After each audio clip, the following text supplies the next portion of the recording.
Ritual to Romance. By Jessie L. Weston. Preface. In the introductory chapter the reader will find the aim and object of these studies set forth at length. In view of the importance and complexity of the problems involved, it seemed better to incorporate such a statement in the book itself, rather than relegate it to a preface which all might not trouble to read. Yet I feel that such a general statement does not adequately express my full debt of obligation. Among the many whose labor has been laid under contribution in the following pages there are certain scholars whose published work, or personal advice, has been specially illuminating, and to whom specific acknowledgement is therefore due. Like many others I owe to Sir J. G. Fraser the initial inspiration which set me, as I may truly say, on the road to the Grail Castle. Without the guidance of the Golden Bough I should probably, as the late M. Gaston Paris happily expressed it, still be wandering in the forest of Broceliande. During the Bayreuth Festival of 1911 I had frequent opportunities of meeting, and discussion with, Professor von Schroeder. I owe to him not only the introduction to his own work, which I found most helpful, but references which have been of the greatest assistance, e.g. my knowledge of Cumont's Les Religions Orientales, and Skeftoloit's valuable study on fish symbolism, both of which have furnished important links in the chain of evidence, is due to Professor von Schroeder. The perusal of Miss J. E. Harrison's Themis opened my eyes to the extended importance of these vegetation rites. In view of the evidence there adduced I asked myself whether beliefs which had found expression not only in social institution and popular custom, but, as set forth in Sir G. Murray's study on Greek dramatic origins, attached to the work, also in drama and literature, might not reasonably even inevitably be expected to have left their mark on romance.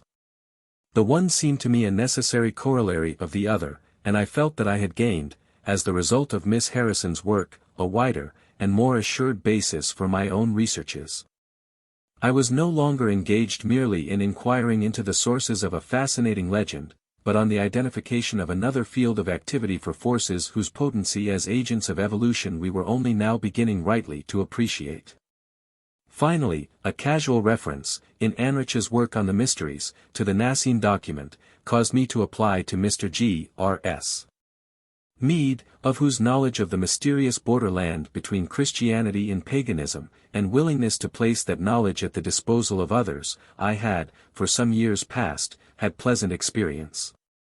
Mr. Mead referred me to his own translation and analysis of the text in question, and there, to my satisfaction, I found, not only the final link that completed the chain of evolution from pagan mystery to Christian ceremonial, but also proof of that wider significance I was beginning to apprehend. The problem involved was not one of folklore, not even one of literature, but of comparative religion in its widest sense. Thus, while I trust that my co-workers in the field of Arthurian research will accept these studies as a permanent contribution to the elucidation of the Grail problem, I would fain hope that those scholars who labor in a wider field, and to whose works I owe so much, may find in the results here set forth elements that may prove of real value in the study of the evolution of religious belief. J. L. W. Paris. October, 1919. How do you find this book? Any thoughts about the book or the author? Any suggestion for improvement? Please take a moment to share your thoughts in a comment. If you like it, share it with your friends who might enjoy it as well. Subscribe to keep in touch. Visit CompleteAudiobooks.com for more quality content. Chapter 1. Introductory. In view of the extensive literature to which the Grail legend has already given birth, it may seem that the addition of another volume to the already existing corpus calls for some words of apology and explanation. When the student of the subject contemplates the countless essays and brochures, the volumes of studies and criticism, which have been devoted to this fascinating subject, the conflicting character of their aims, their hopelessly contradictory results, he, or she, may well hesitate before adding another element to such a veritable witch's cauldron of apparently profitless study. And indeed, Were I not convinced that the theory advocated in the following pages contains in itself the element that will resolve these conflicting ingredients into one harmonious compound, I should hardly feel justified in offering a further contribution to the subject. But it is precisely because upwards of 30 years steady and persevering study of the Grail texts has brought me gradually and inevitably to certain very definite conclusions, has placed me in possession of evidence hitherto ignored or unsuspected, that I venture to offer the result in these studies, trusting that they may be accepted as, what I believe them to be, a genuine elucidation of the Grail problem. My fellow workers in this field know all too well the essential elements of that problem. I do not need here to go over already well-trodden ground, it will be sufficient to point out certain salient features of the position. The main difficulty of our research lies in the fact that the Grail legend consists of a congeries of widely differing elements which at first sight appear hopelessly incongruous, if not completely contradictory. Yet at the same time are present to an extent, and in a form, which no honest critic can afford to ignore. Thus it has been perfectly possible for one group of scholars, relying upon the undeniably Christian legendary elements, preponderant in certain versions, to maintain the thesis that the Grail legend is ab initio a Christian and ecclesiastical legend, and to analyze the literature on that basis alone. Another group, with equal reason, have pointed to the strongly marked folklore features preserved in the tale, to its kinship with other themes, mainly of Celtic provenance, and have argued that, while the later versions of the cycle have been worked over by ecclesiastical writers in the interests of edification, the story itself is non-Christian, and folklore in origin. Both groups have a basis of truth for their arguments, the features upon which they rely are, in each case, undeniably present, yet at the same time each line of argument is faced with certain insuperable difficulties, fatal to the claims advanced. Thus, the theory of Christian origin breaks down when faced with the awkward fact that there is no Christian legend concerning Joseph of Arimathea and the Grail. Neither in legendary, nor in art, is there any trace of the story. It has no existence outside the Grail literature, it is the creation of romance, and no genuine tradition. On this very ground it was severely criticized by the Dutch writer Jacob van Maerlant, in 1260. In his Merlin he denounces the whole Grail history as lies, asserting that the Church knows nothing of it which is true. In the same way the advocate of a folklore origin is met with the objection that the section of the cycle for which such a source can be definitely proved, i.e., the Perceval story, has originally nothing whatever to do with the Grail. And that, while parallels can be found for this or that feature of the legend, such parallels are isolated in character and involve the breaking up of the tale into a composite of mutually independent themes. A prototype, containing the main features of the Grail story, the Wasteland, the Fisher King, the hidden castle with its solemn feast, and mysterious feeding vessel, the bleeding lance and cup, does not, so far as we know, exist. None of the great collections of folk tales, due to the industry of a Cosquin, a Hartland, or a Campbell, has preserved specimens of such a type. It is not such a story as, e.g., the 3 Days Tournament, examples of which are found all over the world. Yet neither the advocate of a Christian origin, nor the folklorist, can afford to ignore the arguments and evidence of the opposing school. And while the result of half a century of patient investigation has been to show that the origin of the Grail story must be sought elsewhere than in ecclesiastical legend, or popular tale, I hold that the result has equally been to demonstrate that neither of these solutions should be ignored, but that the ultimate source must be sought for in a direction which shall do justice to what is sound in the claims of both. Some years ago, when fresh from the study of Sir J. G. Fraser's epoch-making work, The Golden Bough, I was struck by the resemblance existing between certain features of the Grail story, and characteristic details of the nature cults described. The more closely I analyzed the tale, the more striking became the resemblance, and I finally asked myself whether it were not possible that in this mysterious legend, mysterious alike in its character, its sudden appearance, the importance apparently assigned to it, followed by as sudden and complete a disappearance, we might not have the confused record of a ritual, once popular, later surviving under conditions of strict secrecy. This would fully account for the atmosphere of awe and reverence which even under distinctly non-Christian conditions never fails to surround the Grail. It may act simply as a feeding vessel, it is none the less tout St. Cause. And also for the presence in the tale of distinctly popular, and folklore, elements. Such an interpretation would also explain features irreconcilable with Orthodox Christianity, which had caused some scholars to postulate a heterodox origin for the legend, and thus explain its curiously complete disappearance as a literary theme. In the first volume of my Perceval studies, published in 1906, I hinted at this possible solution of the problem, a solution worked out more fully in a paper read before the Folklore Society in December of the same year, and published in Volume 18 of the Journal of the Society. By the time my second volume of studies was ready for publication in 1909, further evidence had come into my hands. I was then certain that I was upon the right path, and I felt justified in laying before the public the outlines of a theory of evolution, alike of the legend, and of the literature, to the main principles of which I adhere today. But certain links were missing in the chain of evidence, and the work was not complete. No inconsiderable part of the information at my disposal depended upon personal testimony, the testimony of those who knew of the continued existence of such a ritual, and had actually been initiated into its mysteries, and for such evidence the student of the letter has little respect. He worships the written word, for the oral, living, tradition from which the word derives force and vitality he has little use. Therefore the written word had to be found. It has taken me some 9 or 10 years longer to complete the evidence, but the chain is at last linked up. And we can now prove by printed texts the parallels existing between each and every feature of the Grail story and the recorded symbolism of the mystery cults.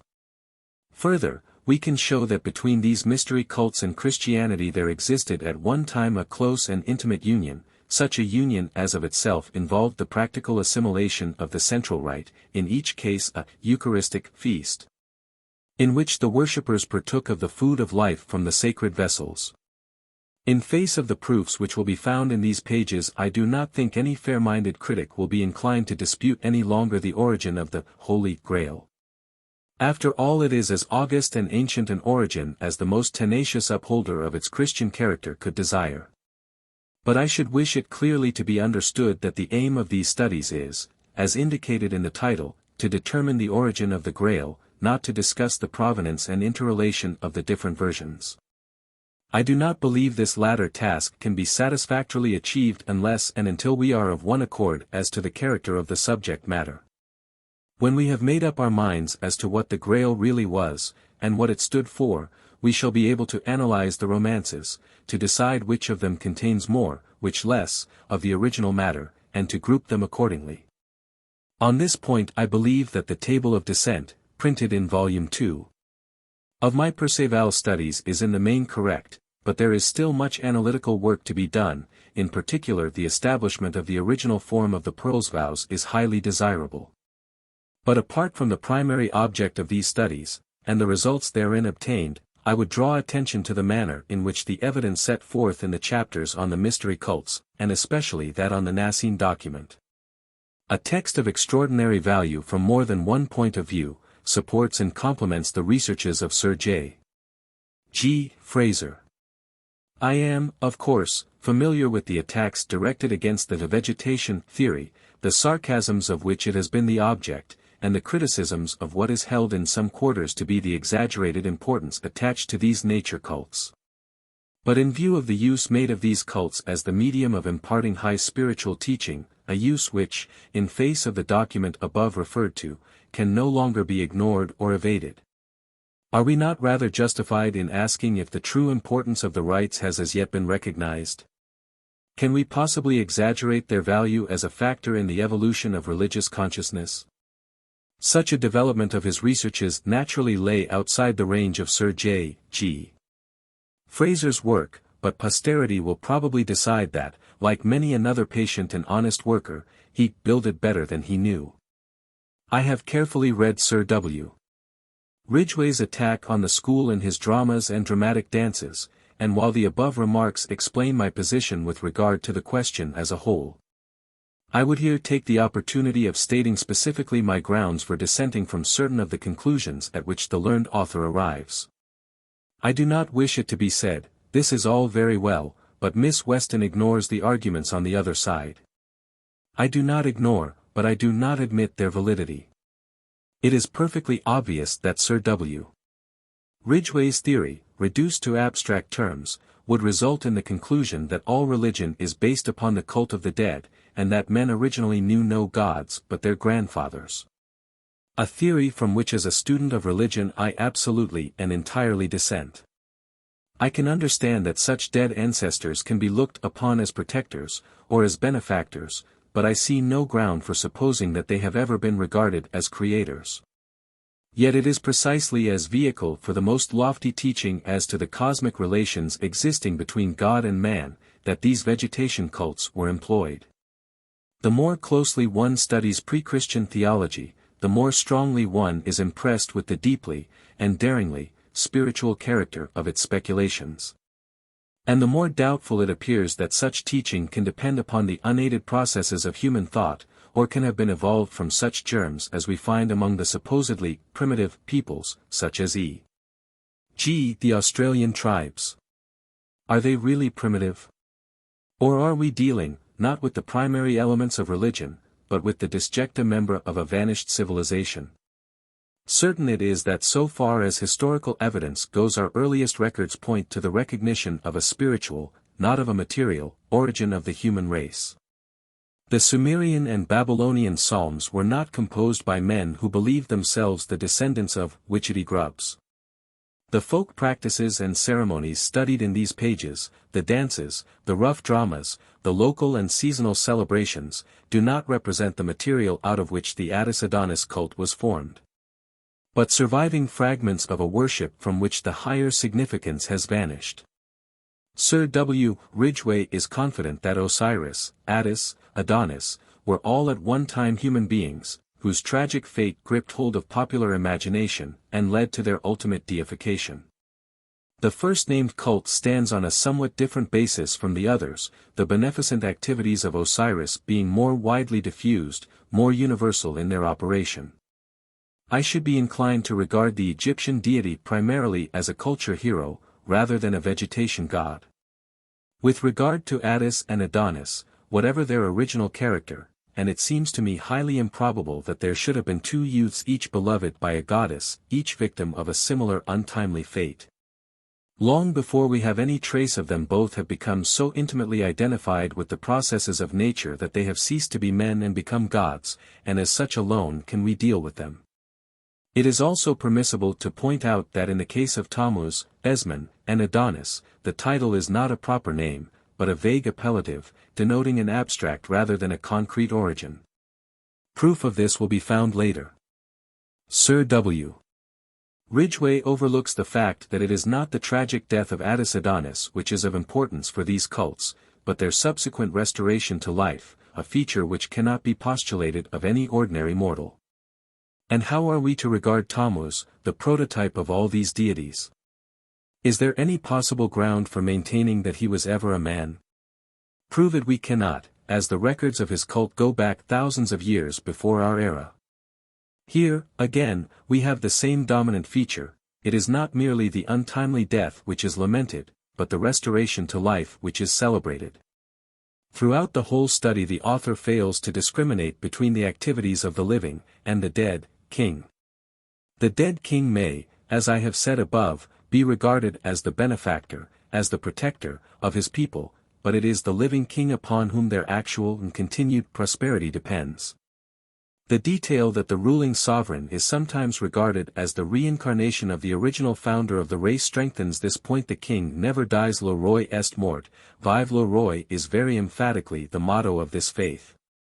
It is the insistence on life, life continuous, and ever renewing, which is the abiding characteristic of these cults, a characteristic which differentiates them utterly and entirely from the ancestral worship with which Sir W. Ridgway would fain connect them. Nor are the arguments based upon the memorial rites of definitely historical heroes, of comparatively late date, such as Hussein and Hossein, of any value here. It is precisely the death, and not the resurrection, of the martyr which is of the essence of the Muharram. No one contends that Hussein rose from the dead, but it is precisely this point which is of primary importance in the nature cults. And Sir W. Ridgway must surely be aware that folklorists find in this very Muharram distinct traces of borrowing from the earlier vegetation rites.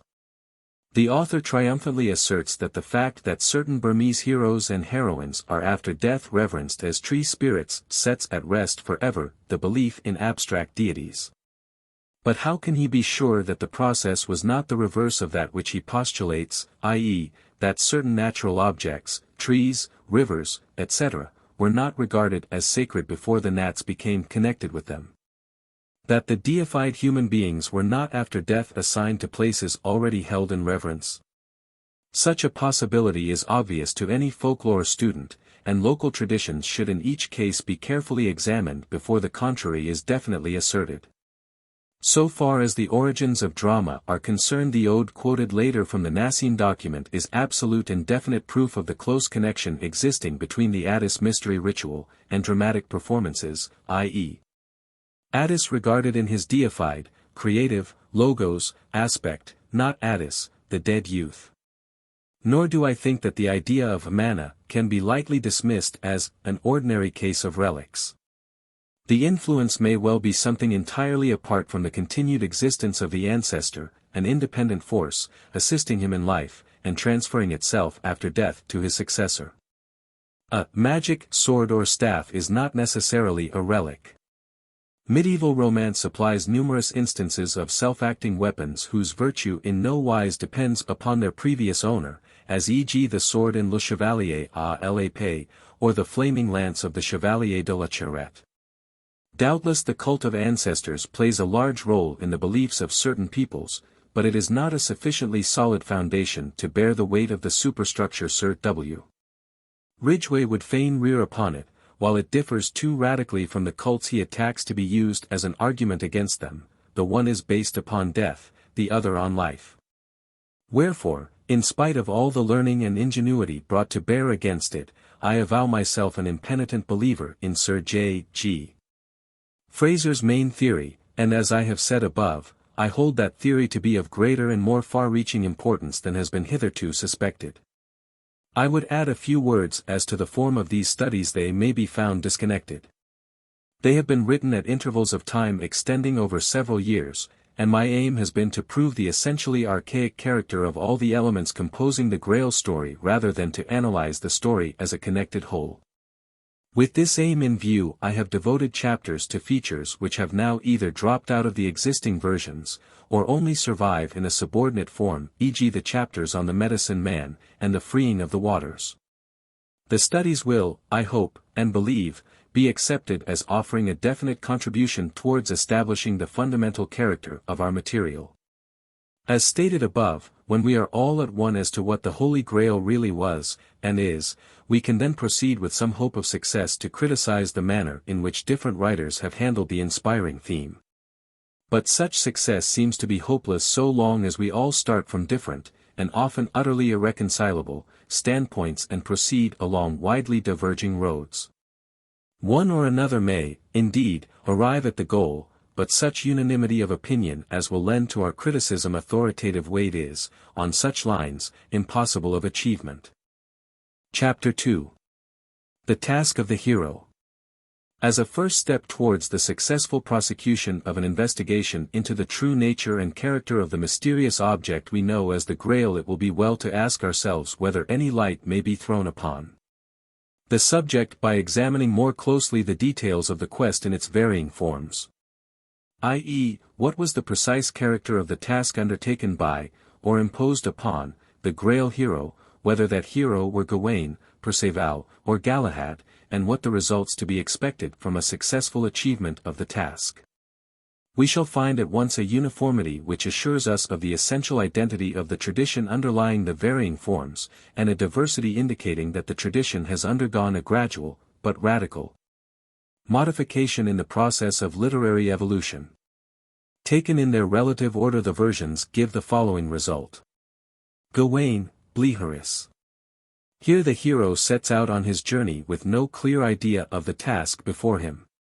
He is taking the place of a knight mysteriously slain in his company, but whither he rides, and why, he does not know, only that the business is important and pressing. From the records of his partial success we gather that he ought to have inquired concerning the nature of the Grail, and that this inquiry would have resulted in the restoration to fruitfulness of a wasteland, the desolation of which is, in some manner, not clearly explained, connected with the death of a knight whose name and identity are never disclosed.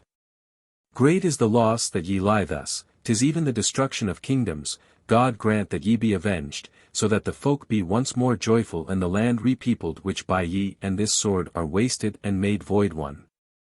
The fact that Gawain does ask concerning the lance assures the partial restoration of the land. I would draw attention to the special terms in which this is described, for so soon as Sir Gawain asked of the lance, the waters flowed again through their channel, and all the woods were turned to verdure too. Geo Crone. Here the question is more general in character, it affects the marvels beheld, not the Grail alone. But now the quester is prepared, and knows what is expected of him. The result is to break the spell which retains the Grail King in a semblance of life, and we learn, by implication, that the land is restored to fruitfulness, yet had the land been waste, but by his coming had folk and land alike been delivered 3. Thus in the earliest preserved, the Gawain form, the effect upon the land appears to be the primary result of the quest. Perceval. The Perceval versions, which form the bulk of the existing Grail texts, differ considerably the one from the other, alike in the task to be achieved, and the effects resulting from the hero's success, or failure. The distinctive feature of the Perceval version is the insistence upon the sickness and disability of the ruler of the land, the Fisher King. Regarded first as the direct cause of the wasting of the land, it gradually assumes overwhelming importance. The task of the quester becomes that of healing the king.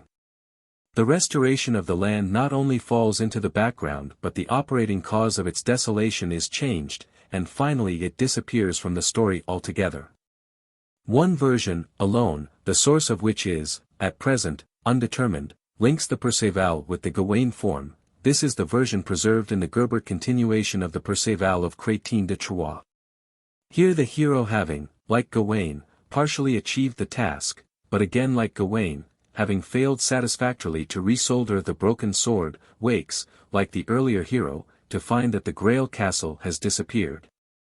And he is alone in a flowery meadow.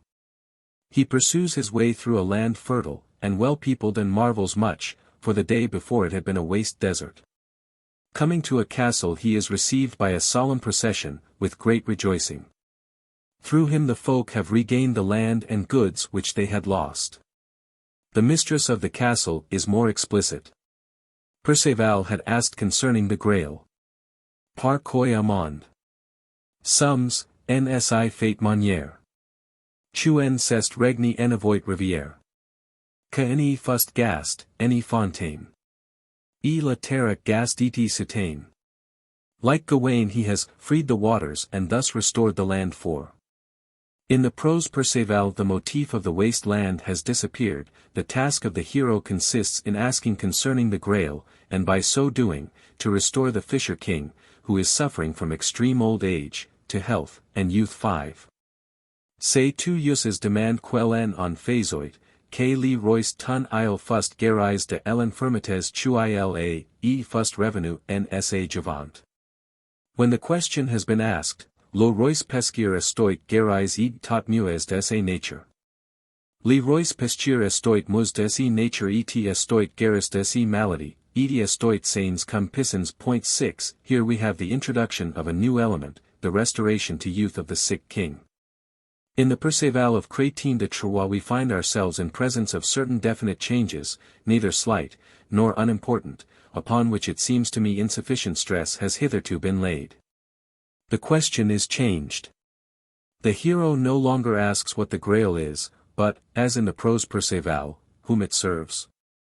A departure from an essential and primitive simplicity, the motive for which is apparent in Chrétien, but not in the prose form, where there is no enigmatic personality to be served apart.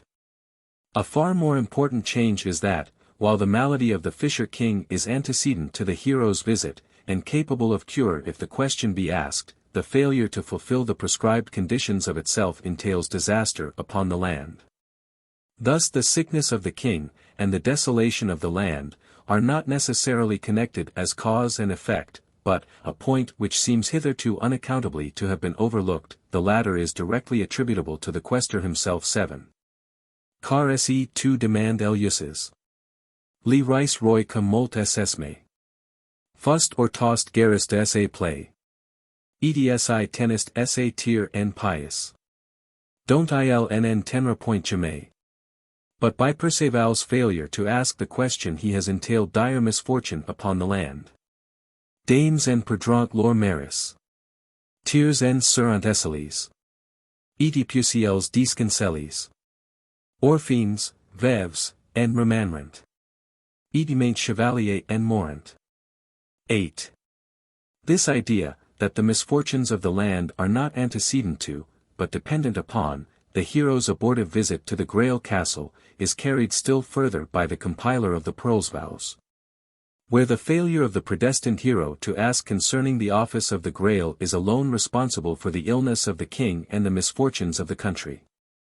Un grands dollars est avenue and terra novelment par un jeune chevalier que fut herbergis en elostolo riche roy pesquier, si apparat à Louis li saintimes graus, et la lance de quoi li fiers sain par la point. Any demanda de quoi ce servoit, o you don't ce venoit, e pour ce chuil any demanda sont touts les terras communes en guerre, any chevalier en contre autre au forest chuil any li cor sus, ediocial put 9. Leroy Petiers de que est grant dollars, quor il est chez en un dollarus langurs est langar li est venu par celu que se hiberga en son hostel, que li saintimes graus es apparat, pour que sil any vast demander de chuil en servoit. Touts les terras en ferent communes en guerre 10. Je suis chez en langardis seal our que li chevaliers se herberga coyens don't vous oi parler, par un sol parole qu'il deloya a dire me vint cest langar 11. From this cause the fisher king dies before the hero has achieved the task, and can take his place. Les bons rois pestiers est mors 12. There is here no cure of the king or restoration of the land, the specific task of the Grail hero is never accomplished, he comes into his kingdom as the result of a number of knightly adventures. Neither more nor less significant than those found in non-Grail romances. The Pearl's Vows, in its present form, appears to be a later, and more fully developed, treatment of the motif noted in Crétin, i.e., that the misfortunes of king and country are directly due to the quester himself, and had no antecedent existence. This, I would submit, alters the whole character of the story, and we are at a loss to know what, had the hero put the question on the occasion of his first visit, could possibly have been the result achieved. It would not have been the cure of the king, he was, apparently, in perfect health, it would not have been the restoration to verdure of the land was not waste. Where, as in the case of Gawain, there is a dead knight, whose death is to be avenged, something might have been achieved, in the case of the overwhelming majority of the Perceval versions, which do not contain this feature. The dependence of the curse upon the quester reduces the story to incoherence. In one Perceval version alone do we find a motif analogous to the earlier Gawain Bleherus form.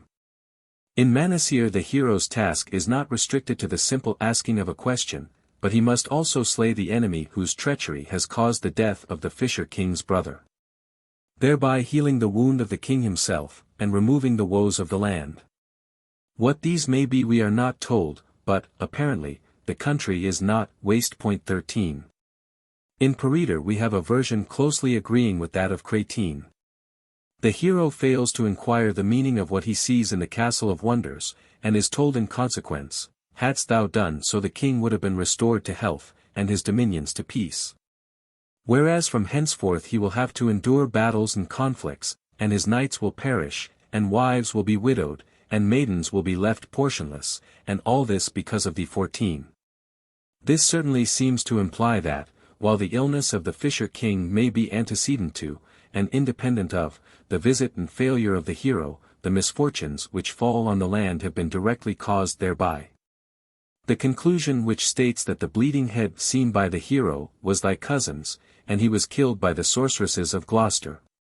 Who also lamed thine uncle, and there is a prediction that thou art to avenge these things, would seem to indicate the presence in the original of a vengeance theme, such as that referred to above 15.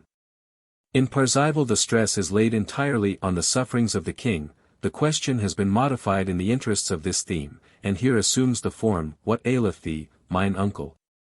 The blame bestowed upon the hero is solely on account of the prolonged sorrow his silence has inflicted on king and people. Of a land laid waste, either through drought, or war, there is no mention. Juk solt your wort erbarmet han. And den got wunder hat getten. Und het gevraget sinner not. Ir lebet, und sit and sailden tot 16. Du der trurig vischer. Saz ein frud und ein trost. War umb iron night syufsens hat erlost 17. The punishment falls on the hero who has failed to put the question, rather than on the land, which, indeed, appears to be in no way affected, either by the wound of the king, or the silence of the hero. The divergence from Cratine's version is here very marked, and, so far, seems to have been neglected by critics. The point is also of importance in view of the curious parallels which are otherwise to be found between this version and Parzival's. Here the two are in marked contradiction with one another. The question finally asked, the result is, as indicated in the prose version, the restoration of the king not merely to health, but also to youth. Sways der Franzois heiset flori. Der glast kom seinem vel by. Parzival's shown was new ein wint. Und Absalon Davides kind. Von Ascalon virgulet. Und al den Schein was geslot. Und de man gomurit Jack. Du man en inzogen sach. Ze ken volius so wanaklich. Ir Decians shown was der Jelic. Die en fortas uz sichite truach. Got nach kunst congenuach 18. Galahad. In the final form assumed by the story, that preserved in the quest, the achievement of the task is not preceded by any failure on the part of the hero, and the advantages derived therefrom are personal and spiritual. Though we are incidentally told that he heals the Fisher King's father, and also the old king, Mordrains, whose life has been preternaturally prolonged. In the case of this latter it is to be noted that the mere fact of Galahad's being the predestined winner suffices, and the healing takes place before the quest is definitely achieved. There is no wasteland, and the wounding of the two kings is entirely unconnected with Galahad. We find hints, in the story of Lambar, of a knowledge of the earlier form, but for all practical purposes it has disappeared from the story 19. Analyzing the above statements we find that the results may be grouped under certain definite headings. A. There is a general consensus of evidence to the effect that the main object of the quest is the restoration to health and vigor of a king suffering from infirmity caused by wounds, sickness, or old age. B. And whose infirmity, for some mysterious and unexplained reason, reacts disastrously upon his kingdom, either depriving it of vegetation, or exposing it to the ravages of war. C. In two cases it is definitely stated that the king will be restored to youthful vigor and beauty. D. In both cases where we find Gawain as the hero of the story, and in one connected with Perceval, the misfortune which has fallen upon the country is that of a prolonged drought, which has destroyed vegetation, and left the land waste. The effect of the hero's question is to restore the waters to their channel, and render the land once more fertile. E. In three cases the misfortunes and wasting of the land are the result of war, and directly caused by the hero's failure to ask the question. We are not dealing with an antecedent condition. This, in my opinion, constitutes a marked difference between the two groups, which has not hitherto received the attention it deserves. One aim of our present investigation will be to determine which of these two forms should be considered the elder. But this much seems certain: the aim of the Grail quest is twofold. It is to benefit, A. the king, B. the land. The first of these two is the more important, as it is the infirmity of the king which entails misfortune on his land. The condition of the one reacts, for good or ill, upon the other. How, or why, we are left to discover for ourselves. Before proceeding further in our investigation, it may be well to determine the precise nature of the king's illness, and see whether any light upon the problem can be thus obtained. In both the Gawain forms the person upon whom the fertility of the land depends is dead, though, in the version of Jo Crone he is, to all appearance, still in life. It should be noted that in the Bleherus form the king of the castle, who is not referred to as the Fisher King, is himself hale and sound. The wasting of the land was brought about by the blow which slew the knight whose body Gawain sees on the bier. In both the prose vows, and the prose Perceval the king has simply fallen into languishment, in the first instance, as noted above, on account of the failure of the quaestor, in the second as the result of extreme old age. In Cratine, Manasir, Peretor, and the Parzival, the king is suffering from a wound the nature of which, euphemistically disguised in the French texts, is quite clearly explained in the German 20. But the whole position is made absolutely clear by a passage preserved in Son de Naassene and obviously taken over from an earlier poem. This romance contains a lengthy section dealing with the history of Joseph d'Abarimathie, who is represented as the patron saint of the Kingdom of Norway. His bones, with the sacred relics of which he had the charge, the Grail and the lance, are preserved in a monastery on an island in the interior of that country. In this version Joseph himself is the Fisher King.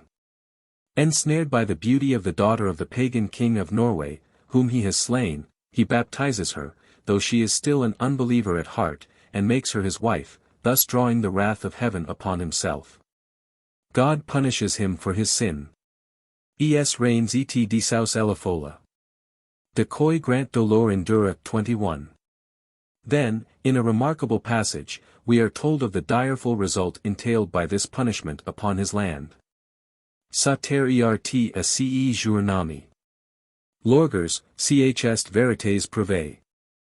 Lorgers est uns nons de dolor. Namis en larmes iti en plowers. Bien doit yester en dolor namis. Car on en I semepois en I bless. Ne enfis dami en I naski. Ne puchiel en I ot mari. Ne arbris fuil en I porta. Ne news pres en I revertia. Ne news oisiaus en I ot neon. Ne esi en I ot best fein. Tant que li rois fu mihanis.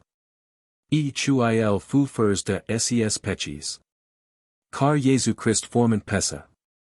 Chue la mescreant habita 22. Now there can be no possible doubt here, the condition of the king is sympathetically reflected on the land, the loss of virility in the one brings about a suspension of the reproductive processes of nature on the other. The same effect would naturally be the result of the death of the sovereign upon whose vitality these processes depended. To sum up the result of the analysis, I hold that we have solid grounds for the belief that the story postulates a close connection between the vitality of a certain king, and the prosperity of his kingdom. The forces of the ruler being weakened or destroyed, by wound, sickness, old age, or death, the land becomes waste, and the task of the hero is that of restoration 23. It seems to me, then, that, if we desire to elucidate the perplexing mystery of the Grail romances, and to place the criticism of this important and singularly fascinating body of literature upon an assured basis, we shall do so most effectually by pursuing a line of investigation which will concentrate upon the persistent elements of the story, the character and significance of the achievement proposed, rather than upon the varying details, such as Grail and lance, however important may be their role. If we can ascertain, accurately, and unmistakably, the meaning of the whole, we shall, I think, find less difficulty in determining the character and office of the parts, in fact, the question solvitur ambulando. The complex of the problem being solved, the constituent elements will reveal their significance. As a first step I propose to ask whether this quest of the Grail represents an isolated and unique achievement, or whether the task allotted to the hero, Gawain, Perceval, or Galahad, is one that has been undertaken and carried out by heroes of other ages, and other lands. In the process of our investigation we must retrace our steps and turn back to the early traditions of our Aryan forefathers, and see whether we cannot, even in that remote antiquity, lay our hand upon a clue, which, Like the fabled thread of Ariadne, shall serve as guide through the mazes of a varying, yet curiously persistent, tradition. Chapter 3. The Freeing of the Waters. To begin at the beginning, was the old storytelling formula, and it was a very sound one, if the beginning could only be definitely ascertained. As our nearest possible approach to it, I would draw attention to certain curious parallels in the earliest literary monuments of our race. I would at the same time beg those scholars who may think it a far cry from the romances of the 12th century of our era to some 1000 years BC, to suspend their judgment till they have fairly examined the evidence for a tradition common to the Aryan race in general, and persisting with extraordinary vitality, and a marked correspondence of characteristic detail through all migrations and modifications of that race, down to the present day. Turning back to the earliest existing literary evidence, the Rig Veda, we become aware that in this vast collection of over 1,000 poems, it is commonly known as the 1001 hymns, but the poems contained in it are more than that in number, are certain parallels with our Grail stories which, if taken by themselves, are perhaps interesting and suggestive rather than in any way conclusive, yet which, when they are considered in relation to the entire body of evidence, assume a curious significance and importance. We must first note that a very considerable number of the Rig Veda hymns depend for their initial inspiration on the actual bodily needs and requirements of a mainly agricultural population, i.e., of a people that depend upon the fruits of the earth for their subsistence, and to whom the regular and ordered sequence of the processes of nature was a vital necessity. Their hymns and prayers, and, as we have strong reason to suppose, their dramatic ritual, were devised for the main purpose of obtaining from the gods of their worship that which was essential to ensure their well-being in the fertility of their land: warmth, sunshine, above all, sufficient water. That this last should, in an eastern land, under a tropical sun, become a point of supreme importance, is easily to be understood. There is consequently small cause for surprise when we find, throughout the collection, the God who bestows upon them this much desired boon to be the one to whom by far the greater proportion of the hymns are addressed.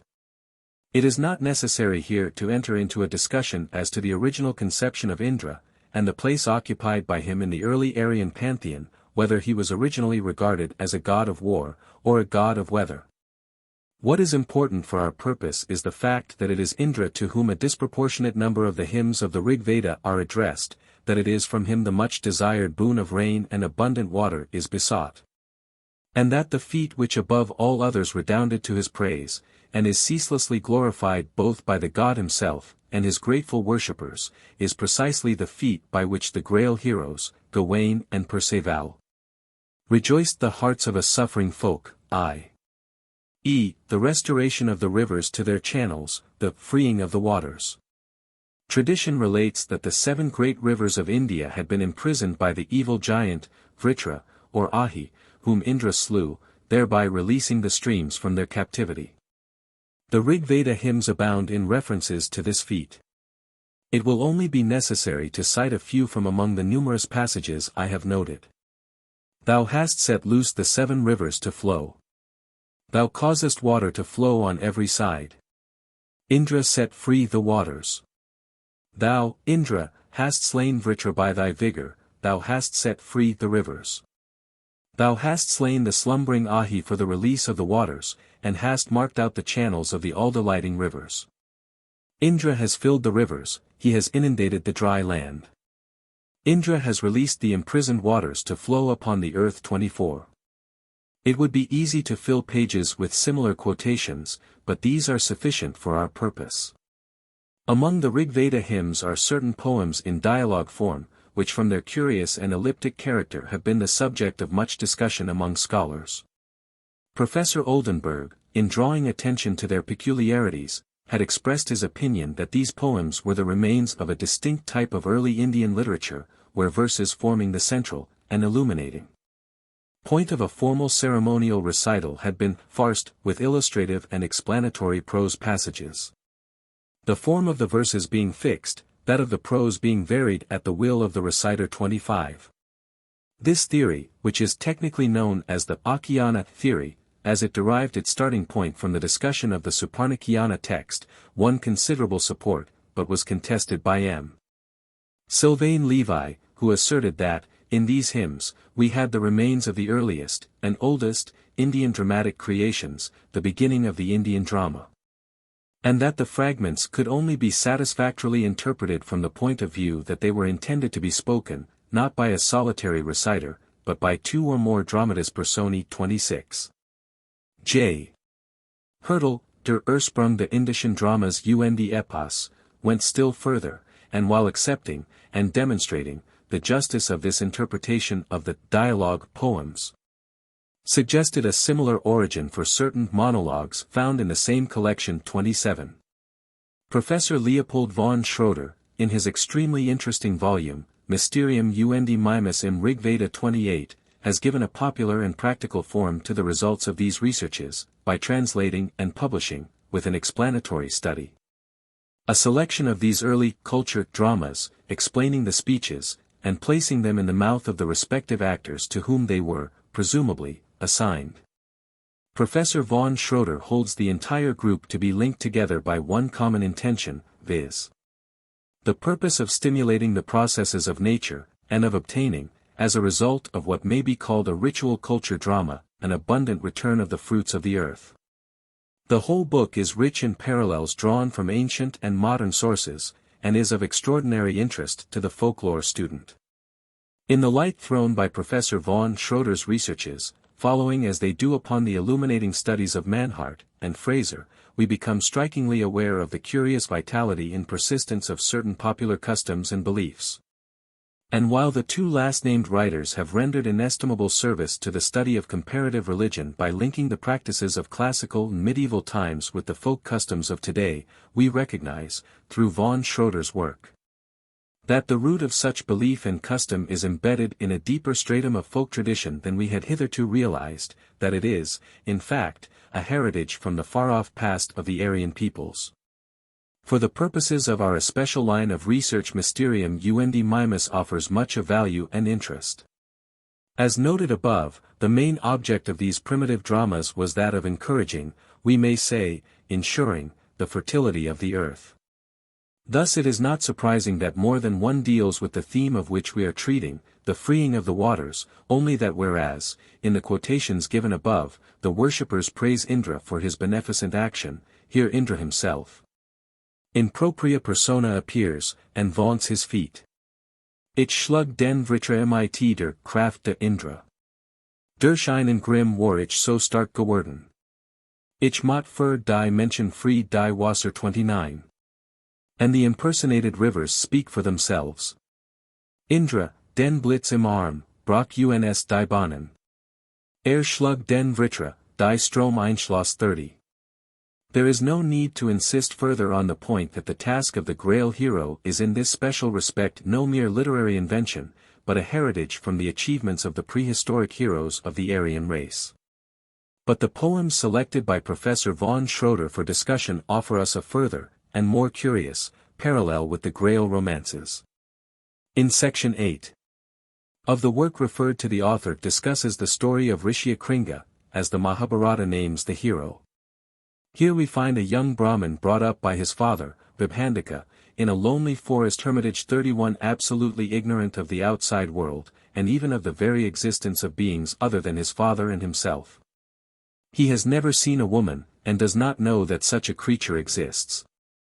A drought falls upon a neighboring kingdom, and the inhabitants are reduced to great straits for lack of food. The king, seeking to know by what means the sufferings of his people may be relieved, learns that so long as Rishyakringa continues chaste, so long will the drought endure. An old woman, who has a fair daughter of irregular life, undertakes the seduction of the hero. The king has a ship, or raft, both versions are given, fitted out with all possible luxury, and an apparent hermit's cell erected upon it. The old woman, her daughter and companions, embark, and the river carries them to a point not far from the young Brahmin's hermitage. Taking advantage of the absence of his father, the girl visits Rishyakringa in his forest cell, giving him to understand that she is a hermit, like himself, which the boy, in his innocence, believes. He is so fascinated by her appearance and caresses that, on her leaving him, he, deep in thought of the lovely visitor, forgets, for the first time, his religious duties. On his father's return he innocently relates what has happened, and the father warns him that fiends in this fair disguise strive to tempt hermits to their undoing. The next time the father is absent the temptress, watching her opportunity, returns, and persuades the boy to accompany her to her hermitage, which she assures him, is far more beautiful than his own. So soon as Rishyakringa is safely on board the ship sails, the lad is carried to the capital of the rainless land, the king gives him his daughter as wife, and so soon as the marriage is consummated the spell is broken, and rain falls in abundance.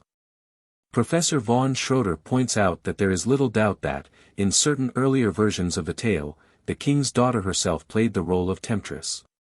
There is no doubt that a ceremonial marriage very frequently formed a part of the fertility ritual, and was supposed to be specially efficacious in bringing about the effect desired. 32.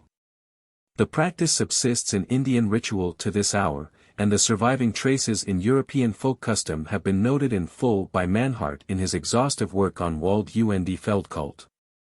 Its existence in classic times is well known, and it is certainly one of the living folk customs for which a well-attested chain of descent can be cited.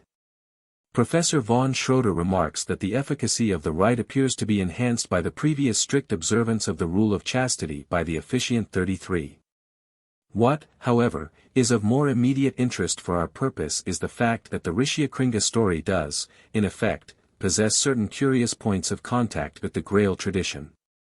Thus, the lonely upbringing of the youth in a forest, far from the haunts of men, his absolute ignorance of the existence of human beings other than his parent and himself, present a close parallel to the accounts of Perceval's youth and woodland life, as related in the Grail romances. 34.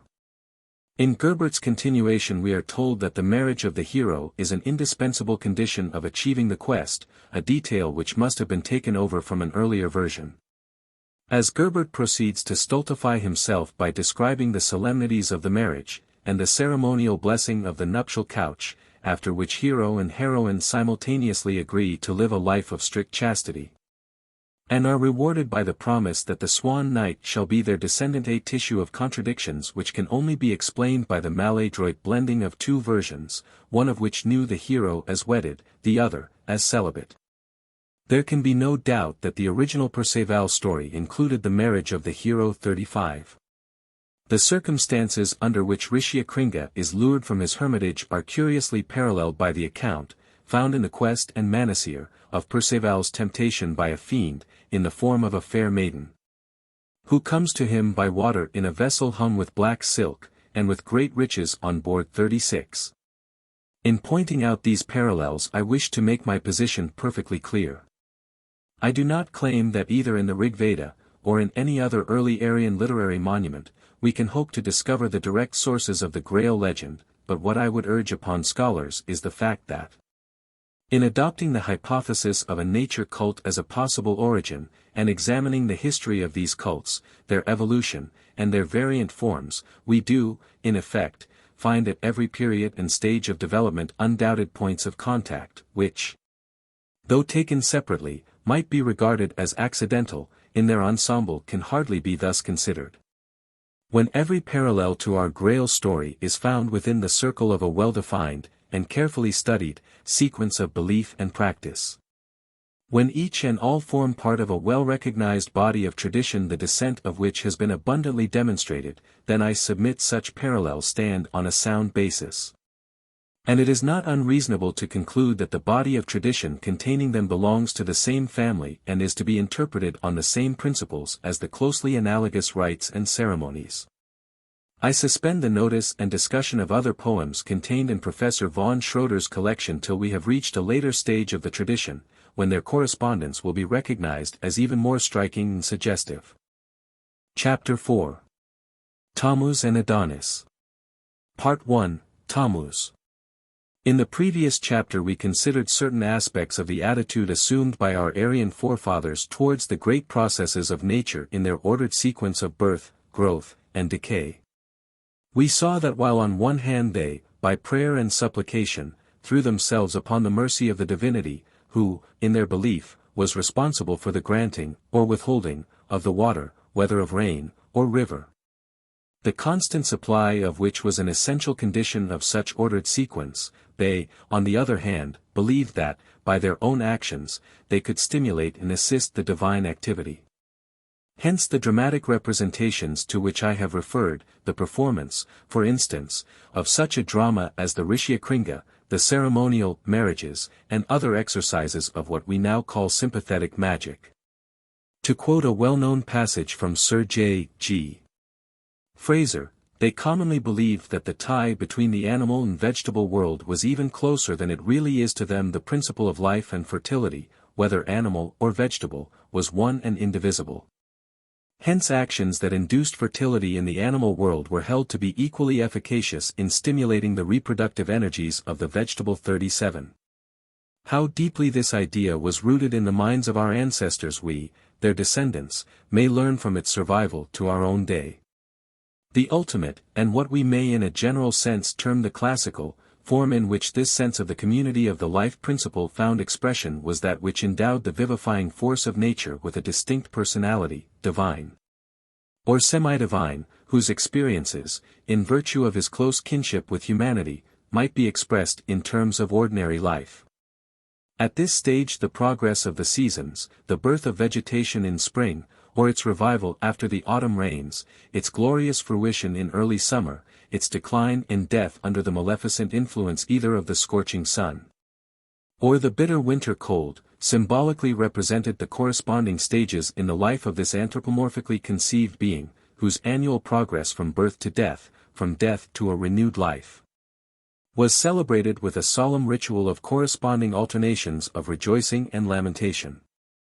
Recent research has provided us with abundant material for the study of the varying forms of this nature cult, the extraordinary importance of which as an evolutionary factor in what we may term the concrete expression of human thought and feeling is only gradually becoming realized. 38. Before turning our attention to this, the most important, section of our investigation, it may be well to consider one characteristic difference between the nature ritual of the Rig Veda and that preserved to us in the later monuments of Greek antiquity. In the Rig Veda, early as it is, we find the process of religious evolution already far advanced. The god has separated himself from his worshippers, and assumed an anthropomorphic form. Indra, while still retaining traces of his weather origin, is no longer, to borrow Miss Harrison's descriptive phrase, an automatic explosive thunderstorm. He wields the thunderbolt certainly, but he appears in heroic form to receive the offerings made to him, and to celebrate his victory in a solemn ritual dance.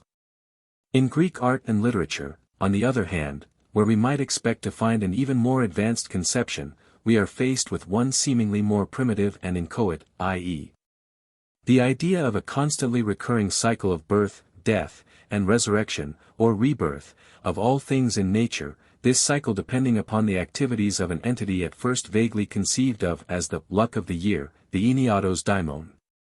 This being, at one stage of evolution theriomorphic, he might assume the form of a bull, a goat, or a snake, the latter, probably from the close connection of the reptile with the earth, being the more general form, only gradually, and by distinctly traceable stages, assumed an anthropomorphic shape. 39. This gives to the study of Greek antiquity a special and peculiar value, since in regard to the body of religious belief and observance with which we are here immediately concerned, neither in what we may not improperly term its ultimate, early Aryan, nor in what has been generally considered its proximate, Syro-Phoenician, source, have these intermediate stages been preserved. In each case the ritual remains are illustrative of a highly developed cult, distinctly anthropomorphic in conception. I offer no opinion as to the critical significance of this fact, but I would draw the attention of scholars to its existence. That the process of evolution was complete at a very early date has been proved by recent researches into the Sumerian-Babylonian civilization. We know now that the cult of the god Tammuz, who, if not the direct original of the Phoenician Greek Adonis, is at least representative of a common parent deity, may be traced back to 3000 BC.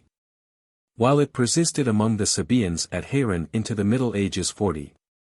While much relating to the god and his precise position in the Sumerian-Babylonian pantheon still remains obscure, fragmentary cuneiform texts connected with the religious services of the period have been discovered.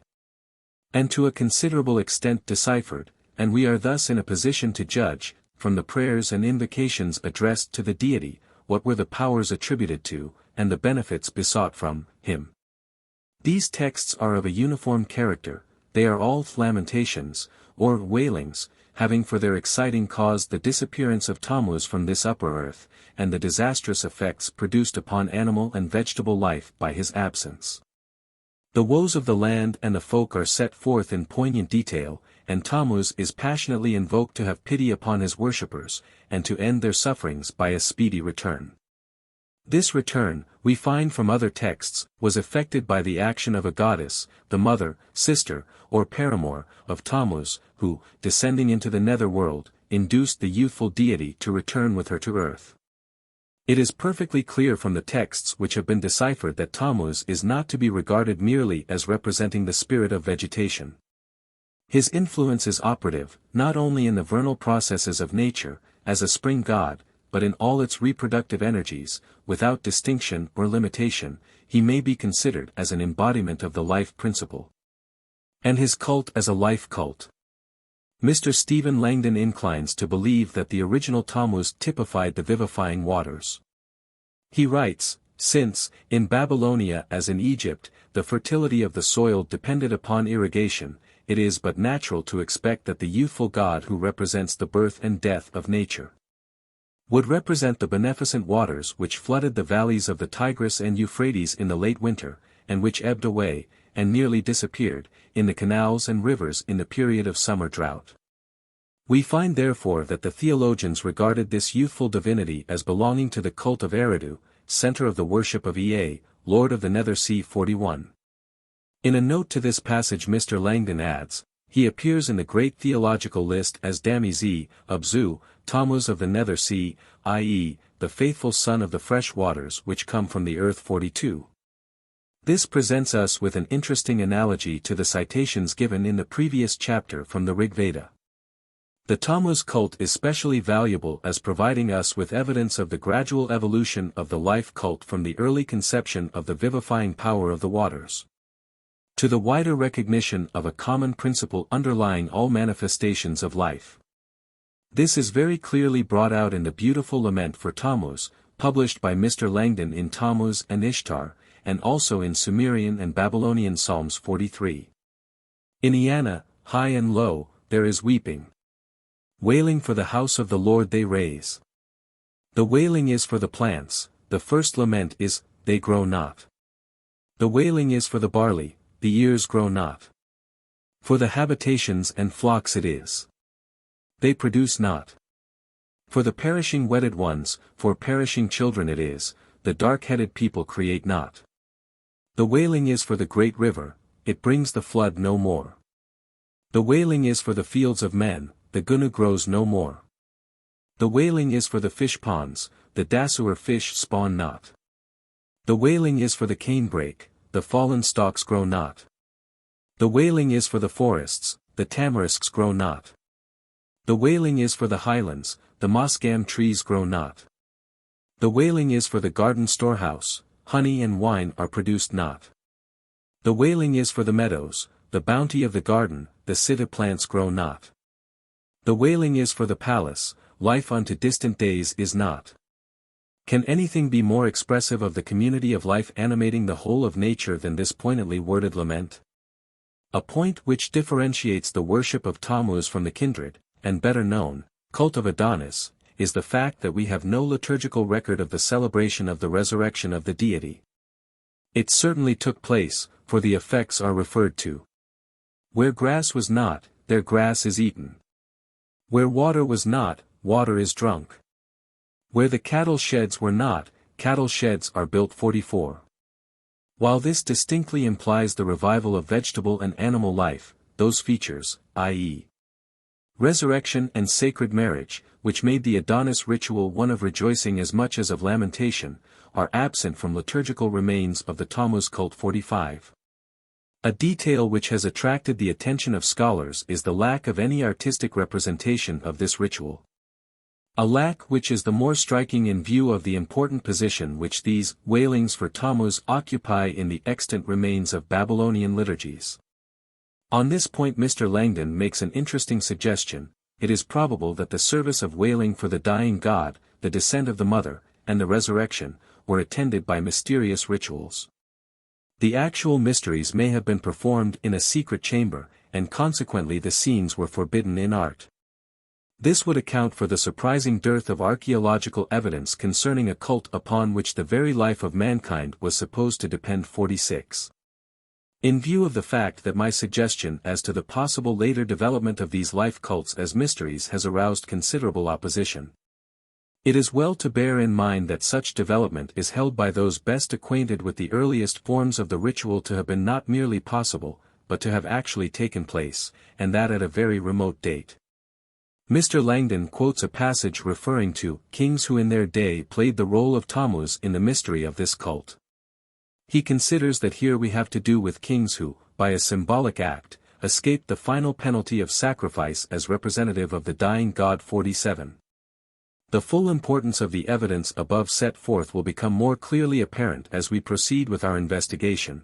Here I would simply draw attention to the fact that we now possess definite proof that, at a period of some 3,000 years BC, the idea of a being upon whose life and reproductive activities the very existence of nature and its corresponding energies was held to depend, yet who was himself subject to the vicissitudes of declining powers and death, like an ordinary mortal, had already assumed a fixed, and practically final, form. Further, that this form was specially crystallized in ritual observances.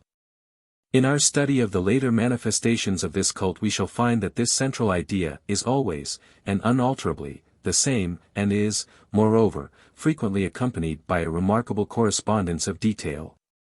The chain of evidence is already strong, and we may justly claim that the links added by further research strengthen, while they lengthen, that chain. Part 2. Adonis. While it is only of comparatively recent date that information as to the exact character of the worship directed to Tammuz has been available and the material we at present possess is but fragmentary in character, the corresponding cult of the Phoenician Greek divinity we know as Adonis has for some years been the subject of scholarly research. Not only have the details of the ritual been examined and discussed, and the surviving artistic evidence described and illustrated, but from the anthropological side attention has been forcibly directed to its importance as a factor in the elucidation of certain widespread folk beliefs and practices. 48. We know now that the worship of Adonis, which enjoyed among the Greeks a popularity extending to our own day, was originally of Phoenician origin, its principal centers being the cities of Byblos and Aphaca. From Phoenicia it spread to the Greek islands, the earliest evidence of the worship being found in Cyprus, and from thence to the mainland, where it established itself firmly. The records of the cult go back to 700 BC. But it may quite possibly be of much earlier date. Mr. Langdon suggests that the worship of the divinity we know as Adonis, may, under another name, reach back to an antiquity equal with that we can now ascribe to the cult of Tammuz. In its fully evolved classical form the cult of Adonis offers, as it were, a halfway house, between the fragmentary relics of Aryan and Babylonian antiquity, and the wealth of medieval and modern survivals to which the ingenuity and patience of contemporary scholars have directed our attention. We all know the mythological tale popularly attached to the name of Adonis, that he was a fair youth, beloved of Aphrodite, who, wounded in the thigh by a wild boar, died of his wound. The goddess, in despair at his death, by her prayers won from Zeus the boon that Adonis be allowed to return to earth for a portion of each year, and henceforward the youthful god divides his time between the goddess of Hades, Persephone, and Aphrodite. But the importance assumed by the story, the elaborate ceremonial with which the death of Adonis was mourned, and his restoration to life fate, the date and character of the celebrations, all leave no doubt that the personage with whom we are dealing was no mere favorite of a goddess, but one with whose life and well-being the ordinary processes of nature, whether animal or vegetable, were closely and intimately concerned. In fact the central figure of these rites, by whatever name he may be called, is the somewhat elusive and impersonal entity, who represents in anthropomorphic form the principle of animate nature, upon whose preservation, and unimpaired energies, the life of man, directly, and indirectly, depends. 49. Before proceeding to examine these rites, there is one point, to which I have alluded earlier, in another connection, upon which our minds must be quite clear, i.e., the nature of the injury suffered. Writers upon the subject are of one accord in considering the usual account to be but a euphemistic veiling of the truth, while the close relation between the stories of Adonis and Attis, and the practices associated with the cult, place beyond any shadow of a doubt the fact that the true reason for this universal mourning was the cessation, or suspension, by injury or death, of the reproductive energy of the god upon whose virile activity vegetable life directly, and human life indirectly, depended. 50. What we have need to seize and to insist upon is the overpowering influence which the sense of life, the need for life, the essential sanctity of the life-giving faculty, exercised upon primitive religions. Velley puts this well when he says, En réalité sur la conception de la vie physique, considérée dans son origine, et dans son action, et dans le double principe que l'anime. Que repose tout le cycle religieux de peuples orientox de l'Antiquité. 51. Professor von Schroeder says even more precisely and emphatically, in der Religion der Erischen Zeit ist alles auf Lebensbejahung gerichtet, man kann den Phallus als beherrschen Symbol betrachten. 52. And in spite of the strong opposition to this cult manifested in Indian literature, beginning with the Rig Veda, and ripening to fruition in the Upanishads, in spite of the rise of Buddhism, with its opposing dictum of renunciation, the life cult asserted its essential vitality against all opposition, and under modified forms represents the popular religion of India to this day. Each and all of the ritual dramas, reconstructed in the pages of Mysterium und Mimes bear, more or less distinctly, the stamp of their fertility origin. 53, while outside India the pages of Fraser and Manhart, and numerous other writers on folklore and ethnology, record the widespread, and persistent, survival of these rites, and their successful defiance of the spread of civilization. It is to this special group of belief and practice that the Adonis, and more especially its Phrygian counterpart the Attis, worship belong, and even when transplanted to the more restrained and cultured environment of the Greek mainland, they still retained their primitive character. Farnell, in his Cults of the Greek States, refers to the worship of Adonis as a ritual that the more austere state religion of Greece probably failed to purify, the saner minds, bred in a religious atmosphere that was, on the whole, genial and temperate, revolted from the din of cymbals and drums, the meaningless ecstasies of sorrow and joy, that marked the new religion. 54. It is, I submit, indispensable for the purposes of our investigation that the essential character and significance of the cults with which we are dealing should not be evaded or ignored, but faced, frankly admitted and held in mind during the progress of our inquiry. Having now determined the general character of the ritual, what were the specific details? The date of the feast seems to have varied in different countries. Thus in Greece it was celebrated in the spring, the moment of the birth of vegetation. According to Saint Jerome, in Palestine the celebration fell in June, when plant life was in its first full luxuriance. In Cyprus, at the autumnal equinox, i.e., the beginning of the year in the Syro-Macedonian calendar, the death of Adonis falling on the 23rd of September, his resurrection on the 1st of October, the beginning of a new year. This would seem to indicate that here Adonis was considered, as Velley suggests, less as the god of vegetation than as the superior and nameless lord of life. Adonis equals Syriac Adon, lord, under whose protection the year was placed. 55. He is the Eniatos daimon. In the same way as the dates varied, so, also, did the order of the ritual. Generally speaking, the elaborate ceremonies of mourning for the dead god, and committing his effigy to the waves, preceded the joyous celebration of his resurrection, but in Alexandria the sequence was otherwise. The feast began with the solemn and joyous celebration of the nuptials of Adonis and Aphrodite, at the conclusion of which a head, of papyrus, representing the god, was, with every show of mourning, committed to the waves, and borne within 7 days by a current, always to be counted upon at that season of the year, to Byblos, where it was received and welcomed with popular rejoicing. 56. The duration of the feast varied from 2 days, as at Alexandria, to 7 or 8.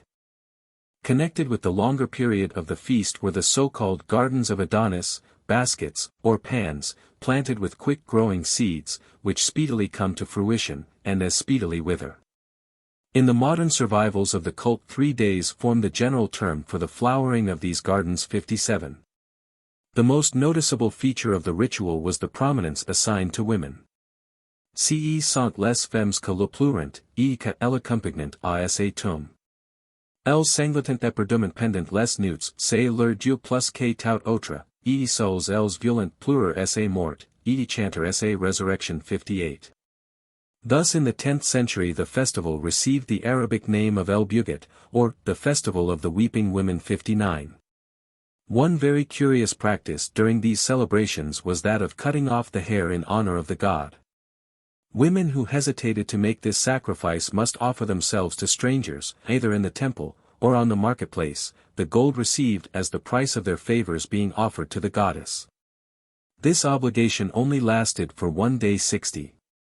It was also customary for the priests of Adonis to mutilate themselves in imitation of the god, a distinct proof, if one were needed, of the traditional cause of his death. 61. Turning from a consideration of the Adonis ritual, its details, and significance, to an examination of the Grail romances, we find that their mise en scene provides a striking series of parallels with the classical celebrations, parallels, which instead of vanishing, as parallels have occasionally an awkward habit of doing, before closer investigation, rather gain in force the more closely they are studied.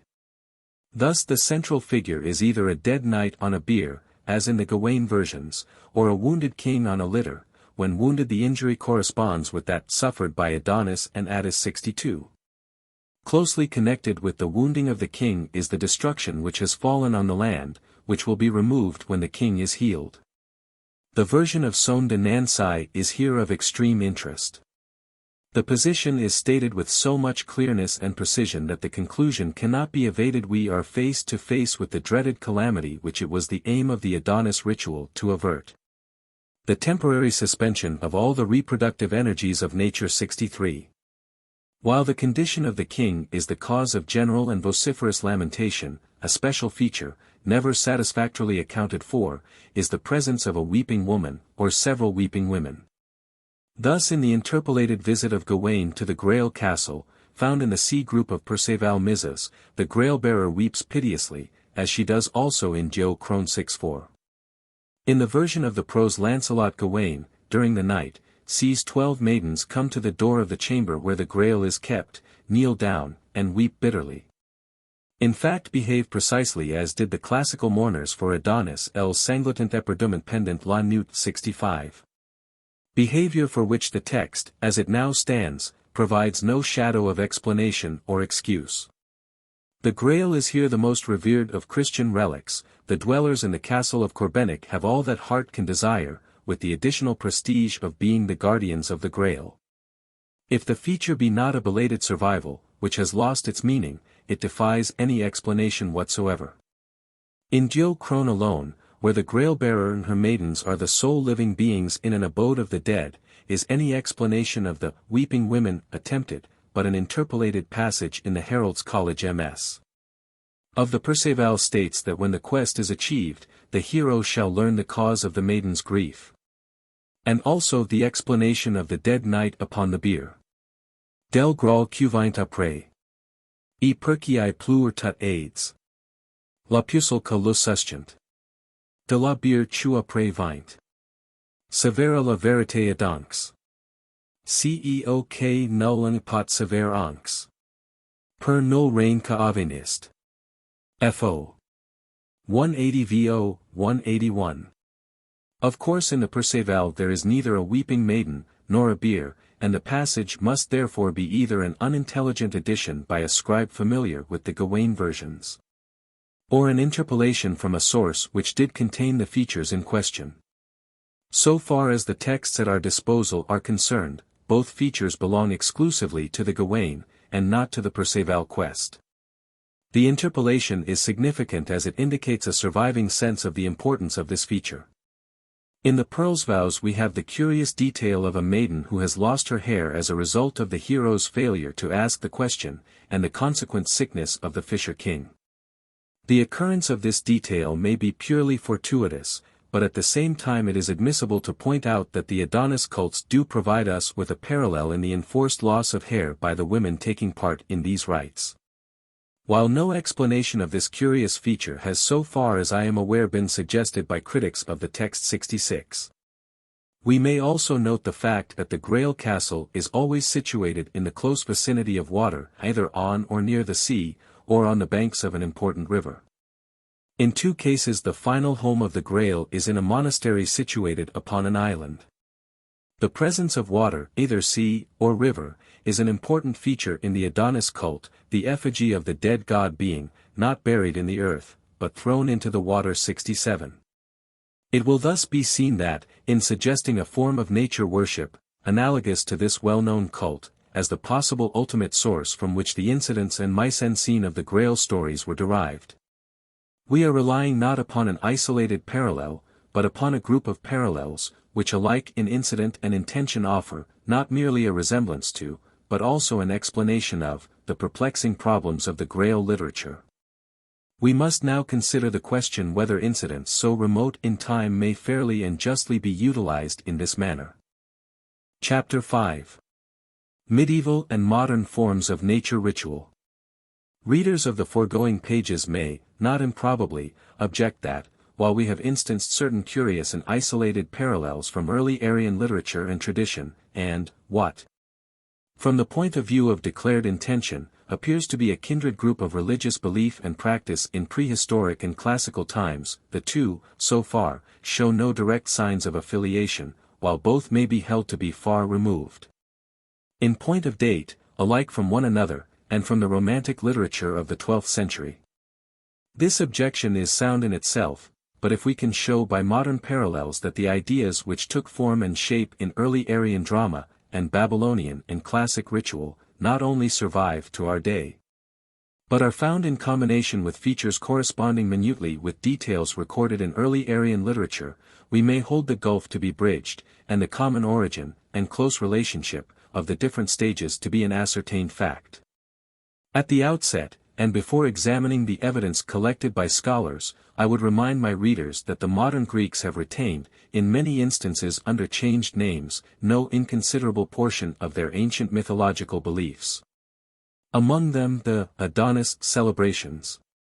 The gardens of Adonis blossom and fade today, as they did many centuries ago, and I have myself spoken with a scholar who has seen women, at the door of their houses, weeping for Adonis 68. For evidence of the widespread character of medieval and modern survivals we have only to consult the epoch-making works of Manhart, Wald und Feldkult, and Fraser, the Golden Bough 69. In the pages of these volumes we shall find more than sufficient for our purpose. From the wealth of illustration with which these works abound I have selected merely such instances as seem to apply more directly to the subject of our investigation 70. Thus, in many places, it is still the custom to carry a figure representing the vegetation spirit on a bier, attended by mourning women, and either bury the figure, throw it into water, as a rain charm, or, after a mock death, carry the revivified deity, with rejoicing, back to the town. Thus in the Lecrain a man in black women's clothes is borne on a bier, followed by men dressed as professional women mourners making lamentation, thrown on the village dung heap, drenched with water, and buried in straw 71.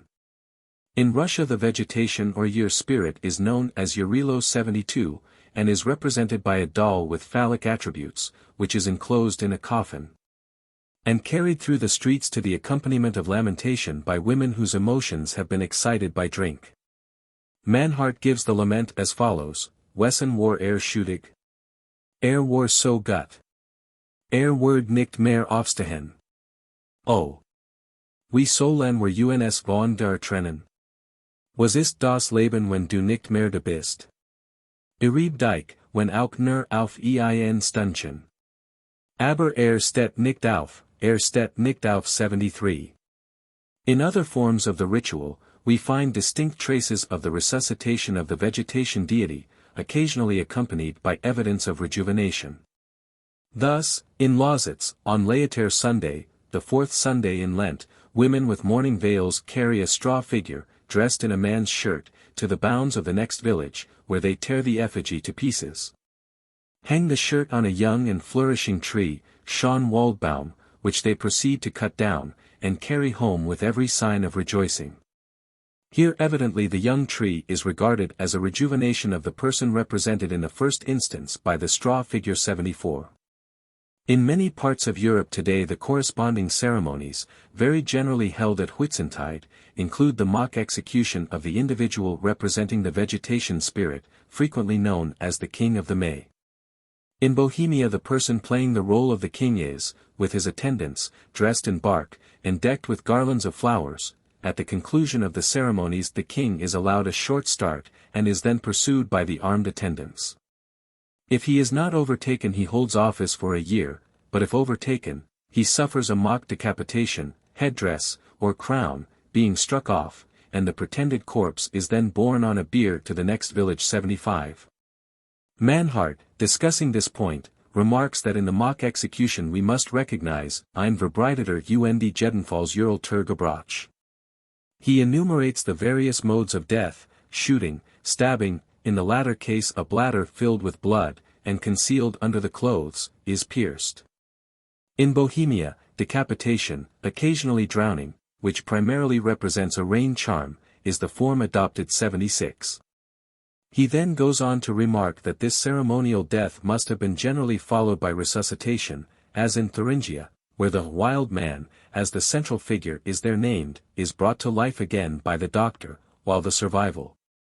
In the more elaborate spring processions of this latter character, even where he plays no special role, points to the fact that his part in the proceedings was originally a more important one. That Manhart was not mistaken is proved by the evidence of the kindred dances, a subject we shall consider later. There we shall find the doctor playing his old-time role, and restoring to life the slain representative of the vegetation spirit 77. The character of the doctor, or medicine man, formed, as I believe, at one time, no unimportant link in the chain which connects these practices with the Grail tradition. The signification of the resuscitation ceremony is obscured in cases where the same figure undergoes death and revival without any corresponding change of form. This point did not escape Manhart's acute critical eye. He remarks that, in cases where, e.g., in Swabia, the king is described as ein armer alter man, who has lived 7 years in the woods, the 7 winter months, a scene of rejuvenation should follow, dies skate meisentils verloren gegangen. Doc violite skate es nur so. He goes on to draw attention to the practice in Radeberg, Bay Hallie, where, after burying a straw figure, called the Old Man, the villagers dance round the maypole, and he suggests that the Old Man represents the defunct vegetation spirit. The May tree, that spirit resuscitated, and refers in this connection to the Durches verwandten Asiatischen Gebrauchen de Attis, und Adonis, Cultus 78.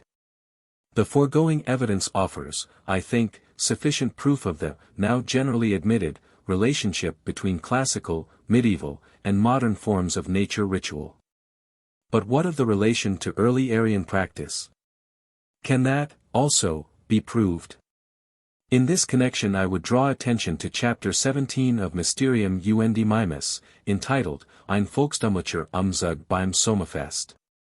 Here Professor von Schroeder discusses the real meaning and significance of a very curious little poem, Rig Veda, 9. 112. The title by which it is generally known, Alles Loft nach Geld, does not, at first sight, fit the content of the verse. And the suggestion of scholars who have seen in it a humorous enumeration of different trades and handicrafts does not explain the fact that the frog and the horse appear in it. To Professor von Schroeder belongs the credit of having discovered that the personnel of the poem corresponds with extraordinary exactitude to the figures of the spring and summer fertility-exciting processions, described with such fullness of detail by Manhart. Especially is this the case with the Whitsuntide procession at Vardegotzen, in Hanover, where we find the group of phallic and fertility demons, who, on Professor von Schroeder's hypothesis, figure in the song, in concrete and actual form 79. The vegetation spirit appears in the song as an old man, while his female counterpart, an old woman, is described as filling the hand mill. Prof. Vaughan Schroeder points out that in some parts of Russia the Baba Yaga, as the corn mother is called, is an old woman, who flies through the air in a hand mill. The doctor, to whom we have referred above, is mentioned twice in the 4 verses composing the song. He was evidently regarded as an important figure. While the whole is put into the mouth of a singer, evidently the spokesman of the party, who proclaims their object, versions Khan and Suchin were gut dinge, i.e., gifts in money and kind, as such folk processions do today. The whole study is of extraordinary interest for folklore students, and so far as our especial investigation is concerned it seems to me to supply the necessary proof of the identity, and persistence, of Aryan folk custom and tradition. A very important modification of the root idea, and one which appears to have a direct bearing on the sources of the Grail tradition, was that by which, among certain peoples, the role of the god, his responsibility for providing the requisite rain upon which the fertility of the land, and the life of the folk, depended, was combined with that of the king. This was the case among the Celts. McCulloch, in The Religion of the Celts, discussing the question of the early Irish Geasa or taboo, explains the Geasa of the Irish kings as designed to promote the welfare of the tribe. The making of rain and sunshine on which their prosperity depended. Their observance made the earth fruitful, produced abundance and prosperity, and kept both the king and his land from misfortune. The kings were divinities on whom depended fruitfulness and plenty, and who must therefore submit to obey their Geasa 80. The same idea seems to have prevailed in early Greece. Mr. A.B.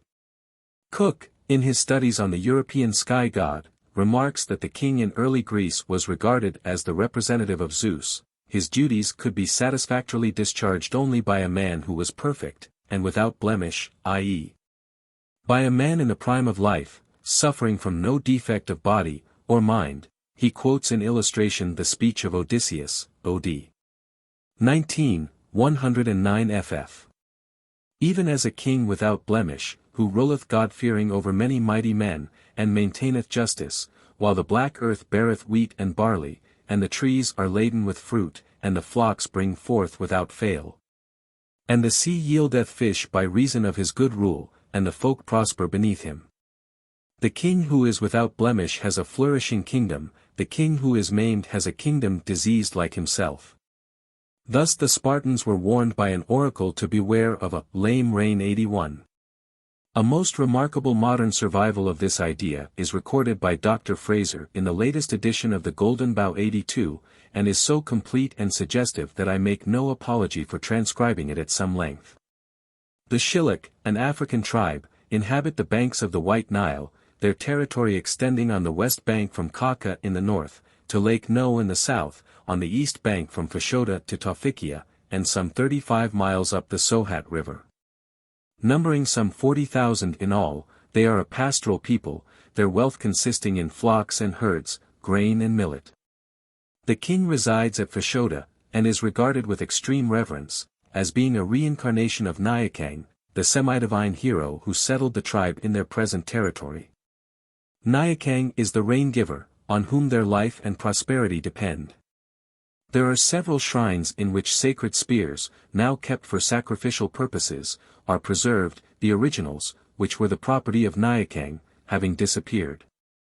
The king, though regarded with reverence, must not be allowed to become old or feeble, lest, with the diminishing vigor of the ruler, the cattle should sicken, and fail to bear increase. The crops should rot in the field and men die in ever-growing numbers. One of the signs of failing energy is the king's inability to fulfill the desires of his wives, of whom he has a large number.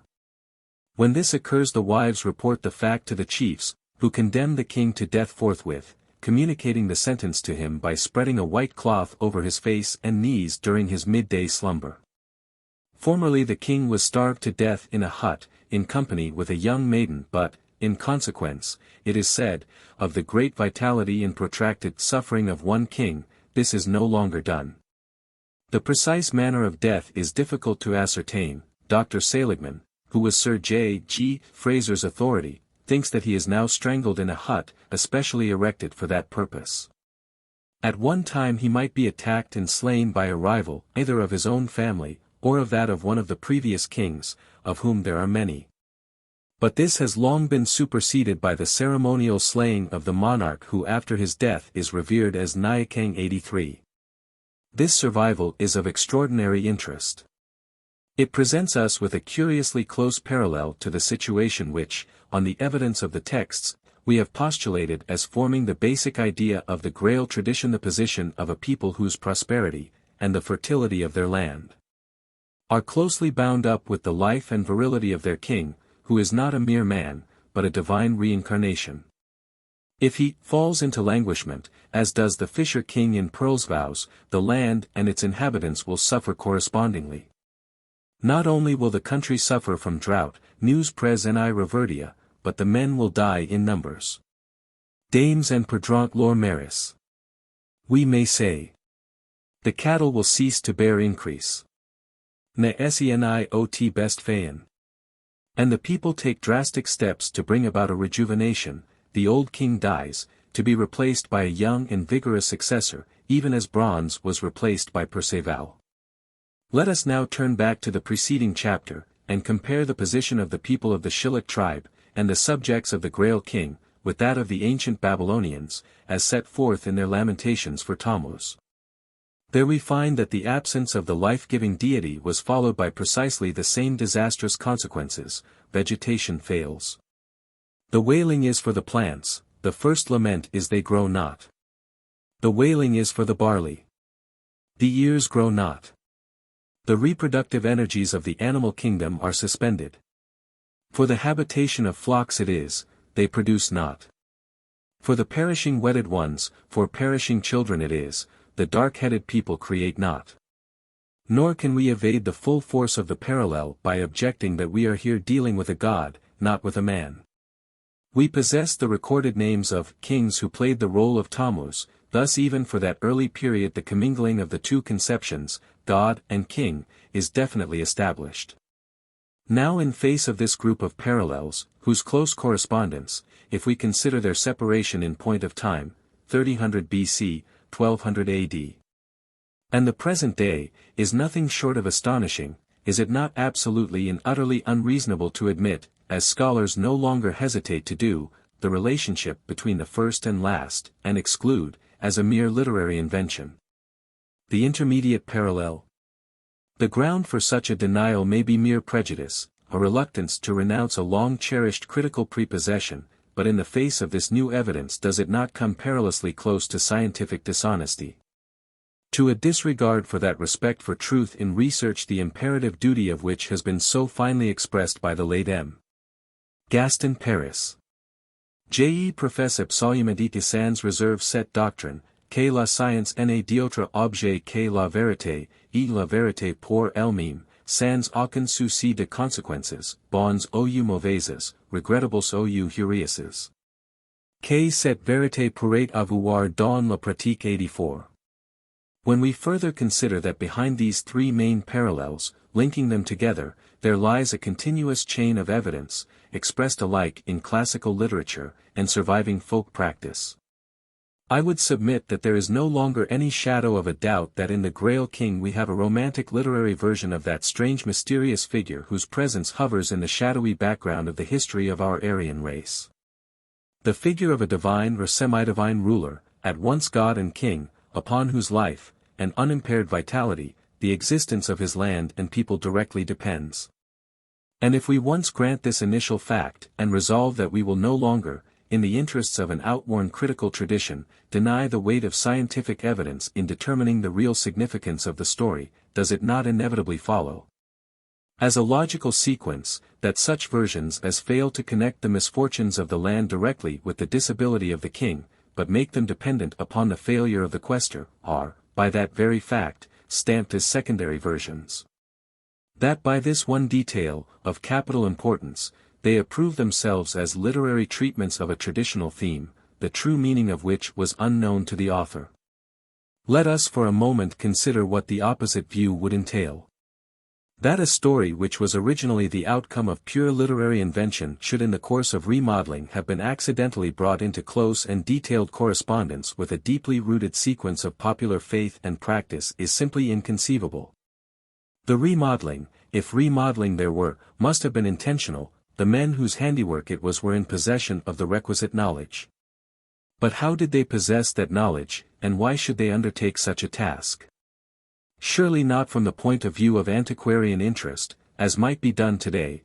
They were no 12th century Frasers and Manharts. The subject must have had for them a more living, a more intimate, interest. And if, in face of the evidence we now possess, we feel bound to admit the existence of such knowledge, is it not more reasonable to suppose that the men who first told the story were the men who knew, and that the confusion was due to those who, with more literary skill, but less first-hand information, remodeled the original theme? In view of the present facts, I would submit that the problem posed in our first chapter may be held to be solved. That we accept as a fait acquis the conclusion that the woes of the land are directly dependent upon the sickness, or maiming, of the king, and in no wise caused by the failure of the quaestor. The wasting of the land must be held to have been antecedent to that failure, and the Gawain versions in which we find this condition fulfilled are, therefore, prior in origin to the Perceval, in which the wasting is brought about by the action of the hero. In some versions, indeed, has altogether disappeared from the story. Thus the position assigned in the versions to this feature of the wasteland becomes one of capital importance as a critical factor. This is a point which has hitherto escaped the attention of scholars. The misfortunes of the land have been treated rather as an accident, than as an essential, of the Grail story, entirely subordinate in interest to the dramatis personae of the tale, or the objects, lance and grail, round which the action revolves. As a matter of fact, I believe that the wasteland is really the very heart of our problem. A rightful appreciation of its position and significance will place us in possession of the clue which will lead us safely through the most bewildering mazes of the fully developed tale. Since the above pages were written, Dr. Fraser has notified the discovery of a second African parallel, equally complete and striking. In Folklore, Volume 26. He prints, under the title A Priest King in Nigeria, a communication received from Mr. P. A. Talbot, District Commissioner in S. Nigeria. The writer states that the dominant Juju of Elele, a town in the N.W. of the Dejima district, is a priest king, elected for a term of 7 years. The whole prosperity of the town, especially the fruitfulness of farm, byre, and marriage bed, was linked with his life. Should he fall sick, it entailed famine and grave disaster upon the inhabitants. So soon as a successor is appointed, the former holder of the dignity is reported to die for himself. Previous to the introduction of ordered government, it is admitted that at any time during his 7 years' term of office the priest might be put to death by any man sufficiently strong and resourceful. Consequently, it is only on the rarest occasions, in fact only one such is recorded, that the Juju ventures to leave his compound. At the same time, the riches derived from the offerings of the people are so considerable that there is never a lack of candidates for the office. From this and the evidence cited above, it would appear that the institution was widely spread in Africa, and at the same time it affords a striking proof in support of the essential soundness of Dr. Fraser's interpretation of the priest of Nemi.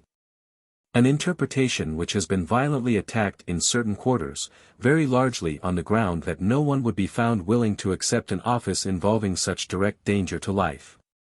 The above evidence shows clearly that not only does such an office exist, but that it is by no means an unpopular post.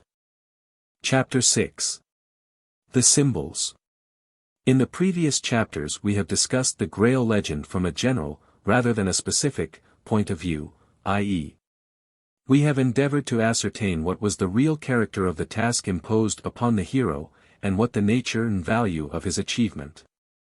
We have been led to the conclusion that that achievement was, in the first instance, of an altruistic character. It was no question of advantages, temporal or spiritual, which should accrue to the quaestor himself, but rather of definite benefits to be won for others, the freeing of a ruler and his land from the dire results of a punishment which, falling upon the king, was fraught with the most disastrous consequences for his kingdom. We have found, further, that this close relation between the ruler and his land, which resulted in the ill of one becoming the calamity of all, is no mere literary invention, proceeding from the fertile imagination of a 12th-century court poet, but a deeply rooted popular belief, of practically immemorial antiquity and inexhaustible vitality. We can trace it back thousands of years before the Christian era. We find it fraught with decisions of life and death today. Further, we find in that belief a tendency to express itself in certain ceremonial practices, which retain in a greater or less degree the character of the ritual observances of which they are the survival. Mr. E. K. Chambers, in the medieval stage, remarks, if the comparative study of religion proves anything, it is that the traditional beliefs and customs of the medieval or modern peasant are in 9 cases out of 10 but the detritus of heathen mythology and heathen worship, enduring with but little external change in the shadow of a hostile faith. This is notably true of the village festivals and their ludi. Their full significance only appears when they are regarded as fragments of forgotten cults, the naive cults addressed by a primitive folk to the beneficent deities of field and wood and river, or the shadowy populace of its own dreams. 85. We may, I think, take it that we have established at least the possibility that in the Grail romances we possess, in literary form, an example of the detritus above referred to, the fragmentary record of the secret ritual of a fertility cult. Having reached this hypothetical conclusion, our next step must be to examine the symbols of this cult, the group of mysterious objects which forms the central point of the action. A true understanding of the nature of these objects being as essential for our success as interpreters of the story as it was for the success of the quester in days of old. We must ask whether these objects, the Grail itself, whether cup or dish, the lance, the sword, the stone, one and all invested with a certain atmosphere of awe, credited with strange virtues, with sanctity itself, will harmonize with the proposed solution, will range themselves fitly and fairly within the framework of this hypothetical ritual. That they should do so is a matter of capital importance.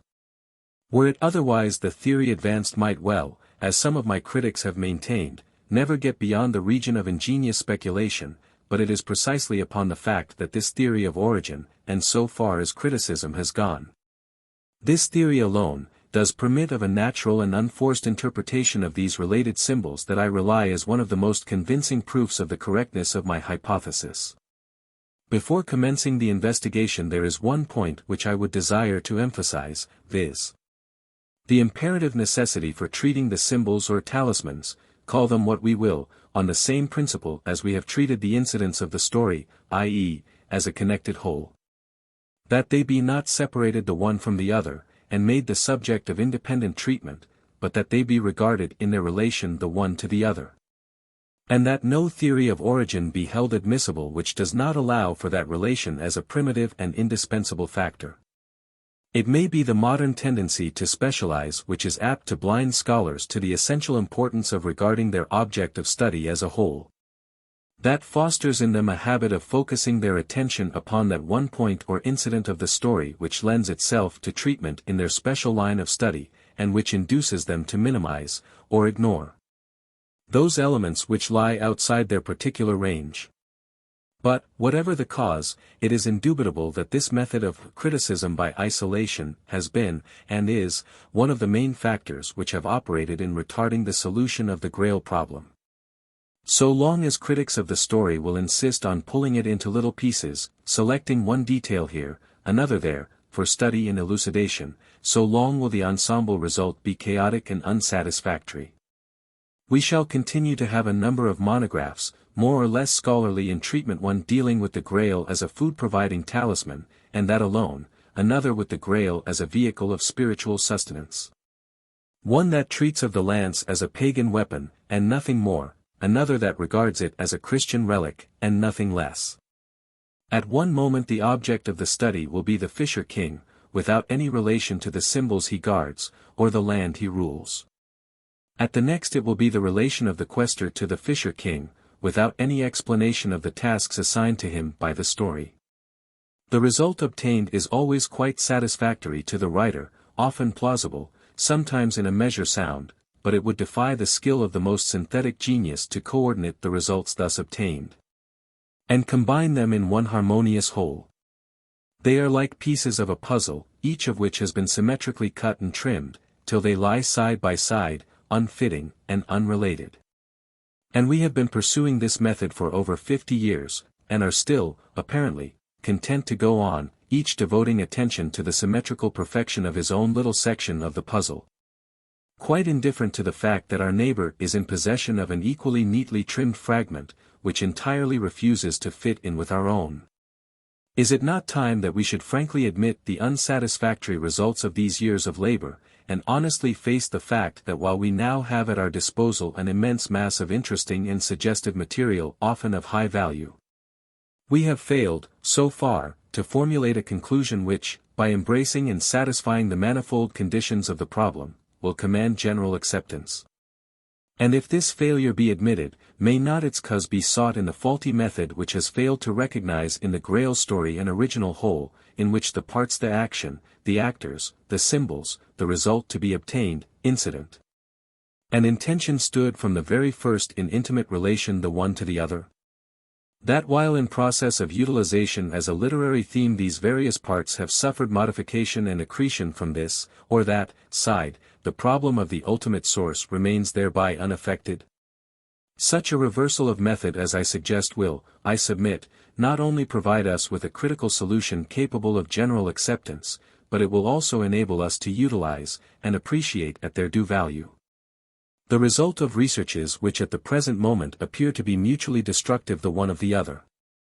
Thus, while the purely folklore interpretation of the Grail and Lance excludes the Christian origin, and the theory of the exclusively Christian origin negatives the folklore, the pre-existence of these symbols in a popular ritual setting would admit, indeed would invite, later accretion alike from folk belief and ecclesiastical legend. We are the gainers by any light that can possibly be thrown upon the process of development of the story, but studies of the separate symbols, while they may, and do, afford valuable data for determining the character and period of certain accretions, should not be regarded as supplying proof of the origin of the related group. Reference to some recent studies in the legend will make my meaning clear. A reviewer of my small quest of the Holy Grail volume remarked that I appeared to be ignorant of Miss Peebles' study The Legend of Longinus, which materially strengthens the evidence for the Christian origin 86. Now this is precisely what, in my view, the study in question, which I knew and possessed, does not do. As evidence for the fact that the Grail legend has taken over certain features derived from the popular Longinus story, which, incidentally, no one disputed, the essay is, I hold, sound, and valuable. As affording material for determining the source of the Grail story, it is, on the other hand, entirely without value. On the principle laid down above, no theory which purports to be explanatory of the source of one symbol can be held satisfactory in a case where that symbol does not stand alone. We cannot accept for the Grail story a theory of origin which concerns itself with the lance, as independent of the Grail. In the study referred to, the author has been at immense pains to examine the different versions of the Longinus legend, and to trace its development in literature. In no single instance do we find Longinus and his lance associated with a cup or vase, receptacle of the sacred blood. The plain fact is that in Christian art and tradition lance and cup are not associated symbols. The lance or spear, as an instrument of the Passion, is found in conjunction with the cross, nails, sponge, and crown of thorns. Anyone familiar with the wayside crosses of Catholic Europe will recognize this, not with the chalice of the Mass 87. This latter is associated with the host, or Agnus Dei. Still less is the spear to be found in connection with the Grail in its food-providing form of a dish. No doubt to this, critics who share the views of Golder and Burdak will object, but what of the Byzantine Mass? Do we not there find a spear connected with the chalice 88? I very much doubt whether we do. The so-called Holy Spear of the Byzantine, and present Greek, liturgy is simply a small silver spear-shaped knife, nor can I discover that it was ever anything else. I have made careful inquiries of liturgical scholars, and consulted editions of Oriental liturgies, but I can find no evidence that the knife, the use of which is to divide the loaf which, in the Oriental rite, corresponds to the wafer of the Occidental, in a manner symbolically corresponding to the wounds actually inflicted on the divine victim, was ever other than what it is today. It seems obvious, from the method of employment, that an actual spear could hardly have been used. It would have been an impossibly unwieldy instrument for the purpose.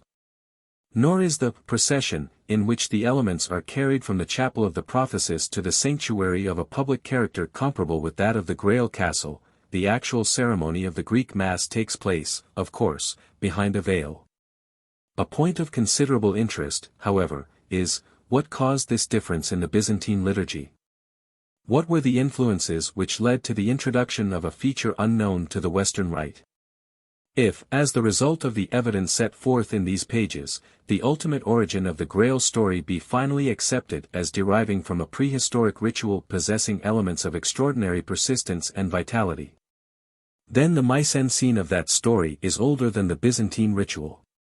Students of the subject are well aware that the tradition of ancient pre-Christian rites and ceremonies lingered on in the East long after they had been banished by the more practical genius of the West. It may well prove that so far from the Grail story being a reminiscence of the Byzantine rite, that rite itself has been affected by a ritual of which the Grail legend preserves a fragmentary record. In my view, a Christian origin for lance and cup, as associated symbols, has not been made out, still less can it be postulated for lance and cup as members of an extended group, including dish, sword, and stone. On this point Professor Brown's attempt to find in Irish tradition the origin of the Grail's symbols is distinctly more satisfactory. 89. I cannot accept as decisive the solution proposed, which seems to me to be open to much the same criticism as that which would find in the lance of Longinus. Both are occupied with details, rather than with ensemble. Both would find their justification as offering evidence of accretion, rather than of origin. Neither can provide us with the required mise-en-scene. But Professor Brown's theory is the more sound in that he is really dealing with a group of associated symbols. In his view, lance and Grail alike belong to the treasures of the Tuatha De Danann, that legendary race of Irish ancestors, who were at once gods and kings, and therefore ab initio belong together. But while I should, on the whole, accept the affiliation of the two groups, and believe that the treasures of the Tuatha De Danann really correspond to the symbols displayed in the hall of the Grail castle, I cannot consider that the one is the origin of the other. There is one very fundamental difference, the importance of which I cannot ignore, but which, I believe, has hitherto escaped Professor Brown's attention. The object corresponding to the Grail itself is the cauldron of the Dagda. No company ever went from it unthankful, or unsatisfied. 90. Now this can in no sense be considered as a cup, or vase, nor is it the true parallel to a dish. The connection with the Grail is to be found solely and exclusively in the food-providing properties ascribed to both. But even here the position is radically different. The impression we derive from the Irish text and its analogous parallels is that of size. It is also called a tub, an inexhaustible content. It is a cauldron of plenty. 91. Now, neither of these qualities can be postulated of the Grail. Whatever its form, cup or dish, it can easily be borne, in uplifted hands, entre ses mains hotment port, by a maiden, which certainly could not be postulated of a cauldron. Nor is there any proof that the vessel itself contained the food with which the folk of the Grail castle were regaled. The texts rather point to the conclusion that the appearance of the Grail synchronized with a mysterious supply of food of a choice and varied character. There is never any hint that the folk feed from the Grail. The only suggestion of such feeding is in the hoist, by which the father of the fisher king, or the king himself, is nourished. In certain texts the separation of the two is clearly brought out. In Joseph of Arimathea, for instance, the fish caught by bronze is to be placed at one end of the table, the Grail at the other. In Gawain's adventure at the Grail castle, in the prose Lancelot, as the Grail is carried through the hall, forthwith were the tables replenished with the choicest meats in the world, but the table before Gawain remains void and bare. 92. I submit that while the Grail is in certain phases a food-supplying talisman, it is not one of the same character as the cauldrons of plenty. Also, while the food supply of these latter has the marked characteristic of quantity, that of the Grail is remarkable rather for quality. Its choice character is always insisted upon. The perusal of Professor Brown's subsequent study, Notes on Celtic Cauldrons of Plenty and the Land Beneath the Waves, has confirmed me in my view that these special objects belong to another line of tradition altogether. That which deals with an inexhaustible submarine source of life, examples of which will be found in the Sampo of the Finnish Kalevala, and the ever-grinding mills of popular folk, tale 93. The fundamental idea here seems to be that of the origin of all life from water, a very ancient idea, but one which, though akin to the Grail tradition, is yet quite distinct therefrom. The study of this special theme would, I believe, produce valuable results. 94. On the whole, I am of the opinion that the treasures of the Tuatha De Danann and the symbols of the Grail castle go back to a common original, but that they have developed on different lines. In the process of this development one life symbol has been exchanged for another. 95. But lance and cup, or vase, were in truth connected together in a symbolic relation long ages before the institution of Christianity, or the birth of Celtic tradition. They are sex symbols of immemorial antiquity in worldwide diffusion, the lance, or spear, representing the male, the cup, or vase, the female, reproductive energy. 96. Found in juxtaposition, the spear upright in the vase, as in the Bleharis and Balin, both, be it noted, Gawain, forms, their signification is admitted by all familiar with life symbolism. And they are absolutely in place as forming part of a ritual dealing with the processes of life and reproductive vitality. 97. A most remarkable and significant use of these symbols is found in the ceremonies of the samurai, the noble warrior caste of Japan.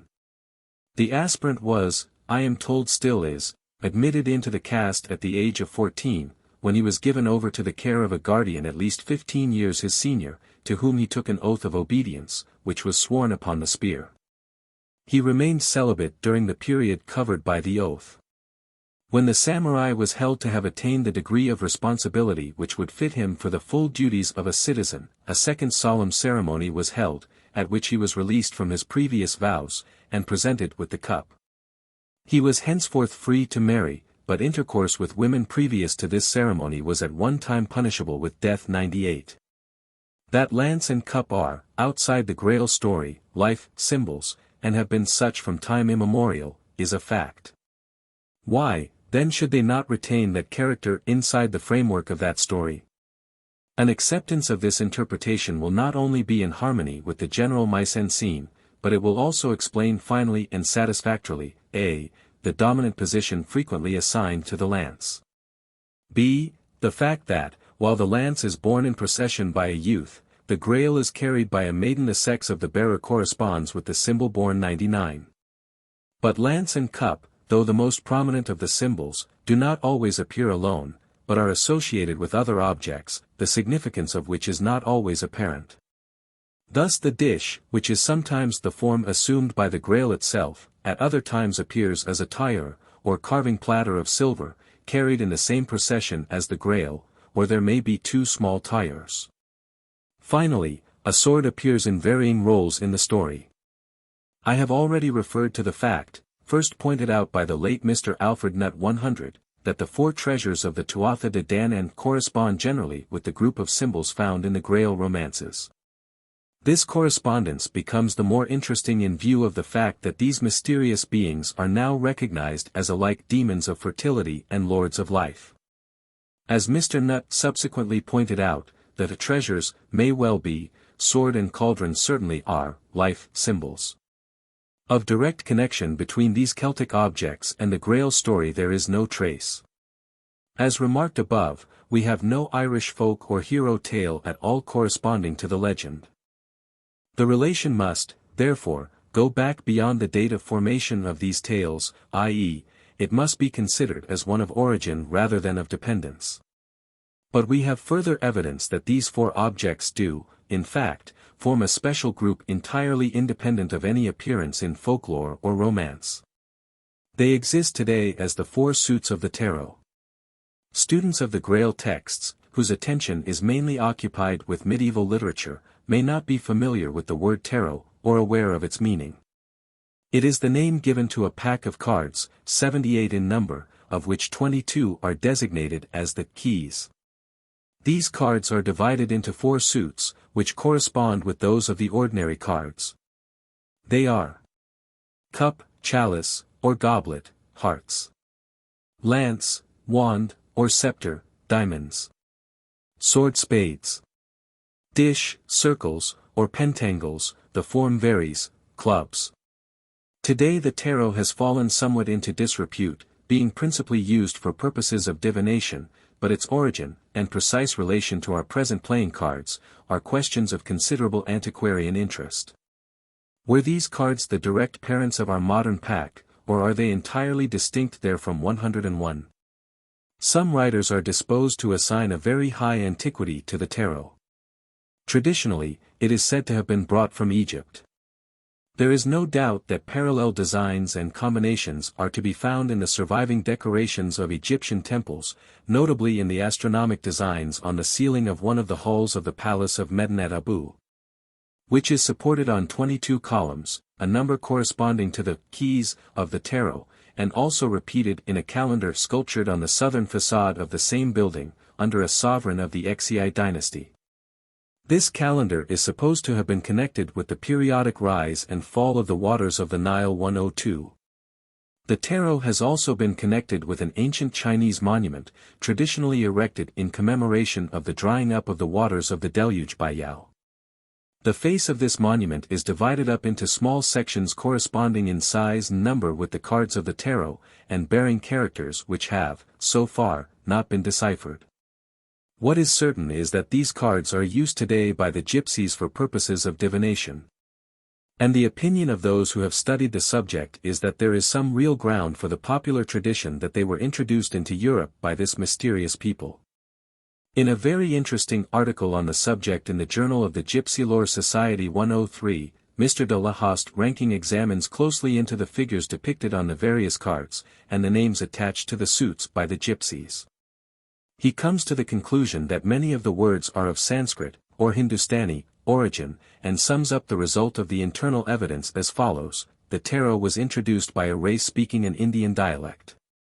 The figure known as the Pope shows the influence of the Orthodox Eastern faith. He is bearded, and carries the Triple Cross. The card called the King represents a figure with the headdress of a Russian Grand Duke, and a shield bearing the Polish eagle. Thus the people who used the tarot must have been familiar with a country where the Orthodox faith prevailed, and which was ruled by princes of the status of Grand Dukes. The general result seems to point to a genuine basis for the belief that the tarot was introduced into Europe from the East. As regards the group of symbols in general, Mr. W. B. Yeats, whose practical acquaintance with medieval and modern magic is well known, writes, 1. Cup, lance, dish, sword, in slightly varying forms, have never lost their mystic significance, and are today a part of magical operations. 2. The memory kept by the four suits of the tarot, cup, lance, sword, pentangle, dish, is an esoterical notation for fortune-telling purposes. 104. But if the connection with the Egyptian and Chinese monuments, referred to above, is genuine, the original use of the tarot would seem to have been, not to foretell the future in general, but to predict the rise and fall of the waters which brought fertility to the land. Such use would bring the suits into line with the analogous symbols of the Grail Castle and the treasures of the Tuatha de Danann, both of which we have seen to be connected with the embodiment of the reproductive forces of nature. If it is difficult to establish a direct connection between these two latter, it is practically impossible to argue any connection between either group and the tarot. No one has as yet ventured to suggest the popularity of the works of Chrétien de Troyes among the gypsies. Yet the correspondence can hardly be fortuitous.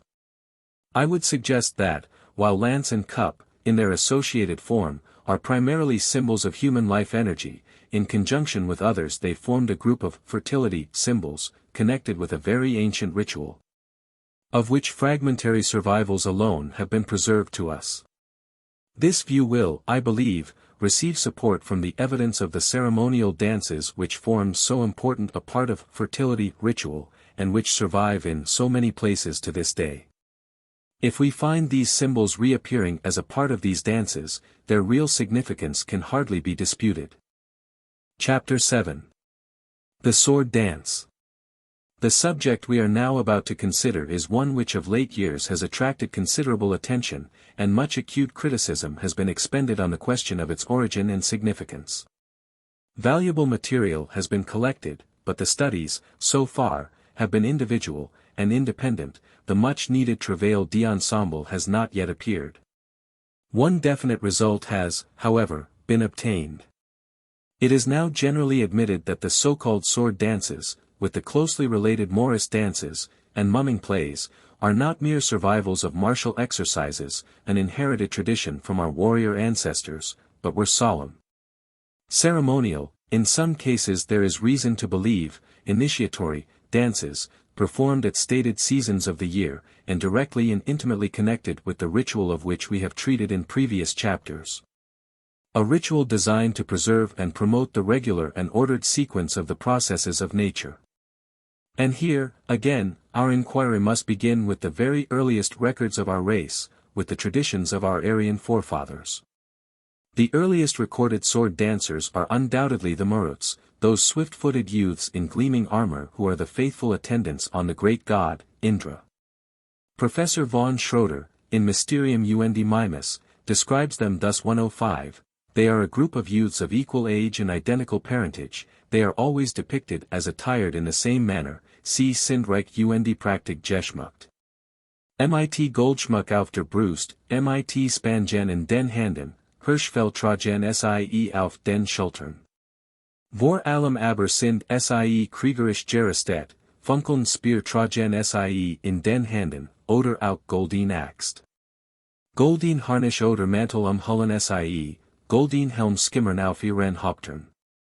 Nye erscheinen sie ohne und Waffen. Es scheint dass dies ganz und gar zu ihren Wesen gehören.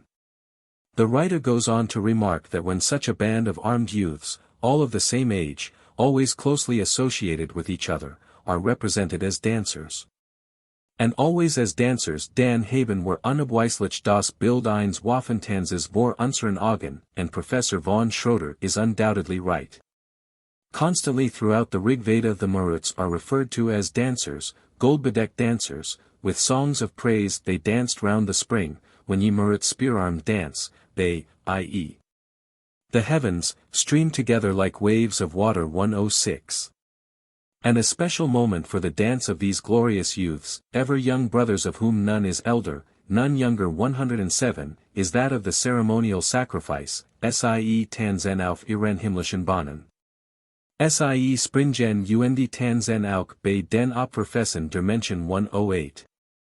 The Muruts, as said above, were conceived of as the companions of Indra, and helpers in his fight against his monstrous adversaries, thus they were included in the sacrifices offered in honor of that deity. One of the most striking of the ritual dramas reconstructed by Professor von Schroeder is that which represents Indra as indignantly rejecting the claim of the Muruts to share in such a sacrifice. They had failed to support him in his conflict with the dragon, Vritra, when by his might he loosed the waters, neither today, nor tomorrow, will he accept a sacrifice of which they share the honor.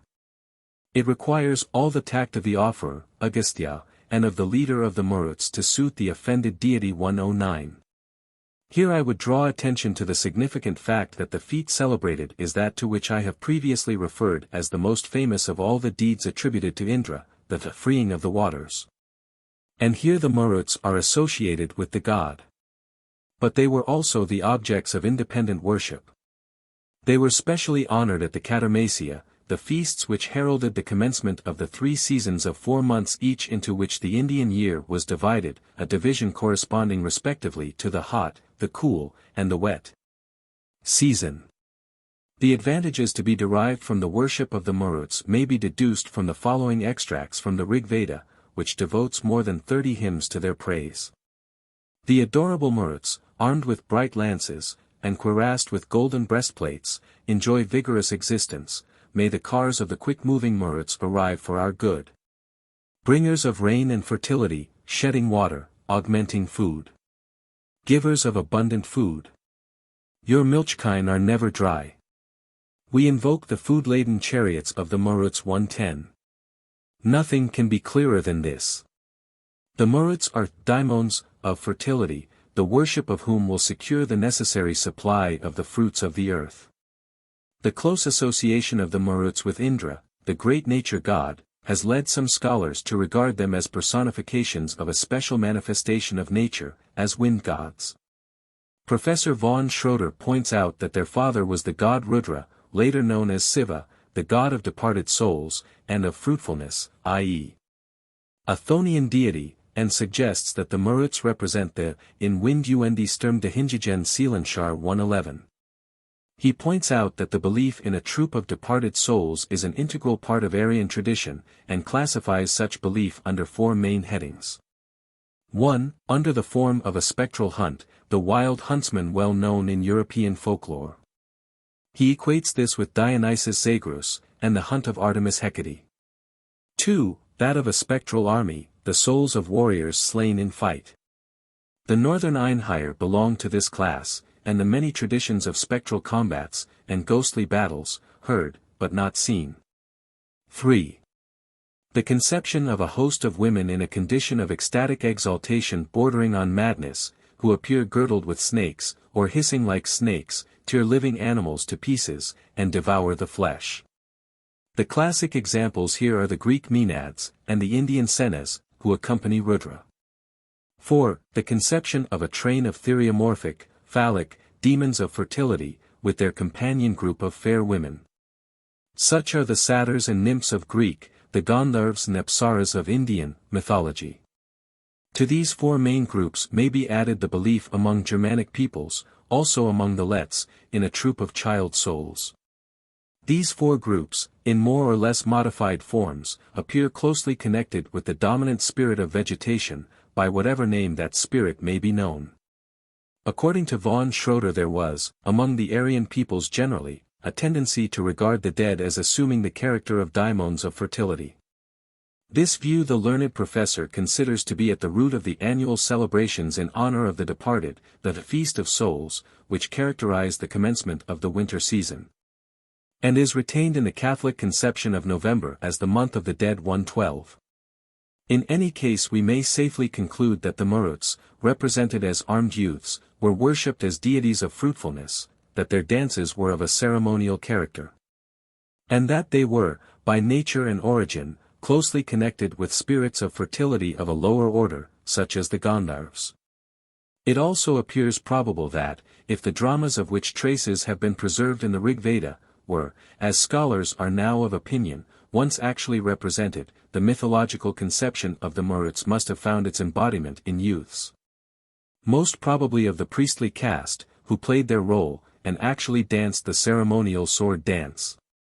As von Schroeder says, Kein Zweifel das Sie dabei von menschlichen, res priesterlichen Personen dargestellt werden 113. When we turn from the early Aryan to the classic Greek period we find in the Kurites, and in a minor degree in the Corybantes, a parallel so extraordinarily complete, alike in action and significance, that an essential identity of origin appears to be beyond doubt.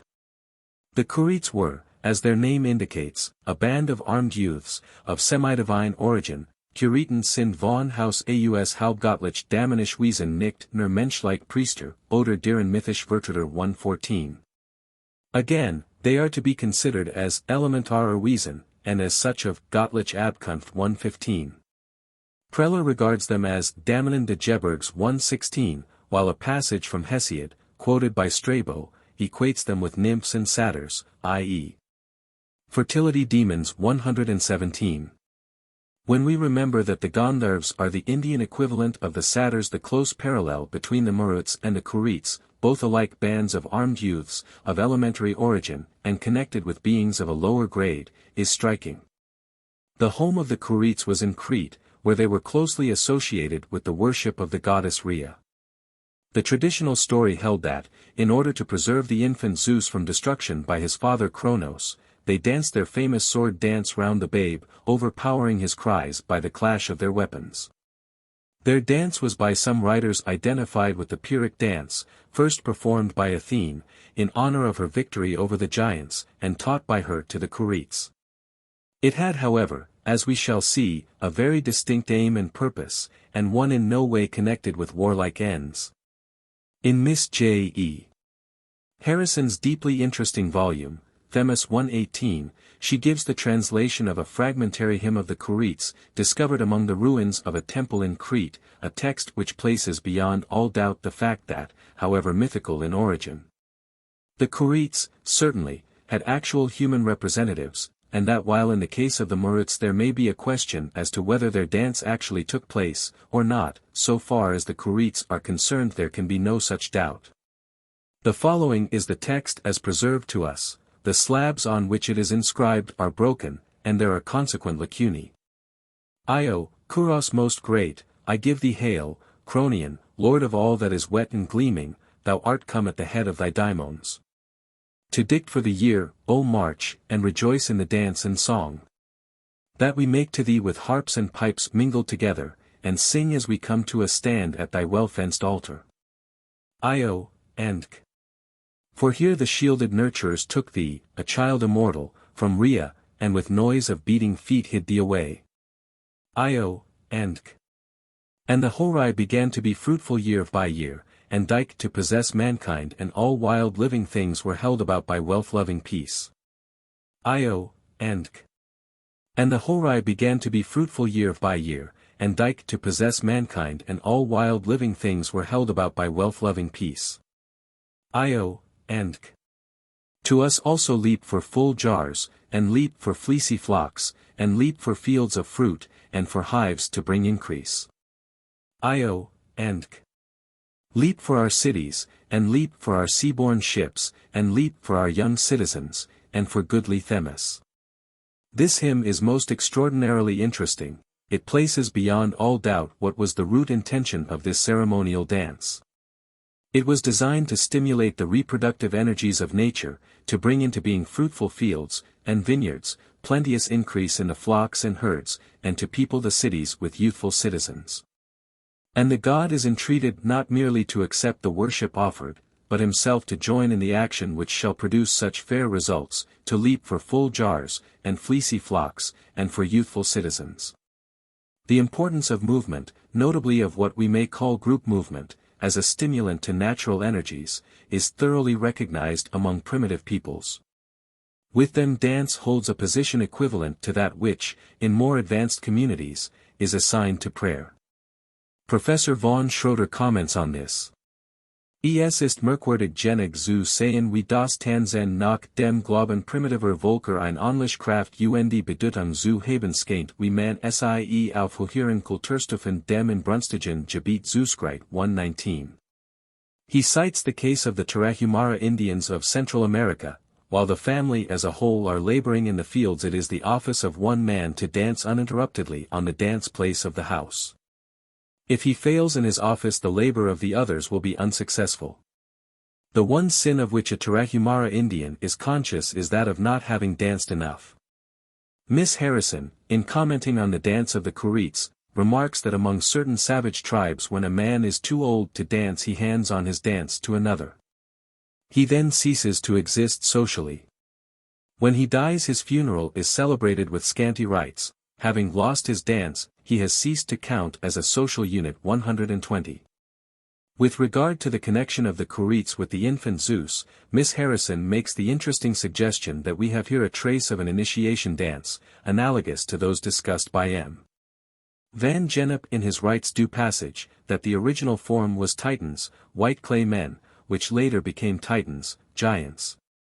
And she draws attention to the fact that daubing the skin with white clay is a frequent practice in these primitive rituals.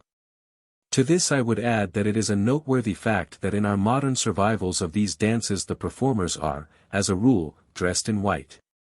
The above suggestion is of extreme significance, as it brings out the possibility that these celebrations were not only concerned with the prosperity of the community, as a whole, but may also have borne a special, an individual, aspect. And that the idea of initiation into the group is closely connected with the ceremonial exercise of group functions. To sum up, there is direct proof that the classic Greeks, in common with their Aryan forefathers, held the conception of a group of beings, of mythic origin, represented under the form of armed youths, who were noted dancers, and whose activities were closely connected with the processes of nature. They recognized a relation between these beings, and others of a less highly developed aspect, phallic demons, often of theriomorphic form. Thus the dance of the Kurites should be considered as a ceremonial ritual action, rather than as a warlike exercise. it was designed to promote the fruitfulness of the earth, not to display the skill of the dancers in the handling of weapons. When we turn to an analogous group, that of the Corybantes, we find that, while presenting a general parallel to the Curites, with whom they are often coupled in mythologies, they also possess certain distinct characteristics, which form a connecting link with other, and later, groups. The Corybantes were of Phrygian origin, attached to the worship of the goddess Cybele, and Attis, the well-known Phrygian counterpart to the Phoenician Adonis, and originally the most important embodiment of the vegetation spirit. Roscher considers them to be of identical origin with the Curites, i.e., as elementary daimons, but the Corybantes of classic art and tradition are undoubtedly human beings. Priests of Cybele, they appear in surviving bas-reliefs in company with that goddess, and with Attis. The dance of the Corybantes is distinguished from that of the Curites by its less restrained, and more orgiastic character. It was a wild and whirling dance resembling that of the modern dervishes, accompanied by self-mutilation and an unrhythmic clashing of weapons, designed, some writers think, to overpower the cries of the victims. If this suggestion be correct, it would seem to indicate that, if the dance of the Curites was originally an initiation dance, that of the Corybantes was sacrificial in character. We shall see later that certain features in the surviving forms of the sword dance also point in this direction.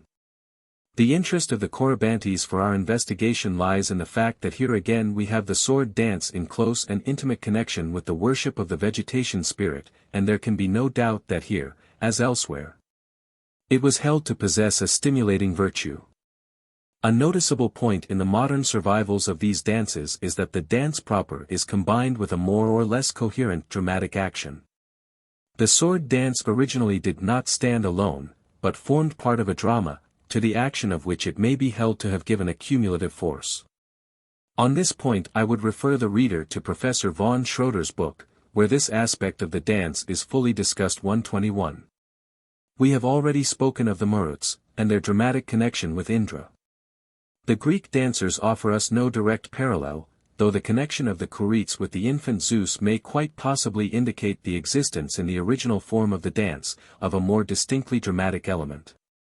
We have, however, in the Roman Salii a connecting link which proves beyond all doubt that our modern dances, and analogous representations, are in fact genuine survivals of primitive ceremonies, and in no way a mere fortuitous combination of originally independent elements. The Salii formed a college of priests, 12 in number, dedicated to the service of Mars, who, it is important to remember, was originally a god of growth and vegetation, a spring deity, who bestowed his name on the vernal month of March. Only by degrees did the activities of the god become specially connected with the domain of war. 122. There seem to have been two groups of Salii, one having their college on the Palatine, the other on the Quirinal. The first were the more important. The Quirinal group shared in the celebrations of the latter part of the month only. The 1st of March was the traditional birthday of Mars, and from that date, during the whole of the month, the Salii offered sacrifices and performed dances in his honor. They wore pointed caps, or helmets, on their head, were girt with swords, and carried on the left arm shields, copied from the Ancilia, or traditional shield of Mars, fabled to have fallen from heaven. In their right hand they bore a small lance. Dionysius of Halicarnassus, in a passage describing the Salii, says, they carried in their right hand a spear, or staff, or something of that sort. Miss Harrison, quoting this passage, gives a reproduction of a bas-relief representing the Salii carrying what she says, are clearly drumsticks. As a matter of fact they very closely resemble the wands, which in the tarot cards sometimes represent the lance suit. Miss Harrison suggests that the original shields were made of skins, stretched upon a frame, and beaten by these drumsticks. This may quite well have been the case, and it would bear out my contention that the original contact of weapon and shield was designed rather as a rhythmic accompaniment to the dance, than as a display of skill in handling sword and lance, i.e., that these dances were not primarily warlike exercises.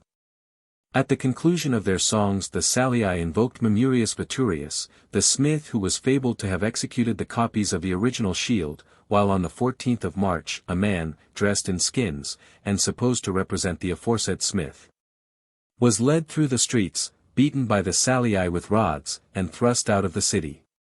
The following day, the 15th, was the feast of Anna Perenna, fabled to be an old woman, to whom Mars had confided the tale of his love for Nerio, and who, disguising herself as the maiden, had gone through the ceremony of marriage with the god. This feast was held outside the gates. On the 23rd the combined feast of Mars and Nerio was held with great rejoicing throughout the city. Modern scholars have unanimously recognized in Mamurius Veturius and Anna Perenna the representatives of the old year, the vegetation spirit, and his female counterpart, who, grown old, must yield place to the young god and his correspondingly youthful bride. Reference to Chapter 5, where the medieval and modern forms of this nature ritual are discussed, and instances of the carrying out of winter, and ceremonial bringing in of spring, are given, will suffice to show how vital and enduring an element in folklore is this idea of driving out the old year, while celebrating the birth of the new. Here then, again, we have a ritual sword dance closely associated with the practice of a nature cult. There can, I think, be no doubt that ab initio the two were connected with each other. But the dance of the Salii with its dramatic folk play features forms an interesting link between the classic dance of the Curites and the modern English survivals, in which the dramatic element is strongly marked. These English forms may be divided into three related groups: the sword dance, the Morris dance, and the mumming play. Of these the Morris dance stands somewhat apart. Of identical origin, it has discarded the dramatic element, and now survives simply as a dance, whereas the sword dance is always dramatic in form, and the mumming play, acted by characters appearing also in the sword dance, invariably contains a more or less elaborate fight. 123. The sword dance proper appears to have been preserved mostly in the north of England, and in Scotland. Mr. Cecil Sharp has found 4 distinct varieties in Yorkshire alone. At one time there existed a special variant known as the Giant's Dance, in which the leading characters were known by the names of Wotan and Frau Frigg. One figure of this dance consisted in making a ring of swords round the neck of a lad, without wounding him. Mr. E. K. Chambers has commented on this as the survival of a sacrificial origin. 124. The remarks of this writer on the sword dance and its dramatic aspect are so much to the point that I quote them here. The sword dance makes its appearance, not like heroic poetry in general, as part of the minstrel repertory, but as a purely popular thing at the agricultural festivals. To these festivals we may therefore suppose it to have originally belonged. Mr. Chambers goes on to remark that the dance of the Salii discussed above, was clearly agricultural, and belongs to Mars not as war god, but in his more primitive quality of a fertilization spirit. In an appendix to his most valuable book the same writer gives a full description, with text, of the most famous surviving form of the sword dance, that of Papa Stur, Old Norwegian Papi in Stora, one of the Shetland Islands. The dance was performed at Christmas, Yuletide. The dancers, 7 in number, represented the 7 champions of Christendom. The leader, St. George, after an introductory speech, performed a solo dance, to the music of an accompanying minstrel. He then presented his comrades, one by one, each in turn going through the same performance.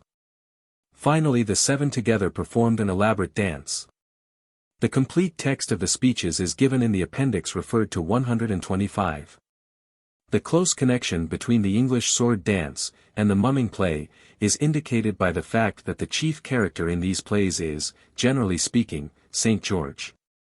The title has in some cases become corrupted into King George. In Professor von Schroeder's opinion this is due to St. George's legendary role as dragon slayer. And he sees in the importance assigned to this hero an argument in favor of his theory that the slaying of the dragon was the earliest Aryan folk drama. In Folklore, Volume 10, a fully illustrated description of the mumming play, as performed at Newbold, a village near Rugby, is given. 126. Here the characters are Father Christmas, St. George, a Turkish knight, Doctor, Moll Finney, Mother of the Night, Humpty Jack, Beelzebub, and Big Head and Littlewit. These last three have no share in the action proper, but appear in a kind of epilogue, accompanying a collection made by Beelzebub. The play is always performed at Christmas time, consequently Father Christmas appears as stage manager, and introduces the characters. The action consists in a general challenge issued by St. George, and accepted by the Turkish knight. A combat follows, in which the Turk is slain.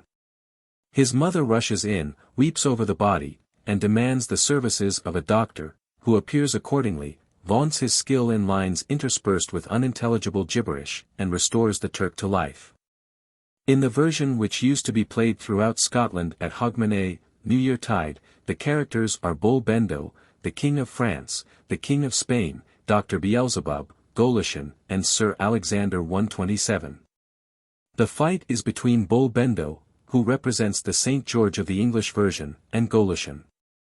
The latter is killed, and, on the demand of Sir Alexander, who acts as stage manager, revived by the doctor, this character, as in the English version, interlarding the recital of his feats of healing skill with unintelligible phrases 128. There is a general consensus of opinion among folklore authorities that in this rough drama, which we find played in slightly modified form all over Europe, in Scandinavia it is the Jolbak, a man dressed in skins, who, after a dramatic dance, is killed and revived. 129, we have a symbolic representation of the death and rebirth of the year.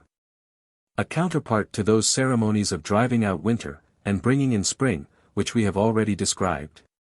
This chapter had already been written when an important article, by Dr. Jevons, entitled Masks and the Origin of the Greek Drama appeared in Folklore, Volume 27. The author, having discussed the different forms of Greek drama, and the variety of masks employed, decides that Greek comedy originated in harvest festivals, in some ceremony in which the harvesters went about in procession wearing masks. This ceremony he connects directly with the English mumming plays, suggesting that the characters represented on this occasion were the vegetation spirit, and those who were concerned in bringing about his revivification. In fine, Greek comedy and the mumming play both sprang from the rite of revivification. At a later stage of our inquiry we shall have occasion to return to this point, and realize its great importance for our theory. The Morris dances differ somewhat from the sword and mumming dances. The performances as a rule take place in the spring, or early summer, chiefly May, and Whitsuntide. The dances retain little or no trace of dramatic action but are dances pure and simple. The performers, generally 6 in number, are attired in white elaborately pleated shirts, decked with ribbons, white moleskin trousers, with bells at the knee, and beaver hats adorned with ribbons and flowers. The leader carries a sword, on the point of which is generally impaled a cake. During the dancing slices of this cake are distributed to the lookers-on, who are supposed to make a contribution to the treasury, a money box carried by an individual called the squire, or clown, dressed in motley, and bearing in the other hand a stick with a bladder at one end, and a cow's tail at the other. In some forms of the dance there is a lord and a lady, who carry maces of office. These maces are short staves, with a transverse piece at the top, and a hoop over it. The whole is decorated with ribbons and flowers, and bears a curious resemblance to the crux ansata 130. In certain figures of the dance the performers carry handkerchiefs, in others, wands, painted with the colors of the village to which they belong. The dances are always more or less elaborate in form. The costume of the clown, an animal's skin, or cap of skin with tail pendant, and the special character assumed by the Maytide celebrations in certain parts of England, e.g. Cornwall and Staffordshire 131, would seem to indicate that, while the English Morris dance has dropped the dramatic action, the dancers not being designated by name, and playing no special role, it has, on the other hand, retained the theriomorphic features so closely associated with Aryan ritual, which the sword dance, and mumming play, on their side, have lost. 132. A special note of these English survivals, and one to which I would now draw attention, is the very elaborate character of the figures, and the existence of a distinct symbolic element. I am informed that the sword dancers of today always, at the conclusion of a series of elaborate sword-lacing figures, form the pentangle. As they hold up the sign they cry, triumphantly, "A nut! A nut!" The word nut equals knot, as in the game of nuts, i.e., breast knots, nosegays, in May. They do this often even when performing a later form of the mumming play. I have already drawn attention to the fact that in Gawain and the Green Knight the hero's badge is the pentangle, or pentacle, there explained as called by the English, the endless knot 133. In the previous chapter one have noted that the pentangle frequently in the tarot suits replaces the dish. In Mr. Yeats's remarks, cited above, the two are held to be interchangeable, one or the other always forms one of the group of symbols. In one form of the Morris dance, that performed in Berkshire, the leader, or squire, of the Morris carries a chalice. At the same time he bears a sword, and a bull's head at the end of a long pole. This figure is illustrated in Miss Mary Neal's Esperance Morris Book 134. Thus our English survivals of these early vegetation ceremonies preserve, in a more or less detached form, the four symbols discussed in the preceding chapter: grail, sword, lance, and pentangle, or dish. It seems to me that, in view of the evidence thus offered, it is not a very hazardous, or far-fetched hypothesis to suggest that these symbols, the exact value of which, as a group, we cannot clearly determine, but of which we know the two most prominent, cup and lance, to be sex symbols, were originally fertility emblems, and as such employed in a ritual designed to promote, or restore, the activity of the reproductive energies of nature. As I have pointed out above, an obvious dislocation has taken place in our English survivals. Sword dance, mumming play, and Morris dance, no longer form part of one ceremony, but have become separated, and connected, on the one hand with the winter, on the other with the early summer, nature celebrations. It is thus not surprising that the symbols should also have become detached. The fact that the three groups manifestly form part of an original whole is an argument in favor of the view that at one moment all the symbols were used together, and the Grail chalice carried in a ceremony in which sword, lance, and pentangle were also displayed. But there is another point I would suggest.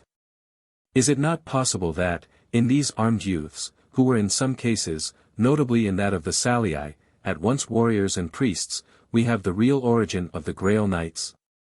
We know now, absolutely, and indubitably, that these sword dances formed an important part of the vegetation ritual.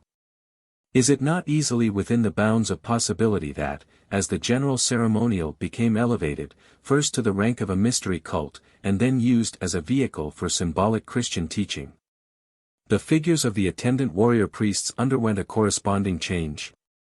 From Salii to Templars is not after all so far a cry, as from the glittering golden-armed Muruts, and the youthful leaping Kurites, to the grotesque tatterdemalion personages of the Christmas mumming play.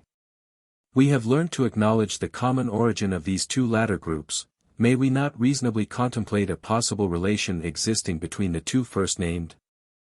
Chapter 8. The Medicine Man.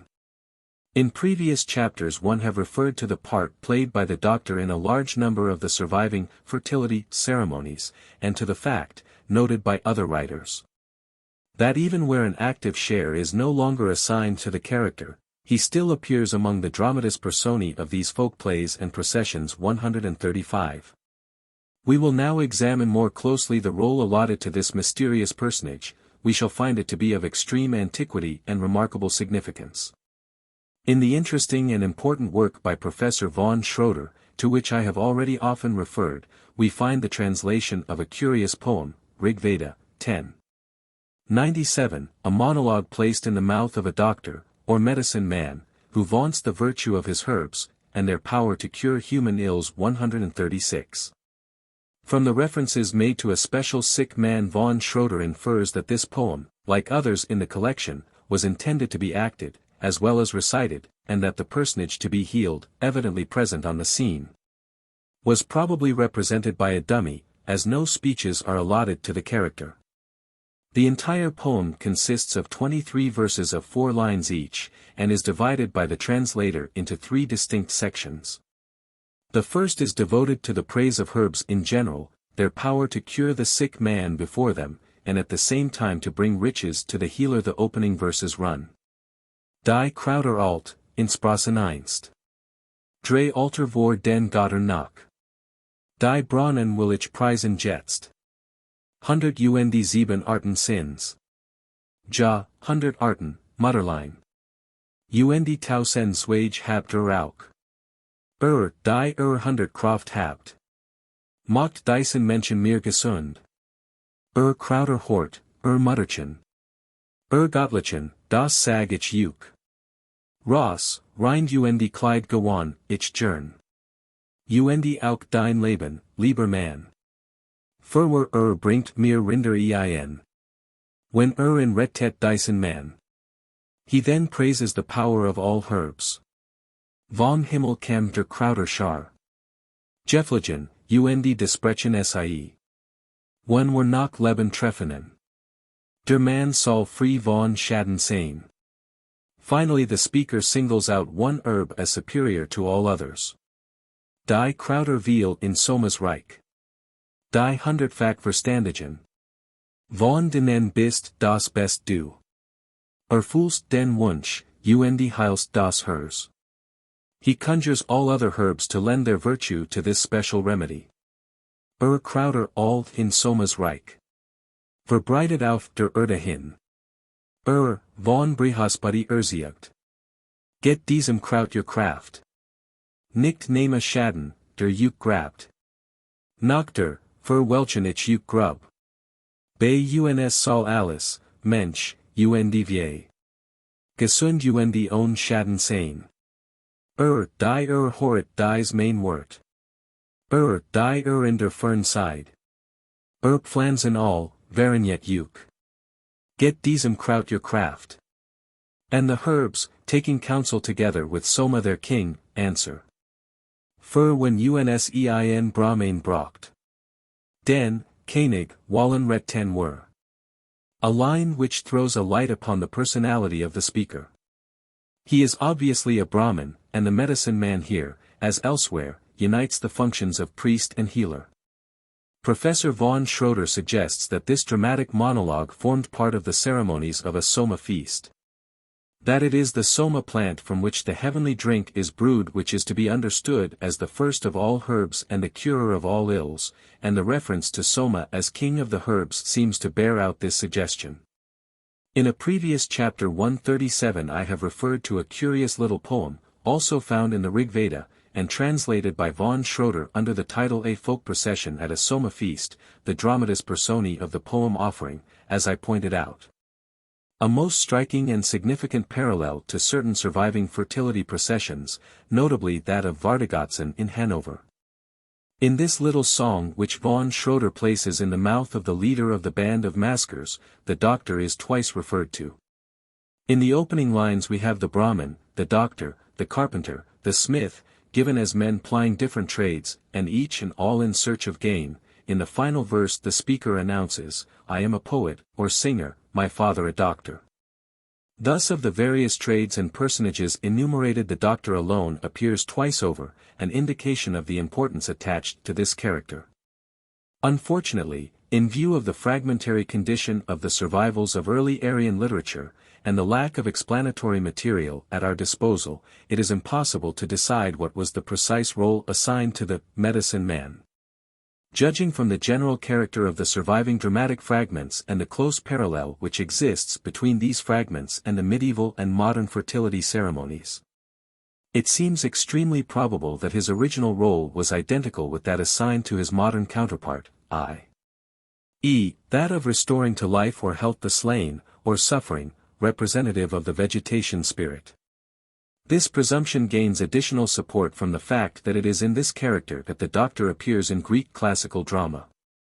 Von Schroeder refers to the fact that the doctor was a stock figure in the Greek Mimus 138, and in Mr. Cornford's interesting volume entitled The Origin of Attic Comedy, the author reckons the doctor among the stock masks of the early Greek theatre, and assigns to this character the precise role which later survivals have led us to attribute to him.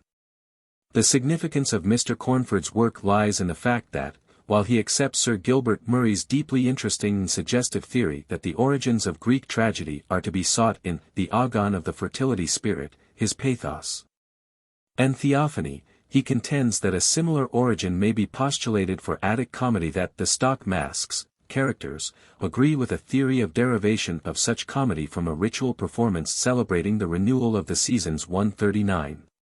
They were at first serious, and even awful, figures in a religious mystery, the god who every year is born, and dies, and rises again, his mother and his bride, the antagonist who kills him, the medicine man who restores him to life 140. I would submit that the presence of such a character in the original ritual drama of revival which, on my theory, underlies the romantic form of the Grail legend, may, in view of the above evidence, and of that brought forward in the previous chapters, be accepted as at least a probable hypothesis. But, it may be objected, granting that the doctor in these fertility processions and dramas represents a genuine survival of a feature of immemorial antiquity, a survival to be traced alike in Aryan remains, in Greek literature, and in medieval ceremony, what is the precise bearing upon the special subject of our investigations?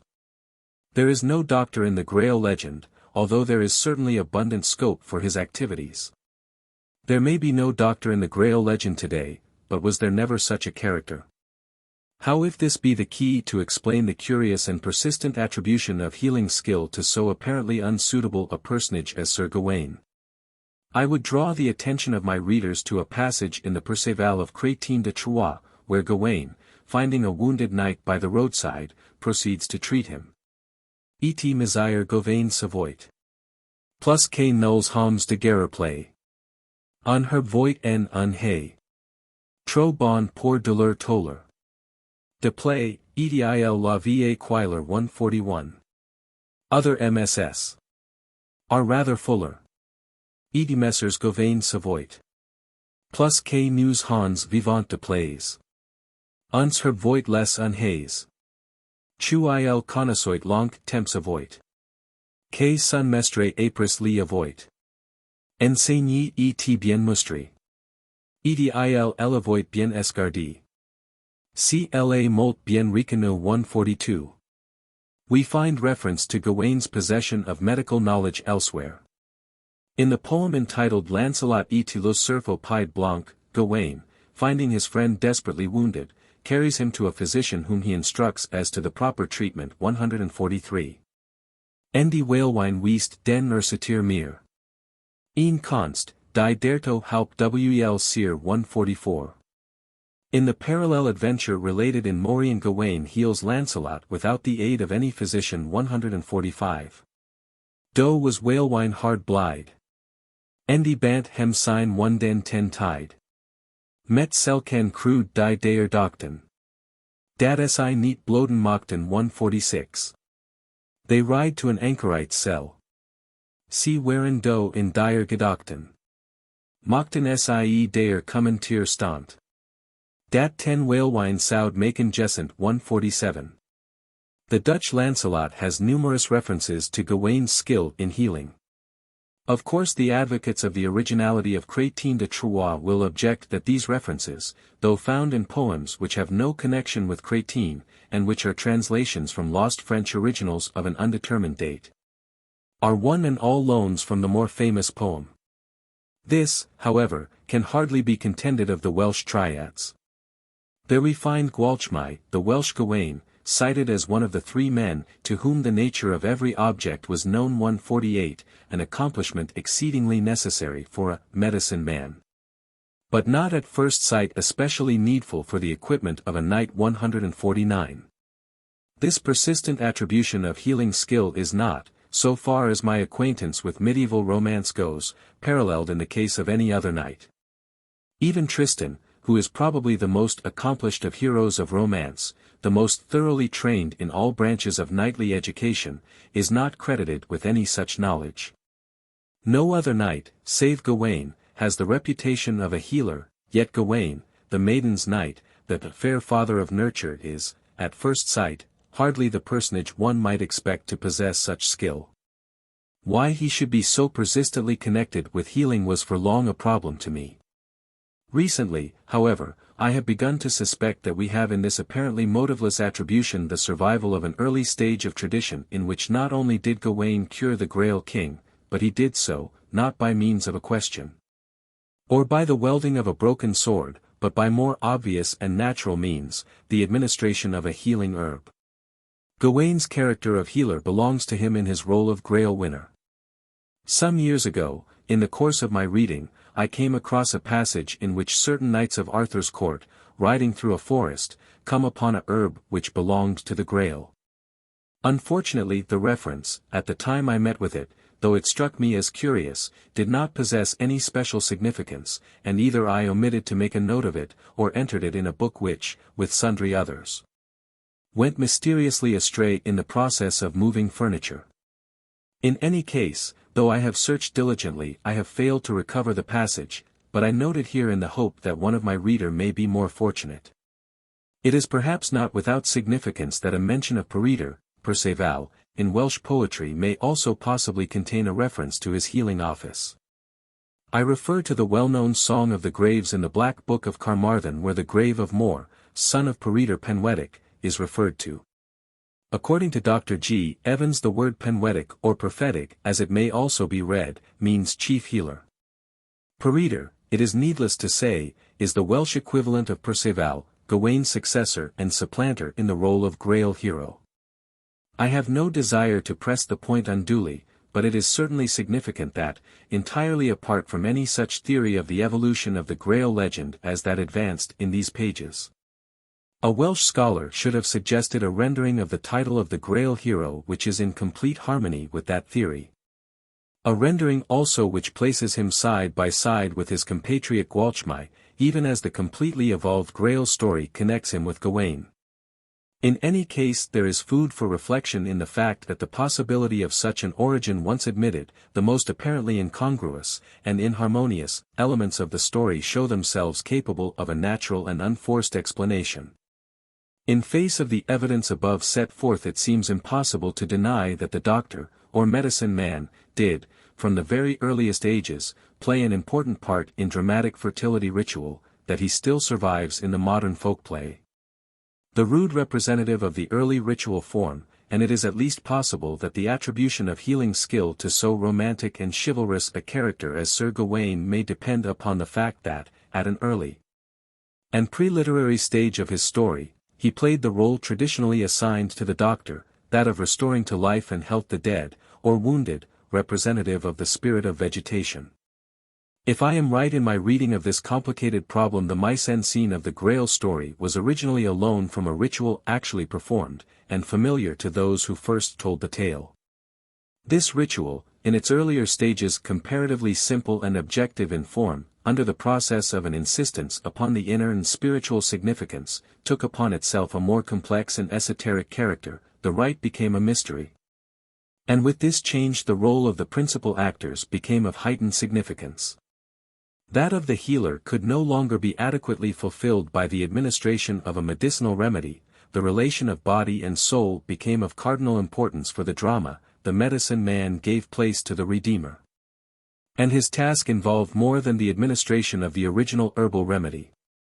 In fact, in the final development of the story, the pathos is shared alike by the representative of the vegetation spirit, and the healer, whose task involves a period of stern testing and probation.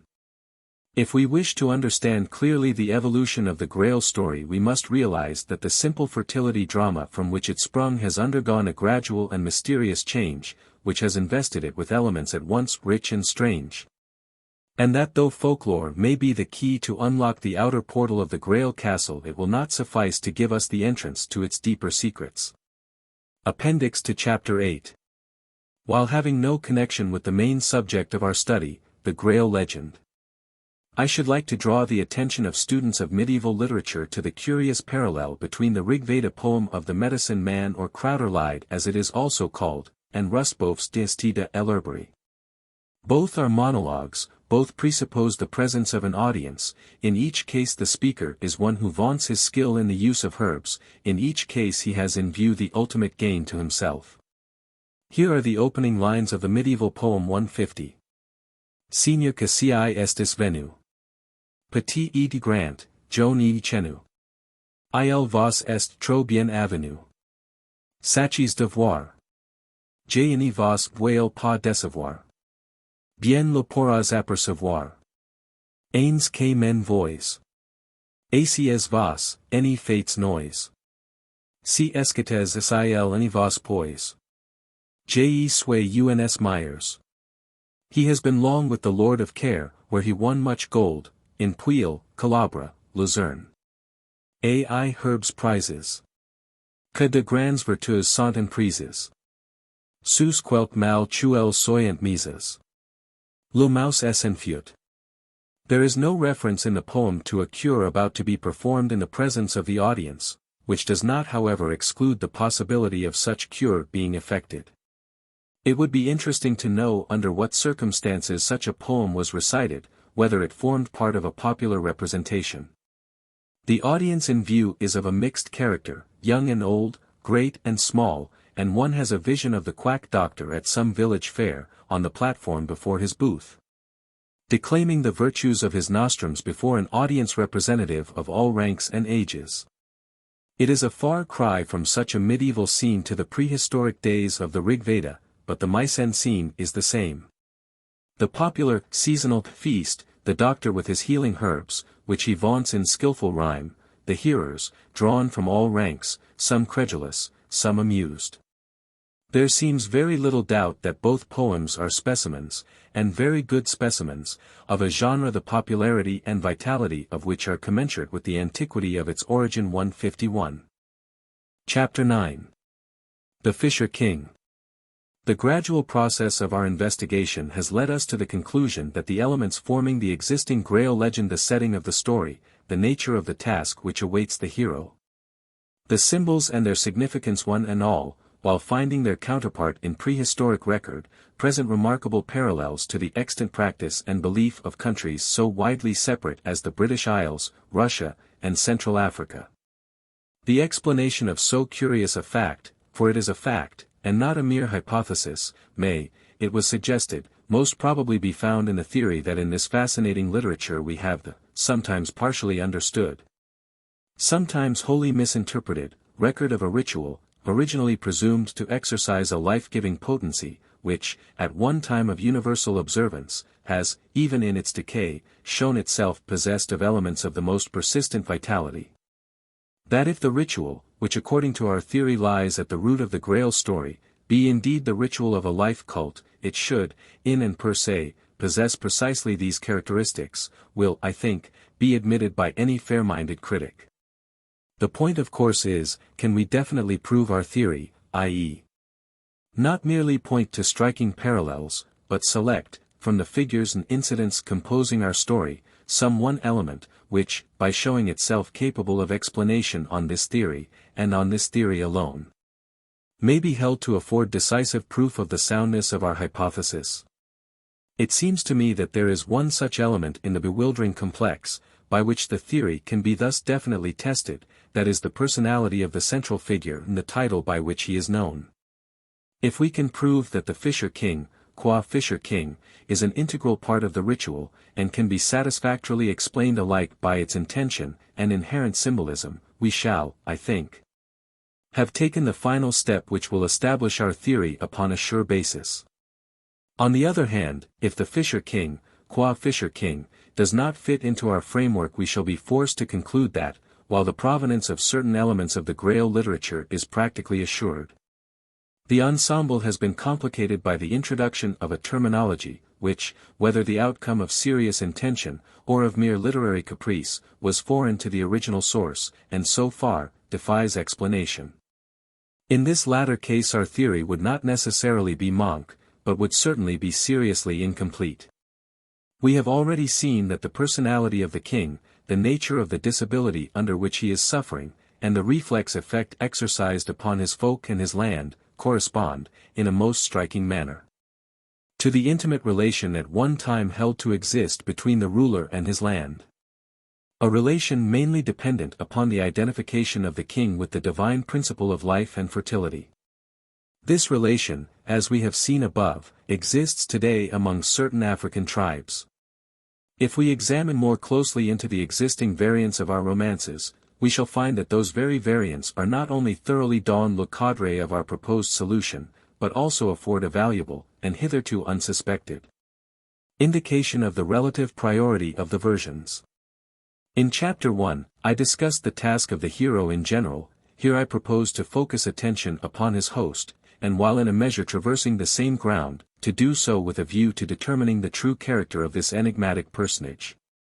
In the Bleherus version 152, the lord of the castle is suffering under no disability whatever. He is described as tall and strong of limb, of no great age, but somewhat bald. Besides the king there is a dead knight upon a bier, over whose body vespers for the dead are solemnly sung.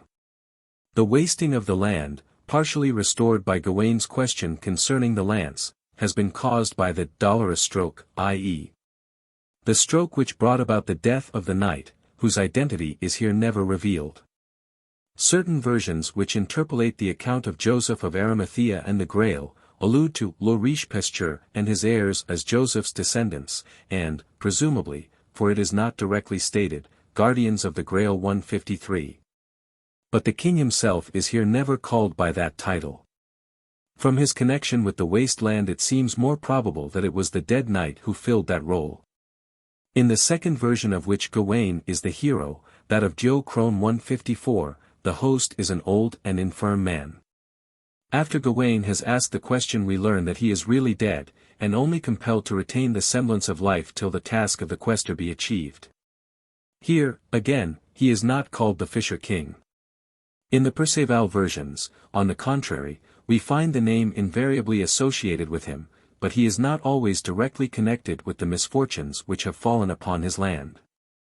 Thus, while the Watchier texts are incomplete, breaking off at the critical moment of asking the question, Manasseh who continues, and ostensibly completes, Watchier, introduces the dead knight, here Gundezert.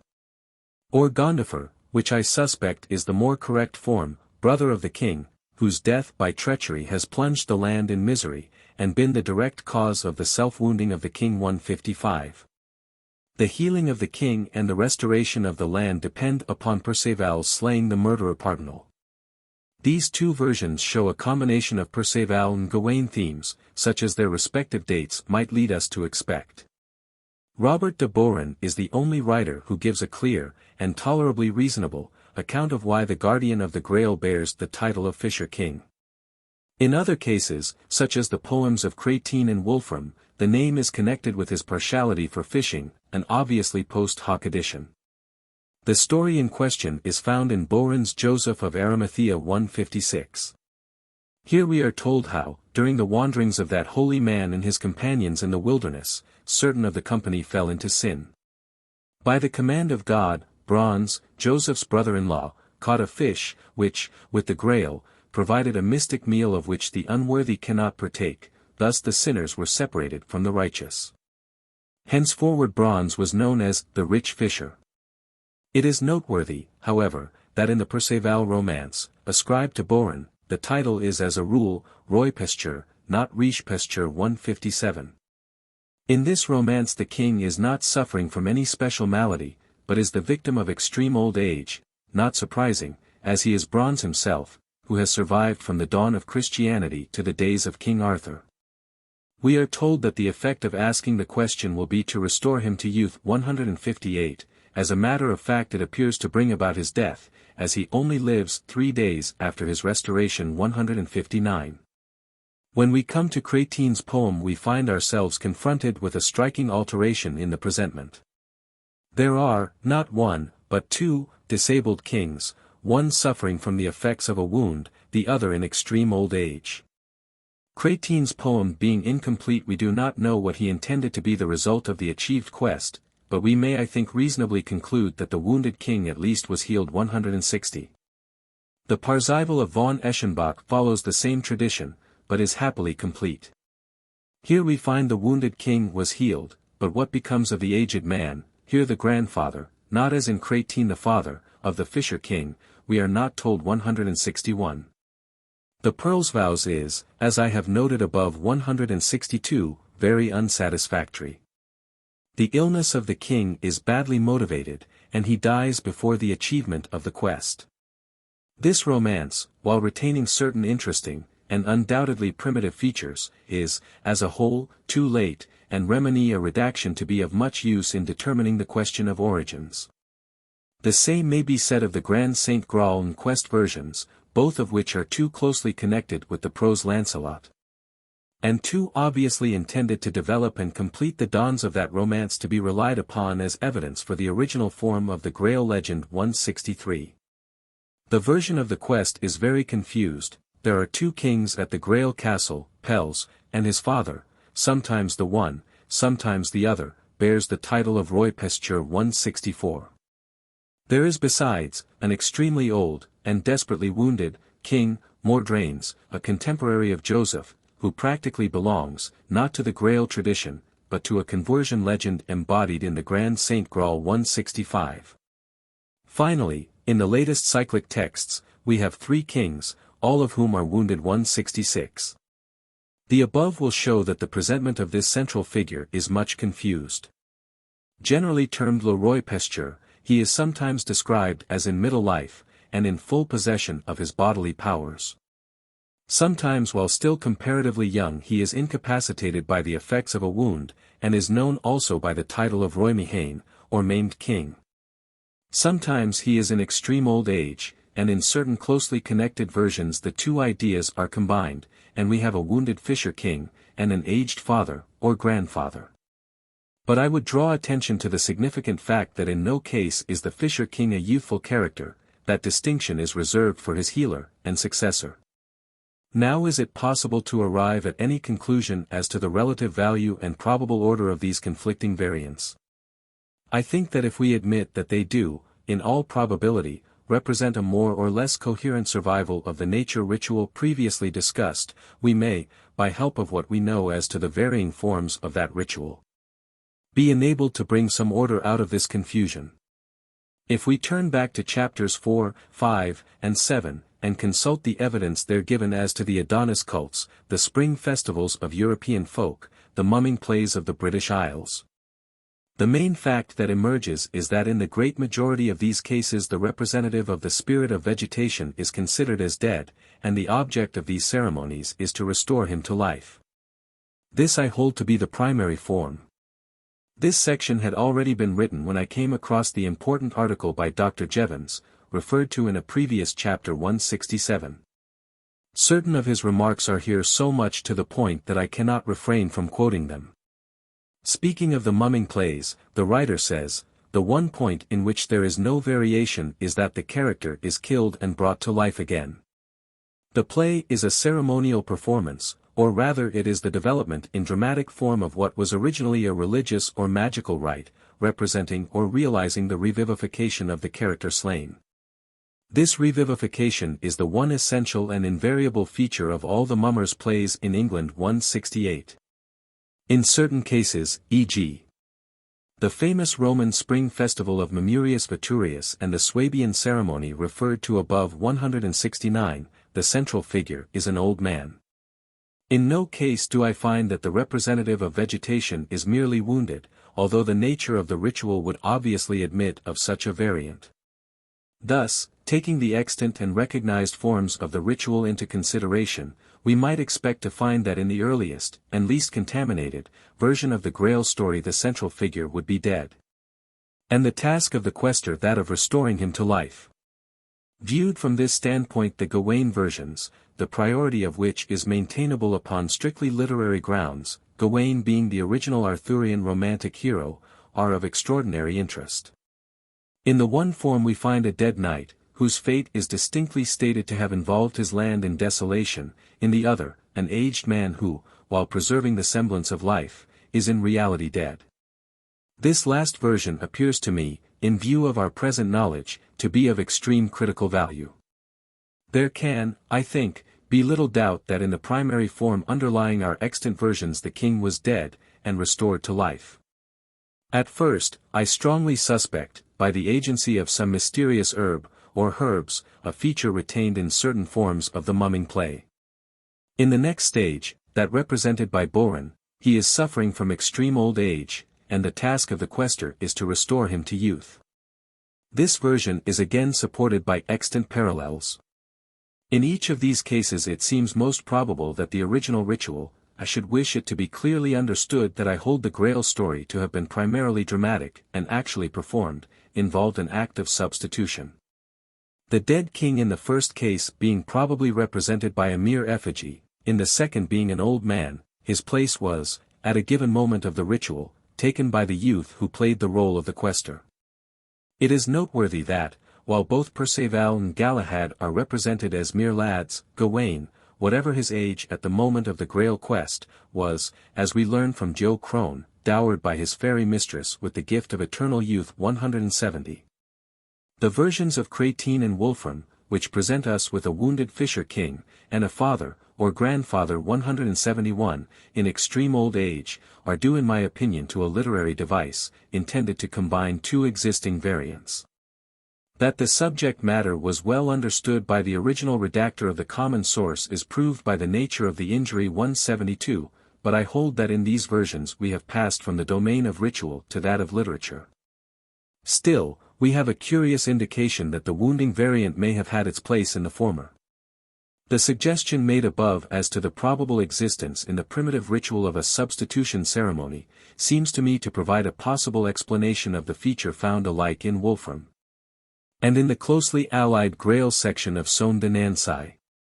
I.e., that the wound of the king was a punishment for sin, he had conceived a passion for a pagan princess 173. Now there would be no incongruity in representing the dead king as reborn in youthful form, the aged king as revenu dans sa jouvence, but when the central figure was a man in the prime of life some reason had to be found. His strength and vitality being restored, for his supersession by the appointed healer. This supersession was adequately motivated by the supposed transgression of a fundamental Christian law, entailing as consequence the forfeiture of his crown. I would thus separate the doubling theme, as found in Cratine and Wolfram, from the wounded theme, equally common to these poets. This latter might possibly be accounted for on the ground of a ritual variant. The first is purely literary, explicable neither on the exoteric, nor the esoteric, aspect of the ceremony. From the exoteric point of view there are not, and there cannot be, two kings suffering from parallel disability. The ritual knows one principle of life, and one alone. Equally from the esoteric standpoint Fisher King, and Maimed King, representing two different aspects of the same personality, may, and probably were, represented as two individuals, but one alone is disabled. Further, as the two are, in very truth, one, they should be equals in age, not of different generations. Thus the Bleherus version which gives us a dead knight, presumably, from his having been slain in battle, still in vigorous manhood, and a hale king is, ritually, the more correct. The original of Manasseh's version must have been similar, but the fact that by the time it was compiled the Fisher King was generally accepted as being also the Maimed King led to the introduction of the very awkward, and poorly motivated self-wounding incident. It will be noted that in this case the king is not healed either at the moment of the slaying of his brother's murderer, which would be the logical result of the dawns of the tale, nor at the moment of contact with the successful quester, but at the mere announcement of his approach 174.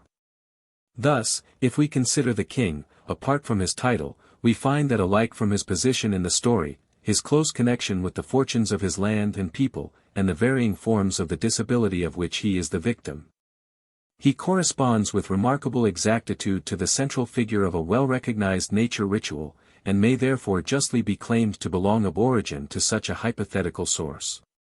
But what about his title? Why should he be called the Fisher King? Here we strike what I hold to be the main crux of the problem, a feature upon which scholars have expended much thought and ingenuity, a feature which the authors of the romances themselves either did not always understand, or were at pains to obscure by the introduction of the obviously post hoc motif above referred to, i.e., that he was called the Fisher King because of his devotion to the pastime of fishing, apropos of which Heinzel sensibly remarks that the story of the Fisher King presupposes a legend of this personage only vaguely known and remembered by Cratine 175. Practically the interpretations already attempted fall into two main groups, which we may designate as the Christian legendary, and the Celtic folklore interpretations. For those who hold that the Grail story is essentially, and fundamentally, Christian, finding its root in Eucharistic symbolism, the title is naturally connected with the use of the fish symbol in early Christianity, the ichthys anagram. As applied to Christ, the title, Fishers of Men, bestowed upon the apostles. The papal ring of the fisherman. Though it must be noted that no manipulation of the Christian symbolism avails satisfactorily to account for the lamentable condition into which the bearer of the title has fallen. 176. The advocates of the folklore theory, on the other hand, practically evade this main difficulty, by basing their interpretation upon Boran's story of the catching of the fish by bronze, equating this character with the Bran of Welsh tradition, and pointing to the existence in Irish and Welsh legend, of a salmon of wisdom, the tasting of whose flesh confers all knowledge. Hertz acutely remarks that the incident, as related by Boran, is not of such importance as to justify the stress laid upon the name, rich fisher, by later writers. 177. We may also note in this connection that the Grail romances never employ the form wise fisher, which, if the origin of the name were that proposed above, we might reasonably expect to find. It is obvious that a satisfactory solution of the problem must be sought elsewhere. In my opinion, the key to the puzzle is to be found in the rightful understanding of the fish-fisher symbolism. Students of the Grail literature have been too prone to treat the question on the Christian basis alone, oblivious of the fact that Christianity did no more than take over, and adapt to its own use. A symbolism already endowed with a deeply rooted prestige and importance. So far the subject cannot be said to have received adequate treatment. Certain of its aspects have been more or less fully discussed in monographs and isolated articles, but we still await a comprehensive study on this most important question. 178. So far as the present state of our knowledge goes, we can affirm with certainty that the fish is a life symbol of immemorial antiquity, and that the title of fisher has, from the earliest ages, been associated with deities who were held to be specially connected with the origin and preservation of life. In Indian cosmogony, Manu finds a little fish in the water in which he would wash his hands. It asks, and receives, his protection, asserting that when grown to full size it will save Manu from the universal deluge. This is Jasa, the greatest of all fish. 179. The first avatar of Vishnu the Creator is a fish. At the great feast in honor of this god, held on the 12th day of the first month of the Indian year, Vishnu is represented under the form of a golden fish, and addressed in the following terms: We do, O God. In Gestalt eines Fisches die in der Unterwelt befindlichen Veden Geratet hast, so read out Michigan 180. The fish avatar was afterwards transferred to Buddha. In Buddhist religion the symbols of the fish and fisher are freely employed. Thus in Buddhist monasteries we find drums and gongs in the shape of a fish, but the true meaning of the symbol, while still regarded as sacred, has been lost, and the explanations, like the explanations of the Grail romances, are often fantastic afterthoughts. In the Mahayana scriptures Buddha is referred to as the fisherman who draws fish from the ocean of samsara to the light of salvation. There are figures and pictures which represent Buddha in the act of fishing, an attitude which, unless interpreted in a symbolic sense, would be utterly at variance with the tenets of the Buddhist religion. 181. This also holds good for Chinese Buddhism. The goddess Kuan Yin equals Avalokiteshvara, the female deity of mercy and salvation, is depicted either on, or holding, a fish. In the Han Palace of Kunming Chih there was a fish carved in jade to which in time of drought sacrifices were offered, the prayers being always answered. Both in India and China the fish is employed in funeral rites. In India a crystal bowl with fish handles was found in a reputed tomb of Buddha. In China the symbol is found on stone slabs enclosing the coffin, on bronze urns, vases, etc. Even as the Babylonians had the fish, or fisher, god, Oans who revealed to them the arts of writing, agriculture, etc. And was, as Easler puts it, teacher and lord of all wisdom, so the Chinese Fu Hai, who is pictured with the mystic tablets containing the mysteries of heaven and earth, is, with his consort and retinue, represented as having a fish's tail 182. The writer of the article in the open court asserts that the fish was sacred to those deities who were supposed to lead men back from the shadows of death to life 183. If this be really the case, we can understand the connection of the symbol first with Orpheus, later with Christ. As Isler remarks, Orpheus is connected with nearly all the mystery, and a great many of the ordinary chthonic cults in Greece and Italy. Christianity took its first tentative steps into the reluctant world of Greco-Roman paganism under the benevolent patronage of Orpheus 184. There is thus little reason to doubt that, if we regard the fish as a divine life symbol, of immemorial antiquity, we shall not go very far astray. We may note here that there was a fish known to the Semites by the name of Adonis, although as the title signifies Lord, and is generic rather than specific, too much stress cannot be laid upon it. It is more interesting to know that in Babylonian cosmology Adapa the Wise, the son of Ea, is represented as a fisher 185. In the ancient Sumerian laments for Tammuz, previously referred to, that god is frequently addressed as divine Lamgar, lord of the net. The nearest equivalent I have so far found to our Fisher King 186. Whether the phrase is here used in an actual or a symbolic sense, the connection of idea is sufficiently striking. In the opinion of the most recent writers on the subject, the Christian fish symbolism derives directly from the Jews, on their side having borrowed freely from Syrian belief and practice 187. What may be regarded as the central point of Jewish fish symbolism is the tradition that, at the end of the world, Meshach will catch the great fish Leviathan and divide its flesh as food among the faithful. As a foreshadowing of this messianic feast, the Jews were in the habit of eating fish upon the Sabbath. During the captivity, under the influence of the worship of the goddess Atargatis, they transferred the ceremony to the Friday, the eve of the Sabbath, a position which it has retained to the present day. Isler remarks that, in Galatia one can see Israelite families, in spite of their being reduced to the extremest misery, procuring on Fridays a single gudgeon, to eat, divided into fragments, at nightfall. In the 16th century Rabbi Solomon Luria protested strongly against this practice. Fish, he declared, should be eaten on the Sabbath itself, not on the eve 188. This Jewish custom appears to have been adopted by the primitive church, and early Christians, on their side, celebrated a sacramental fish meal. The catacombs supply us with numerous illustrations, fully described by the two writers referred to. The elements of this mystic meal were fish, bread, and wine, the last being represented in the Messianic tradition. At the end of the meal God will give to the most worthy, i.e., to King David, the cup of blessing, one of fabulous dimensions 189. Fish play an important part in mystery cults, as being the holy food. Upon a tablet dedicated to the Phrygian Mater Magna we find fish and cup. And Dolger, speaking of a votive tablet discovered in the Balkans, says, Hier ist der Fisch immer und immer wieder also deutlich als die Heilige Speise eines Mysterienkults Herberghoben 190. Now I would submit that here, and not in Celtic folklore, is to be found the source of Boran's fish meal. Let us consider the circumstances. Joseph and his followers, in the course of their wanderings, find themselves in danger of famine. The position is somewhat curious, as apparently the leaders have no idea of the condition of their followers till the latter appeal to Bronze 191. Bronze informs Joseph, who prays for aid and counsel from the Grail. A voice from heaven bids him send his brother-in-law, Bronze, to catch a fish.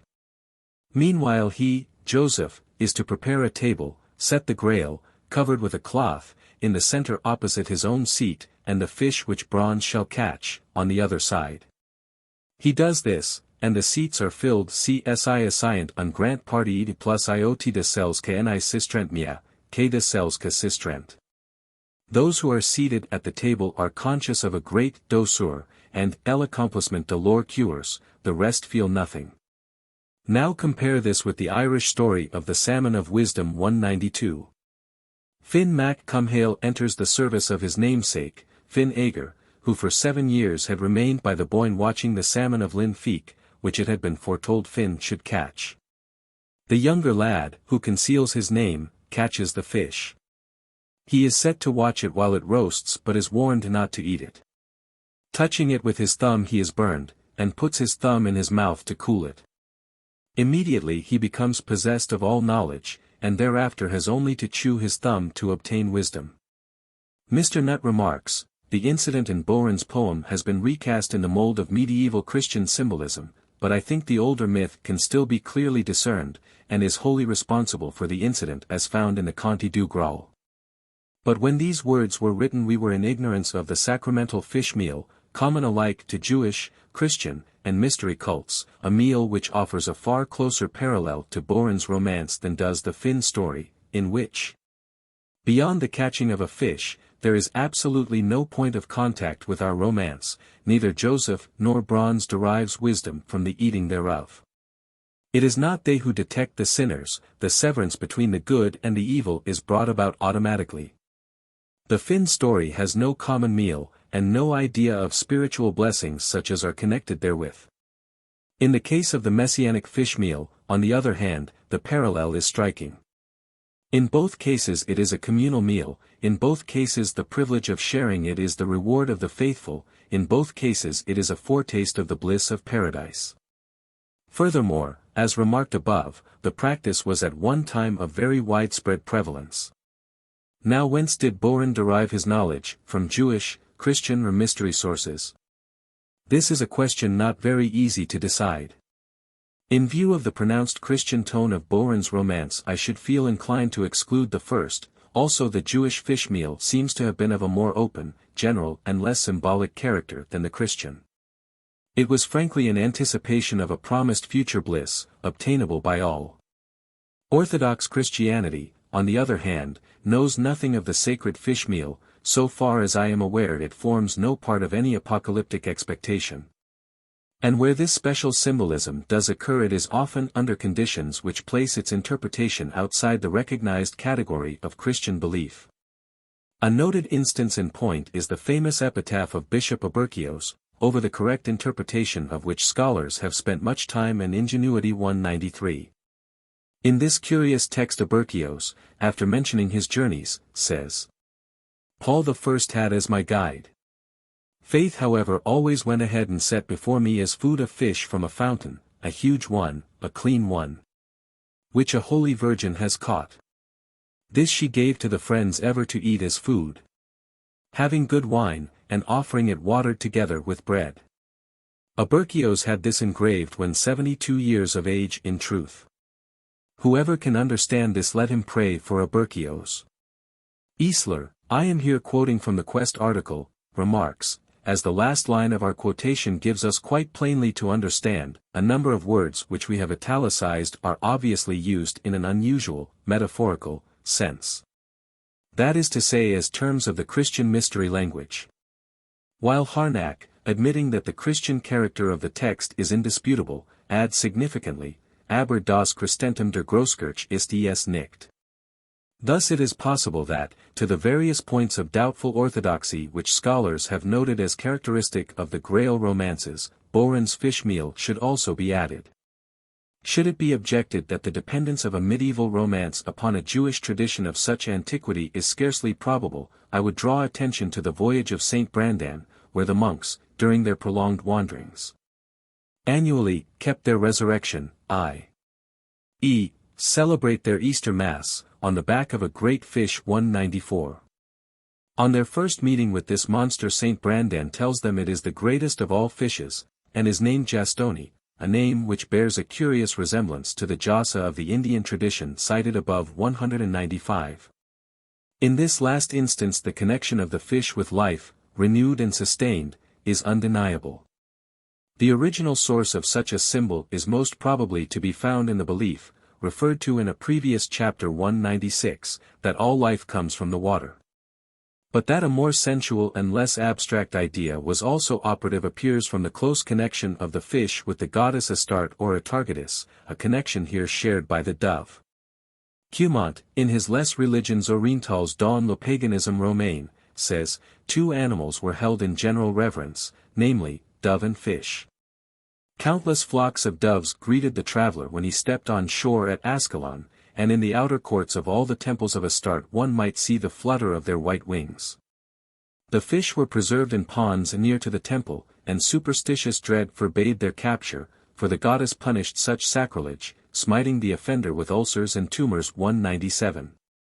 But at certain mystic banquets priests and initiates partook of this otherwise forbidden food, in the belief that they thus partook of the flesh of the goddess. Eisler and other scholars are of the opinion that it was the familiarity with this ritual gained by the Jews during the captivity that led to the adoption of the Friday fish meal, already referred to. Friday being the day dedicated to the goddess and, later, to her equivalent, Venus. From the Jews the custom spread to the Christian Church, where it still flourishes. Its true origin, it is needless to say, being wholly unsuspected. 198.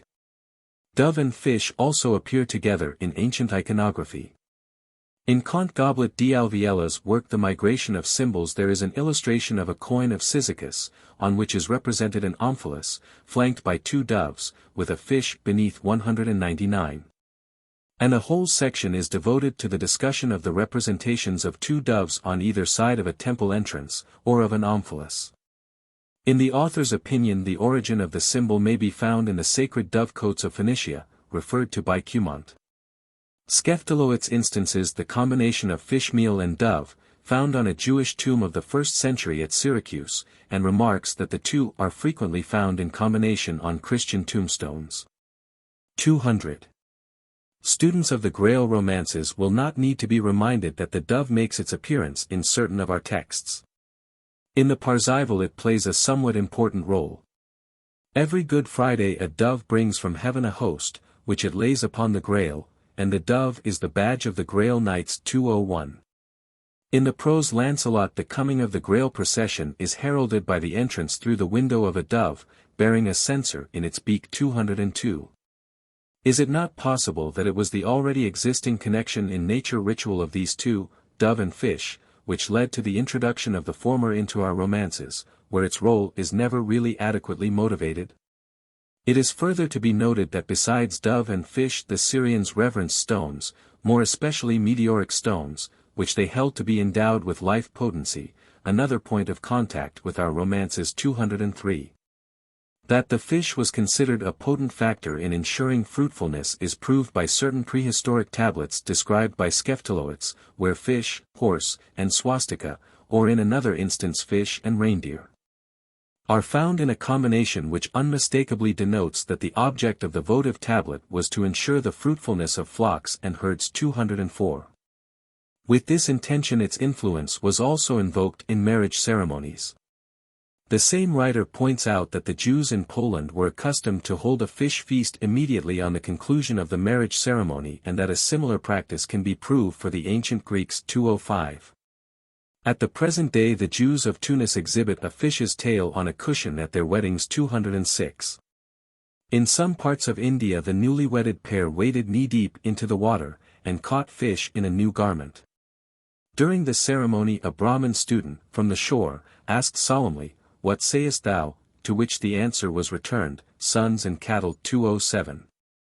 In all these cases there can be no doubt that it was the prolific nature of the fish, a feature which it shares in common with the dove, which inspired practice and intention.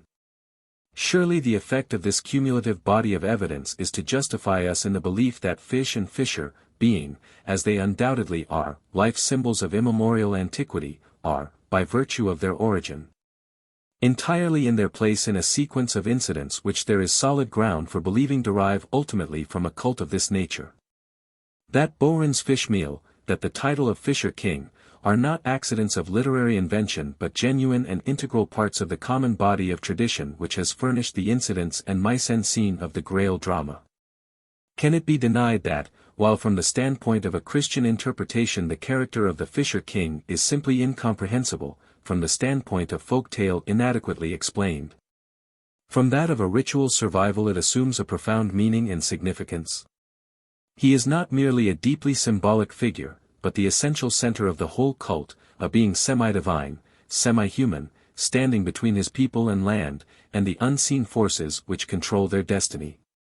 If the Grail story be based upon a life ritual, the character of the Fisher King is of the very essence of the tale, and his title, so far from being meaningless, expresses, for those who are at pains to seek, the intention and object of the perplexing whole. The Fisher King is, as I suggested above, the very heart and center of the whole mystery. And I contend that with an adequate interpretation of this enigmatic character, the soundness of the theory providing such an interpretation may be held to be definitely proved. Chapter 10. The Secret of the Grail. 1. The Mysteries. Students of the Grail literature cannot fail to have been impressed by a certain atmosphere of awe and mystery which surrounds that enigmatic vessel. There is a secret connected with it, the revelation of which will entail dire misfortune on the betrayer. If spoken of at all, it must be with scrupulous accuracy. It is so secret a thing that no woman, be she wife or maid, may venture to speak of it. A priest, or a man of holy life might indeed tell the marvel of the Grail, but none can hearken to the recital without shuddering, trembling, and changing color for very fear. Say del Graal don't news any doit. Le secret dire any conter. Car tel chose poroit monter. Li cont eins il fus tos dis. Que tus ham en seroit meris.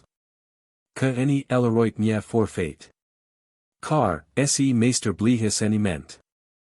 News any doit dire lo seeker 208. Mais la mervel il trova. Don't mains foi ss poenta. Ne doit news ham contra any dire. Sil qui lo disti en a grant ire. Car se li signes del Graal, other text seekers. Sen puet avoir id pain et mal, li fet grant pechi id grant mal. Silka. Esentremet del conter. Furs ensi com it doit aller 209. The above refers to Gawain's adventure at the Black Chapel, en route for the Grail Castle. The following is the answer given to Perceval by the Maiden of the White Mule, after he has been overtaken by a storm in the forest. She tells him the mysterious light he beheld proceeded from the Grail, but on his inquiry as to what the Grail may be, refuses to give him any information. Li disti, sire, cne puet ester. Kje plus vos en doi dire. Si vous c. Foi estis mi sire. Nen osseroi plus conter. Ne demon labor plus parlor, other texts, ma bouche. Car ce est chose trop secret. Cne doit ester raconti. Par dame any par damosel. Par messine any par pucile. Ne par null home casoitnes. Si prevoirs ne ordenis. U home que main saint vi. Sil poroit del Graal parlor. Id la mervel raconter. Que news ham nel poroit oyer. Qu'il ne l'estuis fremir. Trembler et remure color. Et impaler de la power 210. From this evidence there is no doubt that to the Romance writers the Grail was something secret, mysterious and awful, the exact knowledge of which was reserved to a select few, and which was only to be spoken of with bated breath. And a careful regard to strict accuracy. But how does this agree with the evidence set forth in our preceding chapters? There we have been led rather to emphasize the close parallels existing between the characters and incidents of the Grail story, and a certain well-marked group of popular beliefs and observances, now very generally recognized as fragments of a once widespread nature cult. These beliefs and observances, while dating from remotest antiquity, have, in their modern survivals, of recent years, attracted the attention of scholars by their persistent and pervasive character, and their enduring vitality. Yet, so far as we have hitherto dealt with them, these practices were, and are, popular in character, openly performed, and devoid of the special element of mystery which is so characteristic a feature of the Grail. Nor, in these public folk ceremonies, these spring festivals, dances, and plays, is there anything which, on the face of it, appears to bring them into touch with the central mystery of the Christian faith. Yet the men who wrote these romances saw no incongruity in identifying the mysterious food-providing vessel of the Bleherus Gawain version with the chalice of the Eucharist. and in ascribing the power of bestowing spiritual life to that which certain modern scholars have identified as a Wunschding, a folktale vessel of plenty. If there be a mystery of the Grail, surely the mystery lies here, in the possibility of identifying two objects which, apparently, lie at the very opposite poles of intellectual conception. What brought them together?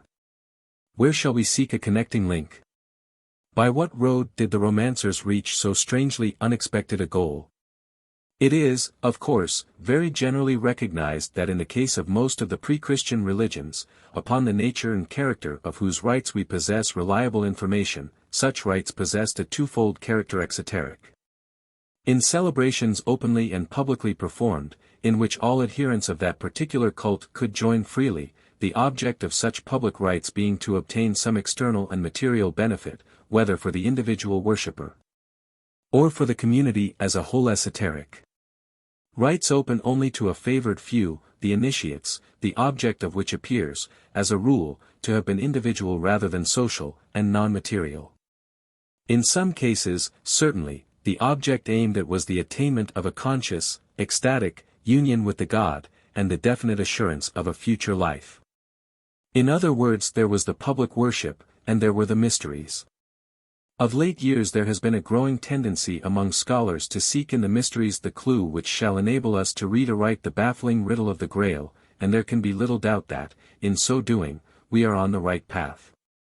At the same time I am convinced that to seek that clue in those mysteries which are at once the most famous, and the most familiar to the classical scholar, i.e., the Eleusinian, is a fatal mistake.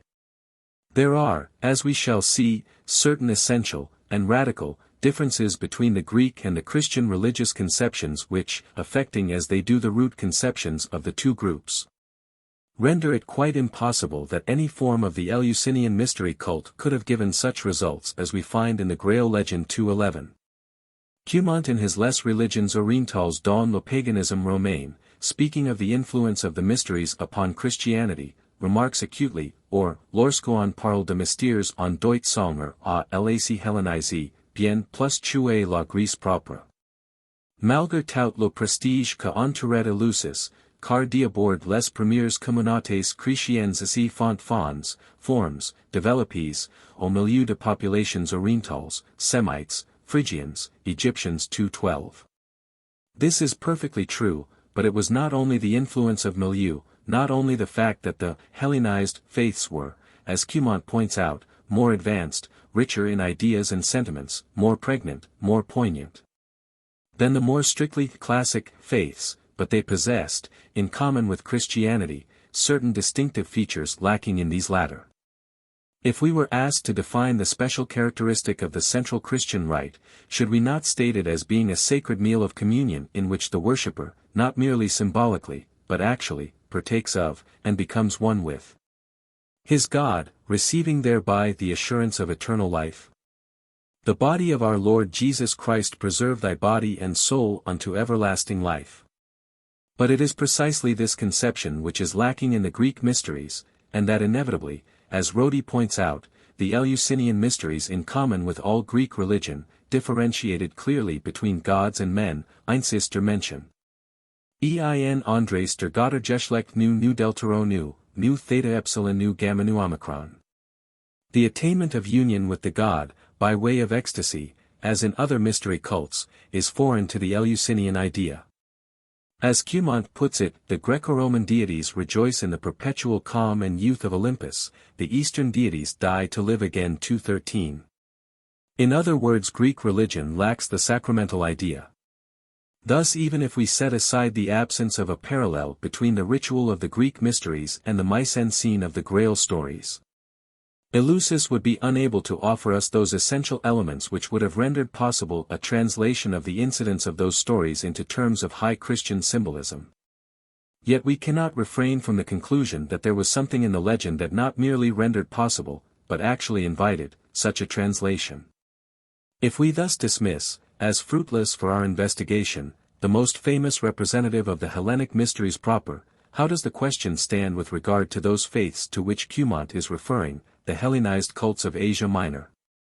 Here the evidence, not merely of the existence of mysteries, but of their widespread popularity, and permeating influence, is overwhelming. The difficulty is not so much to prove our case, as to select and coordinate the evidence germane to our inquiry. Regarding the question as a whole, it is undoubtedly true that, as Anrich remarks, the extent of the literature devoted to the mysteries stands in no relation whatever, gar keenem verhaltnis, to the importance in reality attached to them. 2:14. Later in the same connection, after quoting Clement of Alexandria's dictum, Geheime Dinge die Gottheit, worden der Ried anvertraut, nicht der Schrift, he adds, Schriftliche Fixierung ist schon beinahe in Twehung. 2:15. A just remark which it would be well if certain critics who make a virtue of refusing to accept as evidence anything short of a direct and positive literary statement would bear in mind. There are certain lines of research in which, as Bishop Butler long since emphasized, probability must be our guide. Fortunately, however, so far as our present research is concerned, we have more than probability to rely upon. Not only did these nature cults with which we are dealing express themselves in mystery terms, but as regards these special mysteries we possess clear and definite information, and we know, moreover, that in the Western world they were, of all the mystery faiths, the most widely spread, and the most influential. As Sir J. G. Fraser has before now pointed out, there are parallel and overlapping forms of this cult. The name of the god, and certain details of the ritual, may differ in different countries, but whether he hails from Babylon, Phrygia, or Phoenicia, whether he be called Tammuz, Attis, or Adonis, the main lines of the story are fixed, and invariable. Always he is young and beautiful, always the beloved of a great goddess. Always he is the victim of a tragic and untimely death, a death which entails bitter loss and misfortune upon a mourning world, and which, for the salvation of that world, is followed by a resurrection. Death and resurrection, mourning and rejoicing, present themselves in sharp antithesis in each and all of the forms. We know the god best as Adonis, for it was under that name that, though not originally Greek, he became known to the Greek world, was adopted by them with ardor, carried by them to Alexandria, where his feast assumed the character of a state solemnity. Under that name his story has been enshrined in art, and as Adonis he is loved and lamented to this day. The Adonis ritual may be held to be the classic form of the cult. But in Rome, the center of Western civilization, it was otherwise. There it was the Phrygian god who was in possession.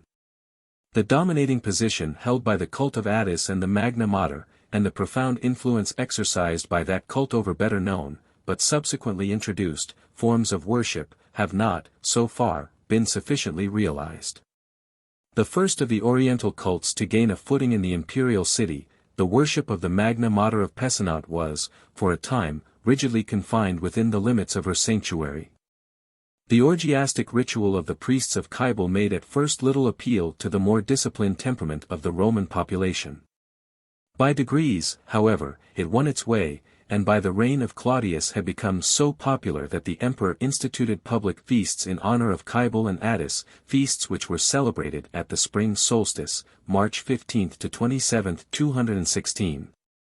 As the public feast increased in popularity, so did the mystery feast, of which the initiated alone were privileged to partake, acquire a symbolic significance. The foods partaken of became un aliment de vie spirituelle. Et doivent soutenir dans les épreuves de la vie hellénique. Philosophers boldly utilized the framework of the Attis cult as the vehicle for imparting their own doctrines. Lorsque le néoplatonisme triomphera la fable phrygienne deviendra le mot traditionnel dans l'école de exégète subtils verseront hardiment leurs spéculations philosophiques sur les forces créatrices fécondantes. Principes de toutes les formes matérielles, et sur la délivrance de l'âme divine plongée dans la corruption de ce monde terrestre. 217. Certain of the Gnostic sects, both pre- and post-Christian, appear to have been enthusiastic participants in the Attis mysteries. 218. Hepting, in his Attis study, goes so far as to refer to Bishop Oberkios, to whose enigmatic epitaph our attention was directed in the last chapter, as der Attispriester. 219. Another element aided in the diffusion of the ritual. Of all the Oriental cults which journeyed westward under the aegis of Rome, none was so deeply rooted or so widely spread as the originally Persian cult of Mithra, the popular religion of the Roman legionary. But between the cults of Mithra and of Attis there was a close and intimate alliance. In parts of Asia Minor the Persian god had early taken over features of the Phrygian deity. Aucitat que nous pouvons constater la présence du culte persique en Italie nous le trouvons étroitement uni à celui de la grande mère de Pessinant 220. The union between Mithra and the goddess Anahita was held to be the equivalent of that subsisting between the two great Phrygian deities Attis Cybele. The most ancient Mithraeum known, that at Ostia, was attached to the Mitron, the temple of Cybele. At Salzburg the ruins of the two temples are but a few steps apart. L'on a tout lieu de croire que le culte du dieu iranien et celui de la déesse phrygienne vécurent en communion in time sur tout l'étendue de l'Empire 221. A proof of the close union of the two cults is afforded by the mystic rite of the Taurobolium, which was practiced by both, and which, in the West, at least, seems to have passed from the temples of the Mithra to those of the Magna Mater. At the same time Cumont remarks that the actual rite seems to have been practiced in Asia from a great antiquity, before Mithraism had attributed to it a spiritual significance. It is thus possible that the rite had earlier formed a part of the Attis initiation, and had been temporarily disused 222. We shall see that the union of the Mithra-Attis cults becomes of distinct importance when we examine a. the spiritual significance of these rituals, and their elements of affinity with Christianity. b. Their possible diffusion in the British Isles. But now what do we know of the actual details of the Attis mysteries? The first and most important point was a mystic meal, at which the food partaken of was served in the sacred vessels, the tympanum, and the cymbals. The formula of an Attis initiate was, I have eaten from the tympanum, I have drunk from the cymbals. As I have remarked above, the food thus partaken of was a food of life. Die Attis diener in der Tat ein magisch Speis de Lebens aus ihren Kulturiten zu Essen Main 10-223. Dietrich in his interesting study entitled Ein Mithras Liturgy refers to this meal as the center of the whole religious action. Further, in some mysterious manner, the fate of the initiate was connected with, and dependent upon, the death and resurrection of the god. The Christian writer Firmicius Maternus, at one time himself an initiate, has left an account of the ceremony, without, however, specifying whether the deity in question was Attis or Adonis. As Dietrich remarks, was Urzultken sich auf Attis gemeinden, und auf Adonis gemeinden besiegen. This is what he says, Nacht quadam simulacrum in lectica supinem poniter, per numeros digestis fletibus plangitor, deigned cum esse ficta lamentation satiaverant lumen inferter, tunca sacerdote omnium ca flebant fauces unguenter. Cabus perunctus sacerdos hoc lento murmur susurrit. Theta rho epsilon tau epsilon mu tau alpha iota tau omicron theta epsilon omega mu omicron upsilon. Tau alpha iota gamma alpha rho mu nu kappa pi nu omega tau eta rho alpha. On which Dietrich remarks, Das Heil der Missen hängt der Rettung des Gottes 224. Hepting holds that in some cases there was an actual burial, an awakening with the god to a new life 225. In any case it is clear that the successful issue of the test of initiation was dependent upon the resurrection and revival of the god. Now is it not clear that we have here a close parallel with the Grail romances? In each case we have a common, and mystic, meal, in which the food partaken of stands in close connection with the holy vessels. In the Attis feast the initiates actually ate and drank from these vessels. In the romances the Grail community never actually eat from the Grail itself, but the food is, in some mysterious and unexplained manner, supplied by it. In both cases it is a Leben Speis, a food of life. This point is especially insisted upon in the Parzival, where the Grail community never become any older than they were on the day they first beheld the talisman 226. In the Attis initiation the proof that the candidate has successfully passed the test is afforded by the revival of the god. In the Grail romances the proof lies in the healing of the Fisher King.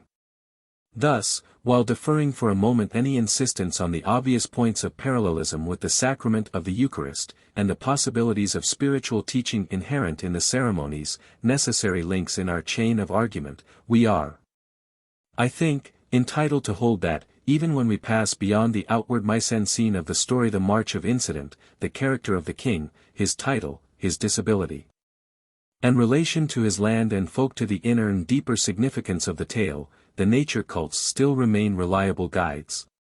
It is their inner, their esoteric, ritual which will enable us to bridge the gulf between what appears at first sight the wholly irreconcilable elements of folktale and high spiritual mystery. Chapter 11. The Secret of the Grail, 2, the Naassene document. We have now seen that the ritual which, as we have postulated, lies, in a fragmentary and distorted condition, at the root of our existing Grail romances, possessed elements capable of assimilation with a religious system which the great bulk of its modern adherents would unhesitatingly declare to be its very antithesis.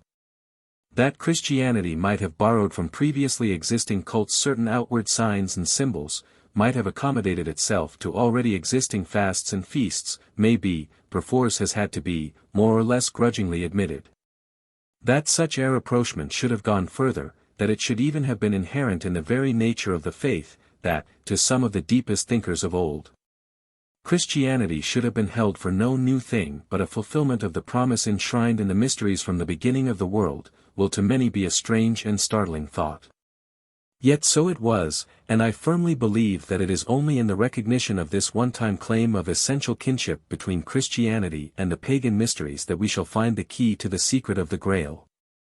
And here at the outset I would ask those readers who are inclined to turn with feelings of contemptuous impatience from what they deem an unprofitable discussion of idle speculations which have little or nothing to do with a problem they hold to be one of purely literary interest, to be solved by literary comparison and criticism, and by no other method, to withhold their verdict till they have carefully examined the evidence I am about to bring forward, evidence which has never so far been examined in this connection, but which, if I am not greatly mistaken, provides us with clear and unmistakable proof of the actual existence of a ritual in all points analogous to that indicated by the Grail romances.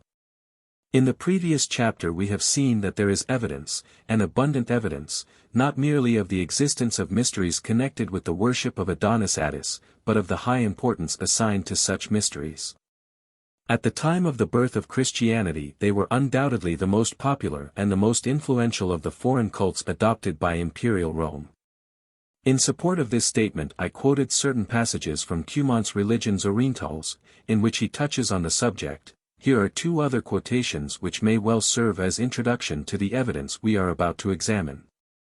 Researches on the doctrines and practices common to Christianity and the Oriental mysteries almost invariably go back, beyond the limits of the Roman Empire, to the Hellenized East.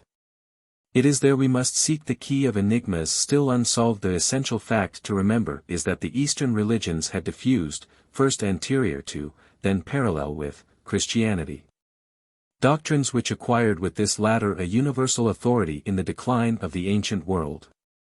The preaching of Asiatic priests prepared in their own despite the triumph of the Church 227. But the triumph of the new faith once assured the organizing, dominating, influence of Imperial Rome speedily came into play. Christianity, originally an Eastern, became a Western, religion, that mystery elements were frowned upon, kinship with pre-Christian faiths ignored, or denied. Where the resemblances between the cults proved too striking for either of these methods, such resemblances were boldly attributed to the invention of the father of lies himself, a cunning snare whereby to deceive unwary souls. Christianity was carefully trimmed, shaped, and forced into an orthodox mold, and anything that refused to adapt itself to this drastic process became by that very refusal anathema to the righteous. Small wonder that, under such conditions, the early ages of the Church were marked by a fruitful crop of heresies, and heresy hunting became an intellectual pastime in high favor among the strictly orthodox. Among the writers of this period whose works have been preserved, Hippolytus, Bishop of Portus in the early years of the 3rd century, was one of the most industrious. He compiled a voluminous treatise, entitled Philosophumena, or the Refutation of All Heresies, of which only one MS, and that of the 14th century, has descended to us. The work was already partially known by quotations. The first book had been attributed to Origen, and published in the Editio Princeps of his works. The text originally consisted of 10 books, but of these the first 3, and part of the 4th, are missing from the MS. The Origen text supplies part of the lacuna, but 2 entire books, and part of a 3rd are missing. Now these special books, we learn from the introduction, dealt with the doctrines and mysteries of the Egyptians and Chaldeans, whose most sacred secrets Hippolytus boasts that he has divulged. Curiously enough, not only are these books lacking but in the epitome at the beginning of Book X. The summary of their contents is also missing, a significant detail, which, as has been suggested by critics, looks like a deliberate attempt on the part of some copyists to suppress the information contained in the books in question. Incidentally, this would seem to suggest that the worthy bishop was not making an empty boast when he claimed to be a revealer of secrets. But what is of special interest to us is the treatment meted out to the Christian mystics, whom Hippolytus stigmatizes as heretics, and whose teaching he deliberately asserts to be simply that of the pagan mysteries. He had come into possession of a secret document belonging to one of these sects, whom he calls the Naassenes. This document he gives in full, and it certainly throws a most extraordinary light upon the relation which this early Christian sect held to exist between the new, and the old, faith. Mr. G.R.S. Mead, in his translation of the Hermetic writings entitled Thrice Greatest Hermes, has given a careful translation and detailed analysis of this most important text, and it is from his work that I shall quote. So far as the structure of the document is concerned, Mr. Mead distinguishes 3 stages. A. An original pagan source, possibly dating from the last half of the 1st century BC, but containing material of earlier date. B. The working over of this source by a Jewish mystic whom the critic holds to have been a contemporary of Philo. C. A subsequent working over, with additions, by a Christian Gnostic, Naassene, in the middle of the 2nd century A.D. Finally, the text was edited by Hippolytus, in the Refutation, about 222 A.D. Thus the ground covered is roughly from 50 B.C. to 220 A.D. 228. In the translation given by Mr. Mead, these successive layers are distinguished by initial letters and difference of type, but these distinctions are not of importance for us. What we desire to know is what was really held and taught by these mystics of the early church. Mr. Mead, in his introductory remarks, summarizes the evidence as follows. The claim of these Gnostics was practically that Christianity, or rather the good news of the Christ, was precisely the consummation of the inner doctrine of the mystery institutions of all the nations. The end of them all was the revelation of the mystery of man. 229. In other words, the teaching of these Naassenes was practically a synthesis of all the mystery religions, and although Hippolytus regards them as nothing more than devotees of the cult of the Magna Mater, we shall see that, while their doctrine and teaching were undoubtedly based mainly upon the doctrine and practices of the Phrygian mysteries, they practically identified the deity therein worshipped, i.e., Attis, with the presiding deity of all the other mysteries. Mr. Mead draws attention to the fact that Hippolytus places these Naassenes in the forefront of his refutation. They are the first group of heretics with whom he deals, and we may therefore conclude that he considered them, if not the most important, at least the oldest, of such sectaries. 230. With these prefatory remarks, it will be well to let the document speak for itself. It is of considerable length, and, as we have seen, of intricate construction. I shall therefore quote only those sections which bear directly upon the subject of our investigation. Any reader desirous of fuller information can refer to Mr. Mead's work, or to the original text published by Reitzenstein. 231. At the outset, it will be well to understand that the central doctrine of all these mysteries is what Reitzenstein sums up as the doctrine of the heavenly man, the Son of God, who descends and becomes a slave of the fate sphere, the man who, though originally endowed with all power, descends into weakness and bondage, and has to win his own freedom, and regain his original state. This doctrine is not Egyptian, but seems to have been in its origin part and parcel of the Chaldean mystery tradition and was widely spread in Hellenistic circles. 232. Thus, in the introductory remarks prefixed by Hippolytus to the document he is quoting, he asserts that the Naassenes honor as the logos of all universals man, and son of man, and they divide him into 3, for they say he has a mental, psychic, and choic aspect. And they think that the gnosis of this man is the beginning of the possibility of knowing God, saying, the beginning of perfection is the gnosis of man, but the gnosis of God is perfected perfection. All these, mental, psychic, and earthy, descended together into one man, Jesus, the Son of Mary 2:33. Thus the myth of man, the mystery of generation, is the subject matter of the document in question, and this myth is set forth with reference to all the mysteries, beginning with the Assyrian. Paragraph 5 runs, now the Assyrians call this mystery Adonis, and whenever it is called Adonis it is Aphrodite who is in love with and desires soul so-called, and Aphrodite is Genesis according to them 234.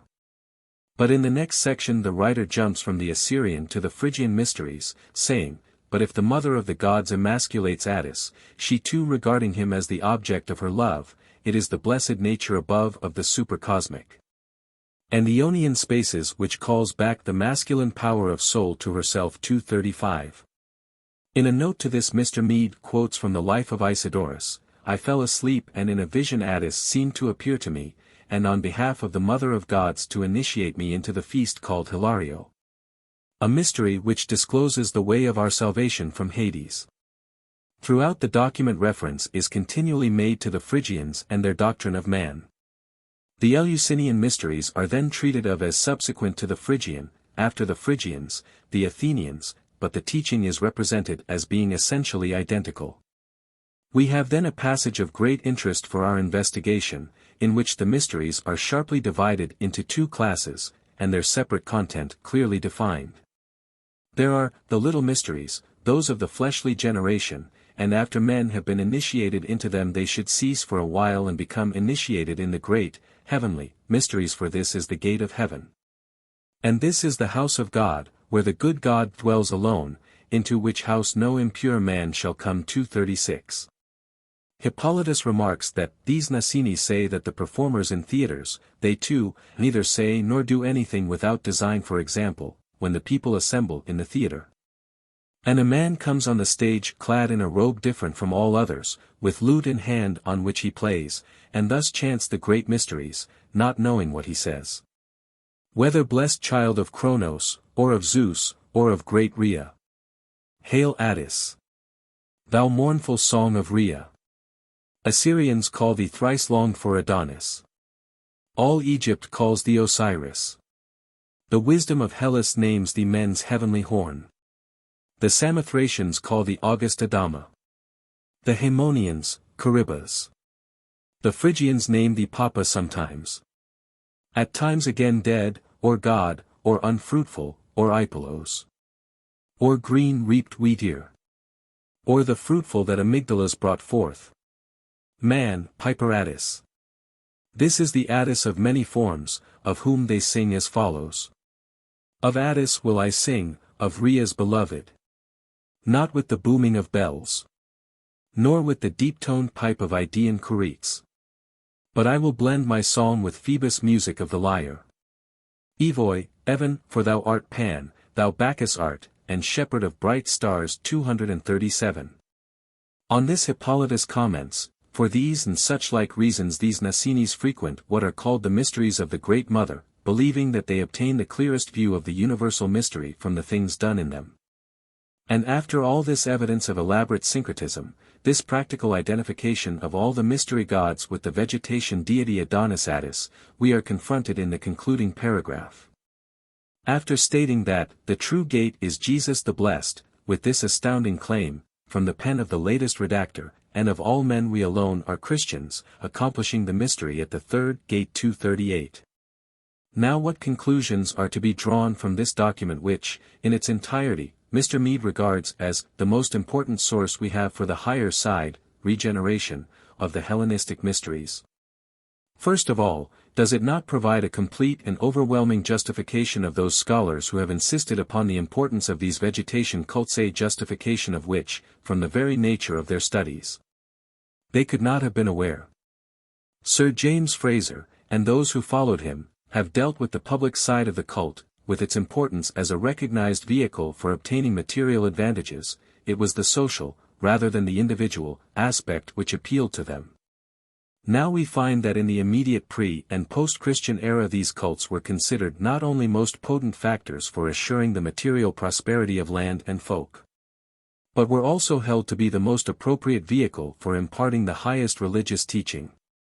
The vegetation deities, Adonis, Attis, and more especially the Phrygian god, were the chosen guides to the knowledge of, and union with, the supreme spiritual source of life, of which they were the communicating medium.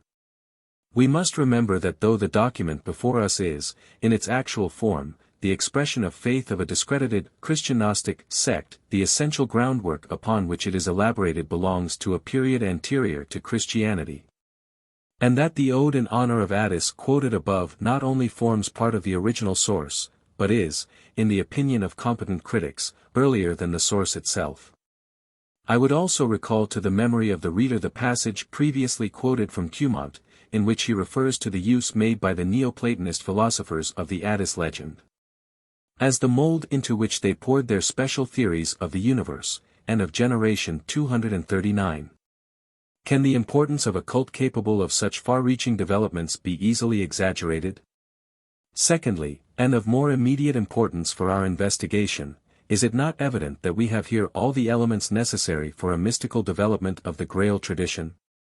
The exoteric side of the cult gives us the human, the folklore, elements, the suffering king, the wasteland, the effect upon the folk, the task that lies before the hero, the group of Grail symbols. The esoteric side provides us with the mystic meal, the food of life, connected in some mysterious way with a vessel which is the center of the cult. The combination of that vessel with a weapon, a combination bearing a well-known, generative, significance, a double initiation into the source of the lower and higher spheres of life. The ultimate proof of the successful issue of the final test in the restoration of the king. I would ask any honest-minded critic whether any of the numerous theories previously advanced has shown itself capable of furnishing so comprehensive a solution of the ensemble problem. At the same time it should be pointed out that the acceptance of this theory of the origin of the story in no way excludes the possibility of the introduction of other elements during the period of romantic evolution. As I have previously insisted 240, not all of those who handled the theme knew the real character of the material with which they were dealing. While even among those who did know there were some who allowed themselves considerable latitude in their methods of composition, who did not scruple to introduce elements foreign to the original stuff, but which would make an appeal to the public of the day. Thus while Bleharis, who, I believe, really held a tradition of the original cult, contented himself with a practically simple recital of the initiations, later redactors, under the influence of the Crusades. And the Longinus legend possibly also actuated by a desire to substitute a more edifying explanation than that originally offered added a directly Christian interpretation of the lance. As it is concerning the lance alone that Gawain asks, the first modification must have been at this point, the bringing into line of the twin symbol, the vase, would come later. The fellowship, it may even be, the rivalry, between the two great Benedictine houses of Fescamp and Glastonbury, led to the redaction, in the interests of the latter, of a Saint-Sang legend, parallel to that which was the genuine possession of the French house 241. For we must emphasize the fact that the original Joseph Glastonbury story is a Saint-Sang, and not a Grail legend. A phial containing the blood of our Lord was said to have been buried in the tomb of Joseph Shirley, a curious fate for so precious a relic, and the abbey never laid claim to the possession of the vessel of the Last Supper 242. Had it done so it would certainly have become a noted center of pilgrimage, as Dr. Brugger acutely remarks, such relics are besuched, not gesuckt. But there is reason to believe that the kindred abbey of Fescamp had developed its genuine Saint-Sang legend into a Grail romance, and there is critical evidence to lead us to suppose that the text we know as Pearl's Vows was, in its original form. Now it is to be feared practically impossible to reconstruct, connected with that abbey. As we have it, this alone, of all the Grail romances, connects the hero alike with Nicodemus, and with Joseph of Arimathea, the respective protagonists of the Saint-Sang legends. While its assertion that the original Latin text was found in a holy house situated in marshes, the burial place of Arthur and Guinevere, unmistakably points to Glastonbury. In any case, when Robert de Boron proposed to himself the task of composing a trilogy on the subject, the Joseph legend was already in a developed form, and a fresh element. The combination of the Grail legend with the story of a highly popular folktale hero, known in this connection as Perceval, though he has had many names, was established. Boron was certainly aware of the real character of his material.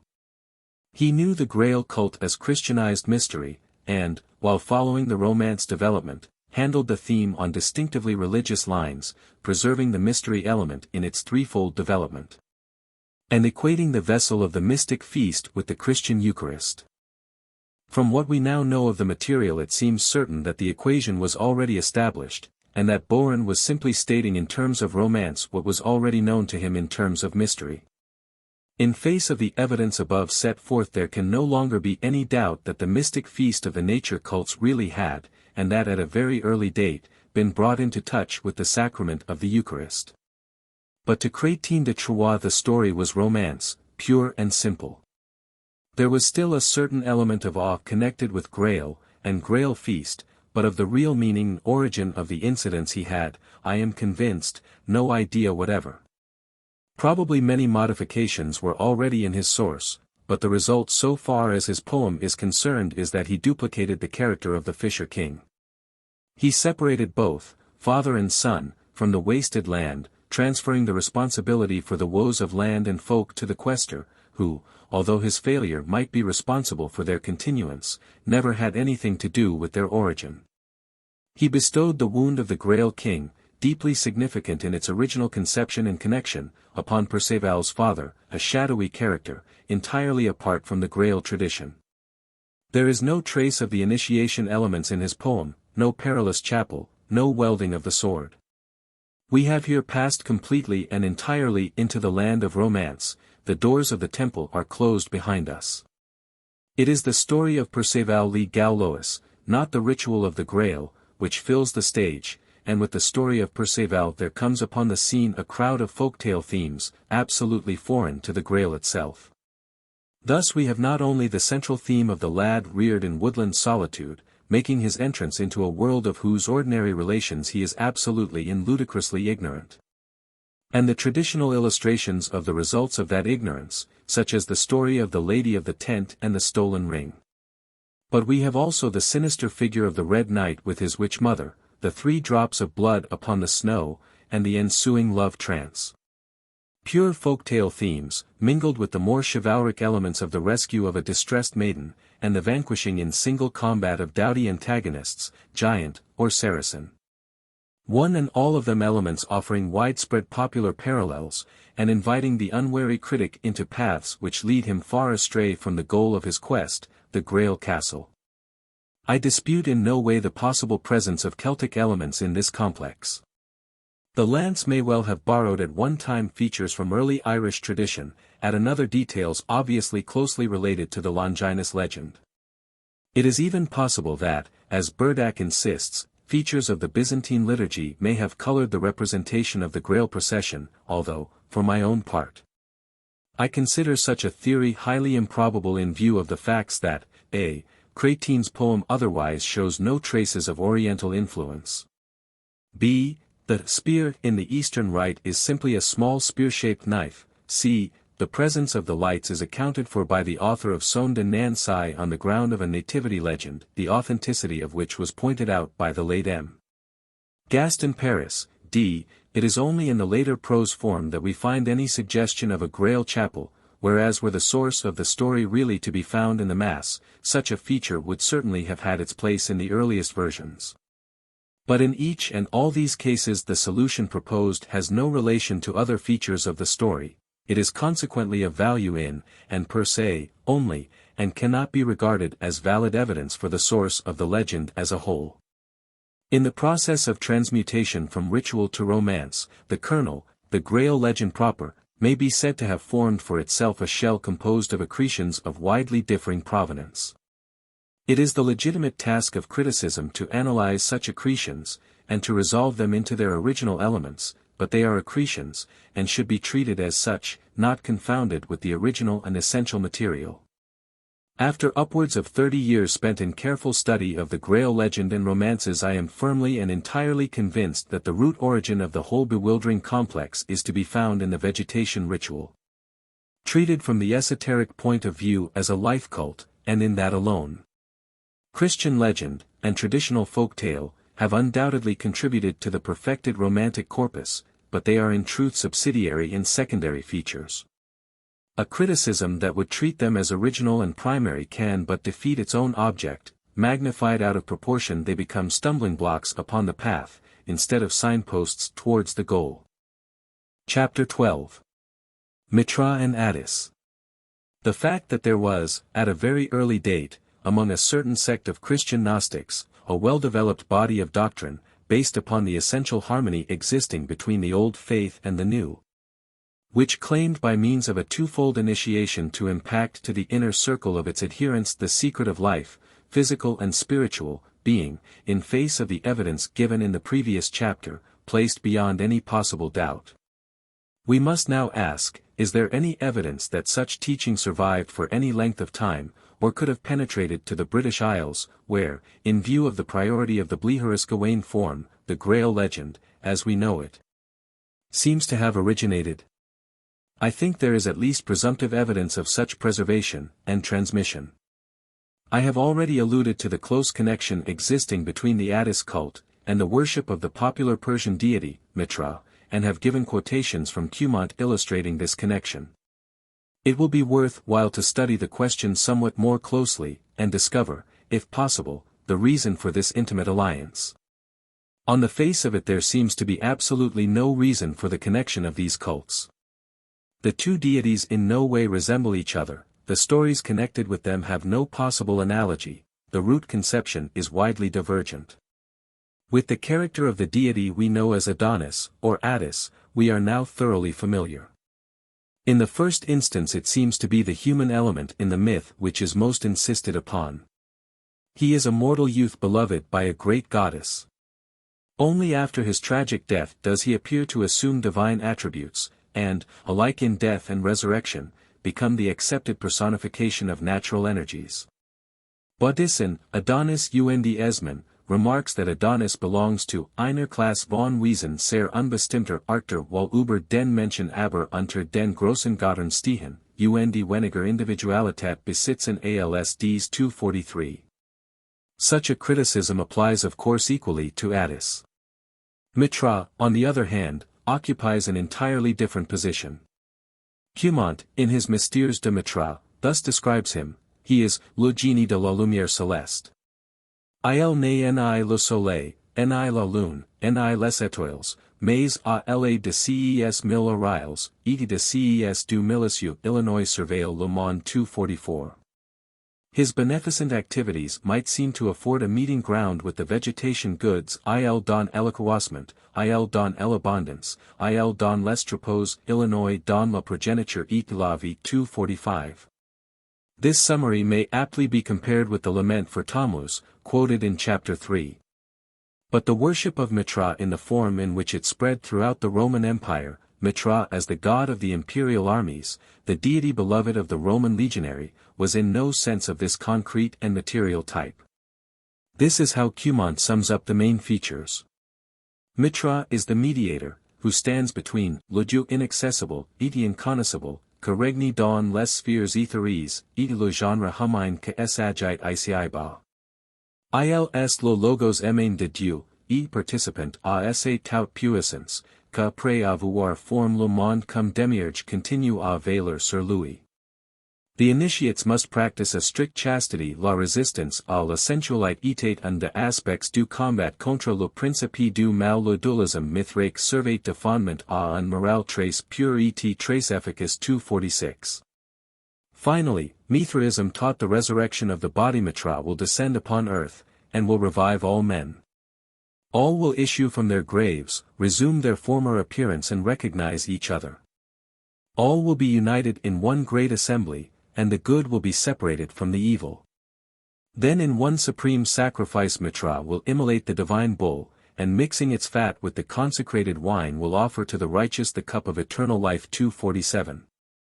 The final parallel with the messianic feast described in chapter 9 is too striking to be overlooked. The celestial nature of the deity is also well brought out in the curious text edited by Dietrich from the great magic papyrus of the Bibliothèque Nationale, and referred to in a previous chapter. This text purports to be a formula of initiation, and we find the aspirant ascending through the 7 heavenly spheres, to be finally met by Mithra, who brings him to the presence of God. So in the Mithraic temples we find 7 ladders, the ascent of which by the initiate typified his passage to the 7th and supreme heaven 248. Bousset points out that the original idea was that of 3 heavens above which was paradise. The conception of 7 heavens, ruled by the 7 planets, which we find in Mithraism, is due to the influence of Babylonian sidereal cults 249. There is thus a marked difference between the 2 initiations. The Attis initiate dies, is possibly buried, and revives with his god. The Mithra initiate rises direct to the celestial sphere, where he is met and welcomed by his god. There is here no evidence of the death and resurrection of the deity. What then is the point of contact between the cults that brought them into such close and intimate relationship? I think it must be sought in the higher teaching, which, under widely differing external mediums, included elements common to both. In both cults the final aim was the attainment of spiritual and eternal life. Moreover, both possessed essential features which admitted, if they did not encourage, an assimilation with Christianity. Both of them, if forced to yield ground to their powerful rival, could, with a fair show of reason, claim that they had been not vanquished, but fulfilled, that their teaching had, in Christianity, attained its normal term. The extracts given above will show the striking analogy between the higher doctrine of Mithraism, and the fundamental teaching of its great rival, a resemblance that was fully admitted, and which became the subject of heated polemic. Greek philosophers did not hesitate to establish a parallel entirely favorable to Mithraism, while Christian apologists insisted that such resemblances were the work of the devil, a line of argument which, as we have seen above, they had already adopted with regard to the older mysteries. It is a matter of historical fact that at one moment the religious fate of the West hung in the balance, and it was an open question whether Mithraism or Christianity would be the dominant creed 250. On the other hand, we have also seen that certainly one early Christian sect, the Naassenes, while equally regarding the Logos as the center of their belief, held the equivalent deity to be Attis, and frequented the Phrygian mysteries as the most direct source of spiritual enlightenment, while the teaching as to the death and resurrection of the god, and the celebration of a mystic feast, in which the worshippers partook of the food and drink of eternal life, offered parallels to Christian doctrine and practice to the full as striking as any to be found in the Persian faith. I would therefore submit that it was rather through the medium of their inner, esoteric, teaching, that the 2 faiths, so different in their external practice, preserved so close and intimate a connection in that, by the medium of that same esoteric teaching, both alike came into contact with Christianity, and, in the case of the Phrygian cult, could, and actually did, claim identity with it. Baudissin in his work above referred to suggests that the Adonis cult owed its popularity to its higher, rather than to its lower, elements, to its suggestion of ever-renewing life, rather than to the satisfaction of physical desire to be found in it 251. Later evidence seems to prove that he judged correctly. We may also note that the Attis mysteries were utilized by the priests of Mithra for the initiation of women who were originally excluded from the cult of the Persian god. Cumont remarks that this, an absolute rule in the Western communities, seems to have had exceptions in the Eastern 252. Is it possible that the passage quoted in the previous chapter, in which Perceval is informed that no woman may speak of the Grail, is due to contamination with the Mithra worship? It does not appear to be in harmony with the prominent position assigned to women in the Grail ritual, the introduction of a female Grail messenger, or the fact that, with the exception of Merlin in the Boran text, it is invariably a maiden who directs the hero on his road to the Grail castle, or reproaches him for his failure there. But there is little doubt that, separately, or in conjunction, both cults traveled to the furthest borders of the Roman Empire. The medium of transmission is very fully discussed by Cumont in both of the works referred to. The channel appears to have been threefold. First, commercial, through the medium of Syrian merchants. As ardently religious as practically businesslike, the Syrians introduced their native deities wherever they penetrated, founding their chapels at the same time as their counting houses. 253. Secondly, there was social penetration by means of the Asiatic slaves, who formed a part of most Roman households, and the state employees, such as officers of customs, army paymasters, etc., largely recruited from Oriental sources. Thirdly, and most important, were the soldiers, the foreign legions, drawn mostly from the eastern parts of the empire, brought their native deities with them. Cumont signalizes as the most active agents of the dispersion of the cult of Mithra, soldiers, slaves, and merchants. 254. As far north as Hadrian's Dyke there has been found an inscription in verse in honor of the goddess of Hierapolis, the author a prefect, probably, Cumont remarks, the officer of a cohort of Hamii, stationed in this distant spot. Dedications to Melkart and Astarte have been found at Corbridge near Newcastle. The Mithraic remains are practically confined to garrison centres, London, York, Chester, Caerleon on Usk, and along Hadrian's Dyke. 255.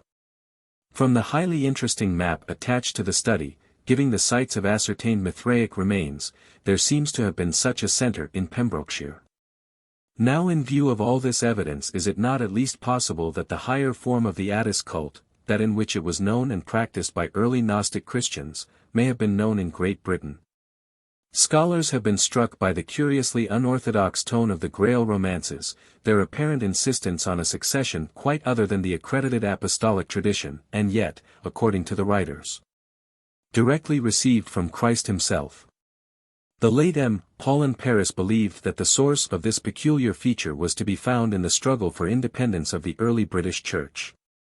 But, after all, the differences of that church with Rome affected only minor points of discipline, the date of Easter, the fashion of tonsure of the clergy, nothing which touched vital doctrines of the faith. Certainly the British Church never claimed the possession of a revelation apart. But if the theory based upon the evidence of the Naassene document be accepted, such a presentation can be well accounted for. According to Hippolytus, the doctrines of the sect were derived from James, the brother of our Lord, and Clement of Alexandria asserts that the Lord imparted the Gnosis to James the Just, to John and to Peter, after his resurrection. These delivered it to the rest of the apostles, and they to the 72. 56. Thus the theory proposed in these pages will account not only for the undeniable parallels existing between the vegetation cults and the Grail romances, but also for the heterodox coloring of the latter.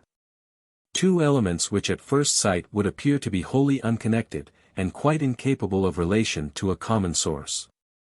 Nor in view of the persistent vitality and survival, even to our own day, of the exoteric practices can there be anything improbable in the hypothesis of a late survival of the esoteric side of the ritual. Cumont points out that the worship of Mithra was practiced in the 5th century in certain remote cantons of the Alps and the Vosges d'Aris, at the date historically assigned to King Arthur. Thus it would not be in any way surprising if a tradition of the survival of these semi-Christian rites at this period also existed. 257. In my opinion, it is the tradition of such a survival which lies at the root, and explains the confused imagery, of the text we know as the Elucidation. I have already, in my short study of the subject, set forth my views. As I have since found further reasons for maintaining the correctness of the solution proposed, I will repeat it here. 258. The text in question is found in 3 of our existing Grail versions, in the MS of Mons, in the printed edition of 1530, and in the German translation of Wiscolin. It is now prefixed to the poem of Chrétien de Troyes, but obviously, from the content, had originally nothing to do with that version. It opens with the passage quoted above, p. 130, in which Master Blihus utters his solemn warning against revealing the secret of the Grail. It goes on to tell how aforetime there were maidens dwelling in the hills. 259 who brought forth to the passing traveller food and drink. But King Amangans outraged one of these maidens, and took away from her her golden cup. Des pucelles unis forca. Et la coupe d'or li toli. 260. His knights, when they saw their lord act thus, followed his evil example, forced the fairest of the maidens, and robbed them of their cups of gold. As a result, the springs dried up, the land became waste, and the court of the rich fisher, which had filled the land with plenty, could no longer be found. For 1,000 years the land lies waste, till, in the days of King Arthur, his knights find maidens wandering in the woods, each with her attendant knight. They joust, and one, Blihos Bliheris, vanquished by Gawain, comes to court and tells how these maidens are the descendants of those ravished by King Amangans and his men, and how, could the court of the Fisher King, and the Grail once more be found, the land would again become fertile. Blihos Bliheris is, we are told, so entrancing a storyteller that none at court could ever weary of listening to his words. The natural result, which here does not immediately concern us, was that Arthur's knights undertook the quest, and Gawain achieved it. Now at first sight this account appears to be nothing but a fantastic fairy tale, as such Professor Brown obviously regarded it. And although the late Dr. Sebastian Evans attempted in all seriousness to find a historical basis for the story in the events which provoked the pronouncement of the papal interdict upon the realm of King John, and the consequent deprivation of the sacraments, I am not aware that anyone took the solution seriously. Yet, on the basis of the theory now set forth, is it not possible that there may be a real foundation of historical fact at the root of this wildly picturesque tale? May it not be simply a poetical version of the disappearance from the land of Britain of the open performance of an ancient nature ritual? A ritual that lingered on in the hills and mountains of Wales as the Mithra worship did in the Alps and Vosges, celebrated as that cult habitually was, in natural caverns, and mountain hollows. That it records the outrage offered by some, probably local, chieftain to a priestess of the cult, an evil example followed by his men, and the subsequent cessation of the public celebration of the rites. A cessation which in the folk belief would certainly be held sufficient to account for any subsequent drought that might affect the land. But the ritual, in its higher, esoteric, form was still secretly observed, and the tradition, alike of its disappearance as a public cult, and of its persistence in some carefully hidden stronghold, was handed on in the families of those who had been, perhaps still were, officiants of these rites. That among the handers-on of the torch would be the descendants of the outraged maidens, is most probable. The sense of mystery, of a real danger to be faced, of an overwhelming spiritual gain to be won, were of the essential nature of the tale. It was the very mystery of life which lay beneath the picturesque wrappings. Small wonder that the quest of the Grail became the synonym for the highest achievement that could be set before men, and that when the romantic evolution of the Arthurian tradition reached its term, this supreme adventure was swept within the magic circle. The knowledge of the Grail was the utmost man could achieve. Arthur's knights were the very flower of manhood, it was fitting that to them the supreme test be offered. That the man who first told the story, and boldly, as befitted a born teller of tales, wedded it the Arthurian legend, was himself connected by descent with the ancient faith, himself actually held the secret of the Grail, and told in purposely romantic form, that of which he knew, I am firmly convinced, nor do I think that the time is far distant when the missing links will be in our hand, and we shall be able to weld once more the golden chain which connects ancient ritual with medieval romance. Chapter 13. The Perilous Chapel. Students of the Grail romances will remember that in many of the versions the hero sometimes it is a heroine meets with a strange and terrifying adventure in a mysterious chapel, an adventure which, we are given to understand, is fraught with extreme peril to life. The details vary, sometimes there is a dead body laid on the altar, sometimes a black hand extinguishes the tapers. There are strange and threatening voices, and the general impression is that this is an adventure in which supernatural, and evil, forces are engaged. Such an adventure befalls Gawain on his way to the Grail Castle 261. He is overtaken by a terrible storm, and coming to a chapel, standing at a crossways in the middle of a forest, enters for shelter. The altar is bare, with no cloth, or covering, nothing is thereon but a great golden candlestick with a tall taper burning within it. Behind the altar is a window, and as Gawain looks a hand, black and hideous, comes through the window, and extinguishes the taper, while a voice makes lamentation loud and dire, beneath which the very building rocks. Gawaine's horse shies for terror, and the knight, making the sign of the cross, rides out of the chapel, to find the storm abated, and the great wind fallen. Thereafter the night was calm and clear. In the Perceval section of Watchier and Manasseh we find the same adventure in a dislocated form 262. Perceval, seeking the Grail castle, rides all day through a heavy storm, which passes off at nightfall, leaving the weather calm and clear. He rides by moonlight through the forest, till he sees before him a great oak, on the branches of which are lighted candles, 10, 15, 20, or 25. The knight rides quickly towards it, but as he comes near the lights vanish, and he only sees before him a fair little chapel, with a candle shining through the open door. He enters, and finds on the altar the body of a dead knight, covered with a rich samite, a candle burning at his feet. Perceval remains some time, but nothing happens. At midnight he departs. Scarcely has he left the chapel when, to his great surprise, the light is extinguished. The next day he reaches the castle of the Fisher King, who asks him where he passed the preceding night. Perceval tells him of the chapel. The king sighs deeply, but makes no comment. Watchier's section breaks off abruptly in the middle of this episode. When Manasseh takes up the story he gives explanations of the Grail, etc. At great length, explanations which do not at all agree with the indications of his predecessor. When Perceval asks of the chapel he is told it was built by Queen Brangemore of Cornwall, who was later murdered by her son Espinagers, and buried beneath the altar. Many knights have since been slain there, none know by whom, save it be by the black hand which appeared and put out the light. As we saw above it had not appeared.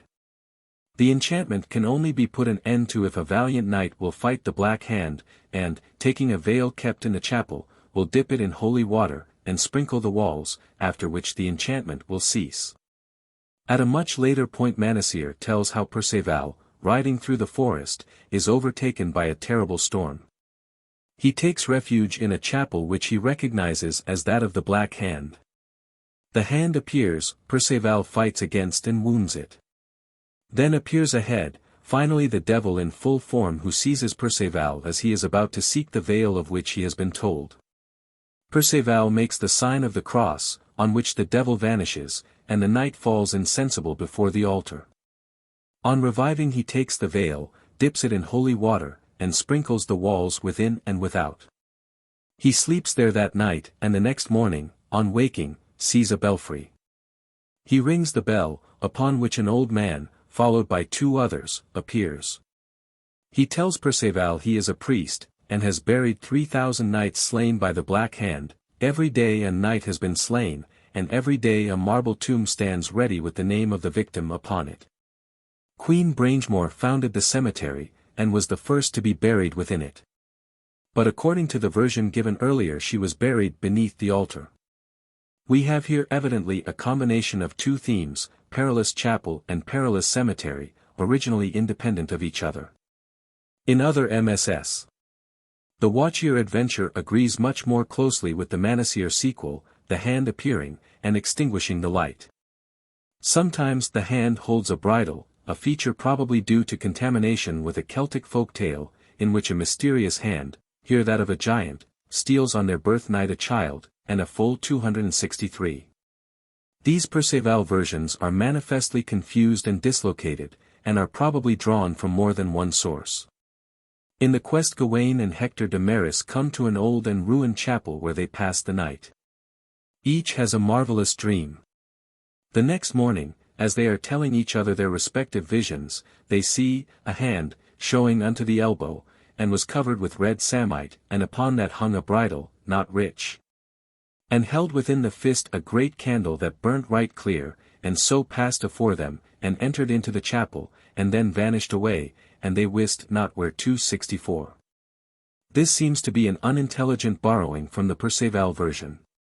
We have, also, a group of visits to the Perilous Chapel, or Perilous Cemetery, which appear to be closely connected with each other.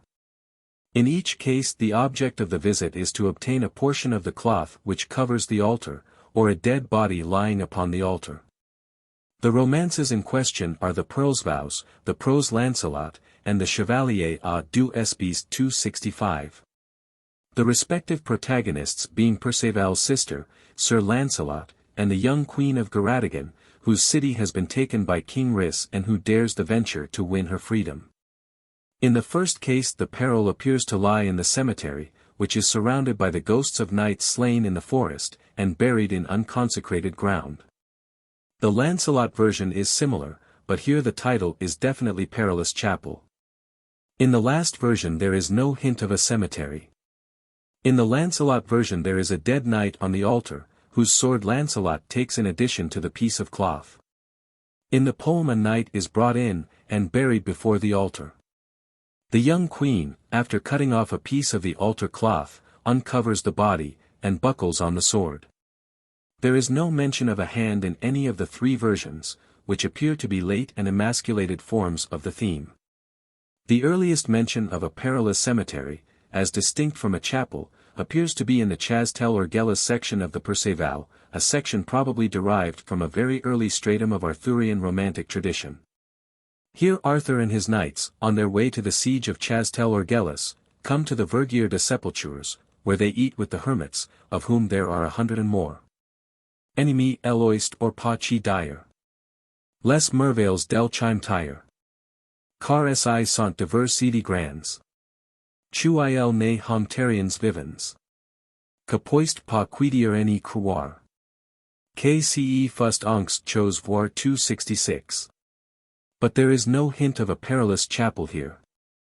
The adventures of Gawain in the Autre Perilous 267, and of Gawain and Hector in the Lancelot of the final cyclic prose version, are of the most banal description. The theme, originally vivid and picturesque, has become watered down into a meaningless adventure of the most conventional type. But originally a high importance seems to have been attached to it. If we turn back to the first version given, that of which Gawain is the hero, we shall find that special stress is laid on this adventure, as being part of the secret of the Grail, of which no man may speak without grave danger 268.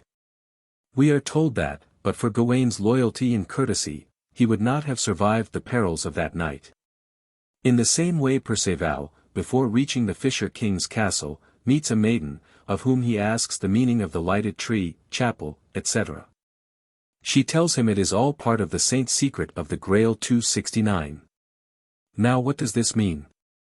Unless I am much mistaken the key is to be found in a very curious story related in the Pearl's Vows, which is twice referred to in texts of a professedly historical character. The tale runs thus. King Arthur has fallen into slothful and faineant ways, much to the grief of Guinevere, who sees her lord's fame and prestige waning day by day. In this crisis she urges him to visit the chapel of St. Austin, a perilous adventure, but one that may well restore his reputation. Arthur agrees, he will take with him only one squire, the place is too dangerous. He calls a youth named Chas, the son of Yvain the bastard, and bids him be ready to ride with him at dawn. The lad, fearful of oversleeping, does not undress, but lies down as he is in the hall. He falls asleep and it seems to him that the king has wakened and gone without him. He rises in haste, mounts and rides after Arthur, following, as he thinks, the track of his steed. Thus he comes to a forest glade, where he sees a chapel, set in the midst of a graveyard. He enters, but the king is not there. There is no living thing, only the body of a knight on a bier, with tapers burning in golden candlesticks at head and foot. Chas takes out one of the tapers, and thrusting the golden candlestick betwixt hose and thigh, remounts and rides back in search of the king.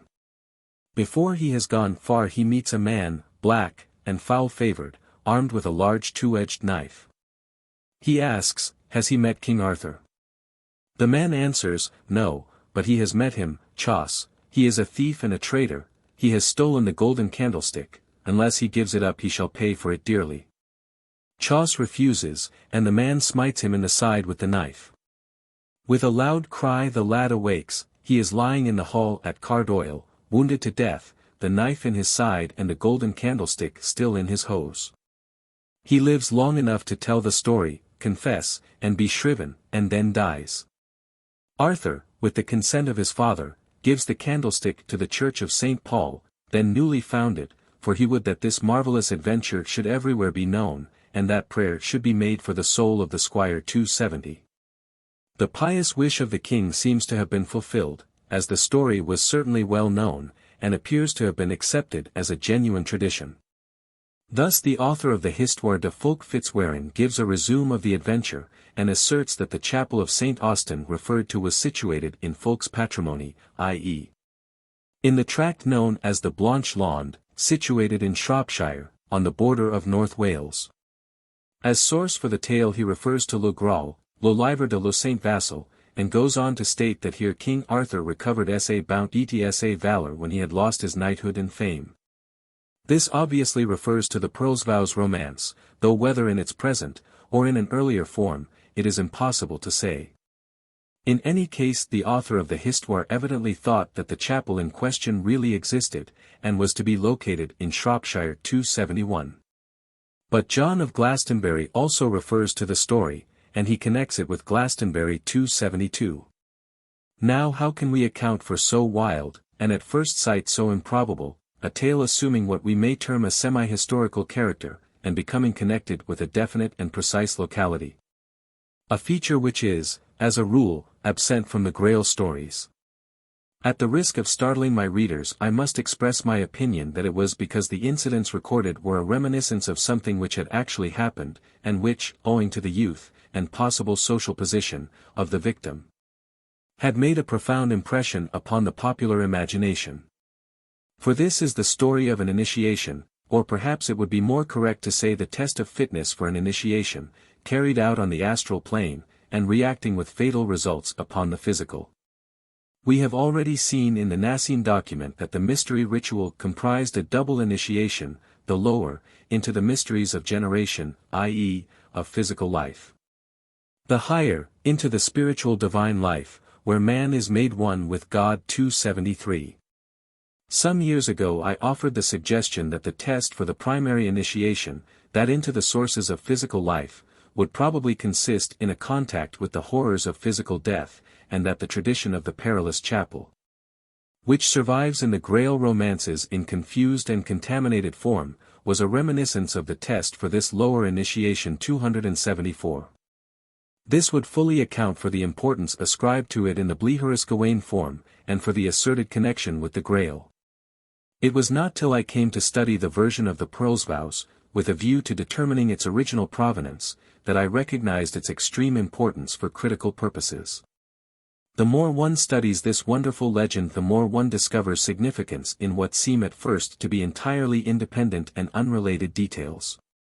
If the reader will refer to my notes on the Perilous, above referred to, he will find that the result of an investigation into the evidence for locale pointed to the conclusion that the author of the Histoire de Folk Fitzwarren, and most probably also the author of the Perilous before him, were mistaken in their identification, that there was no tradition of any such chapel in Shropshire, and consequently no tale of its foundation, such as the author of the Histoire relates.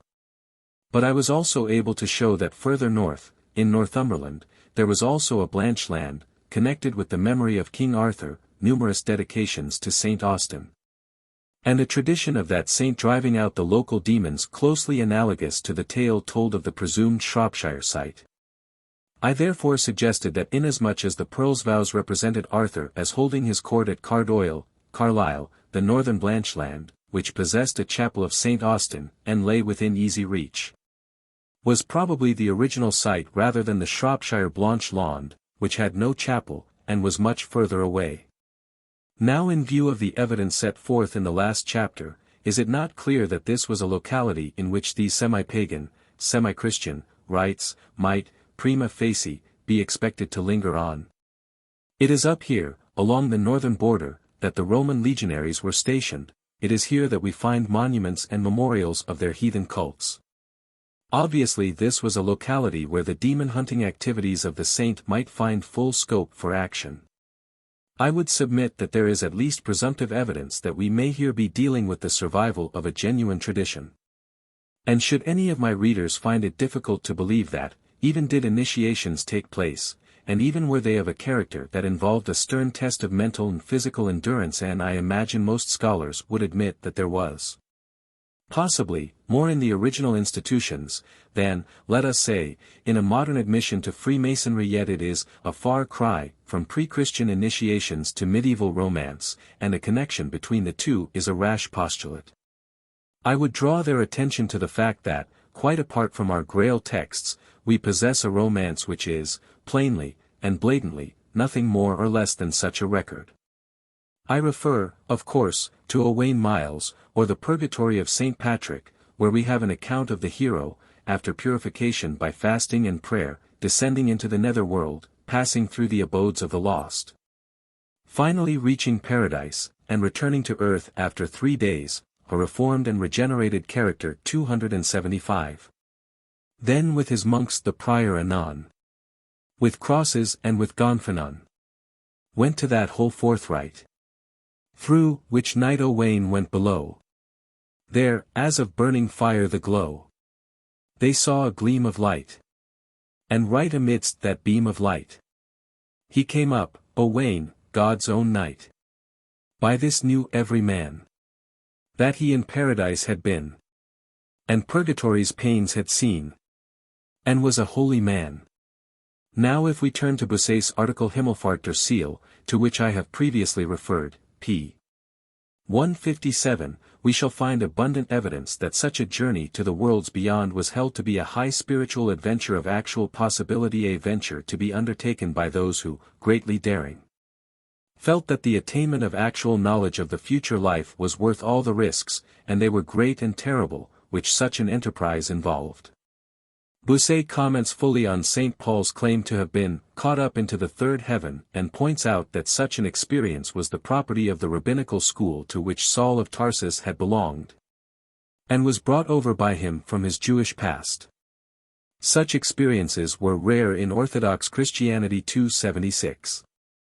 According to Jewish classical tradition, but one rabbi had successfully passed the test, other aspirants either failing at a preliminary stage, or, if they persevered, losing their senses permanently.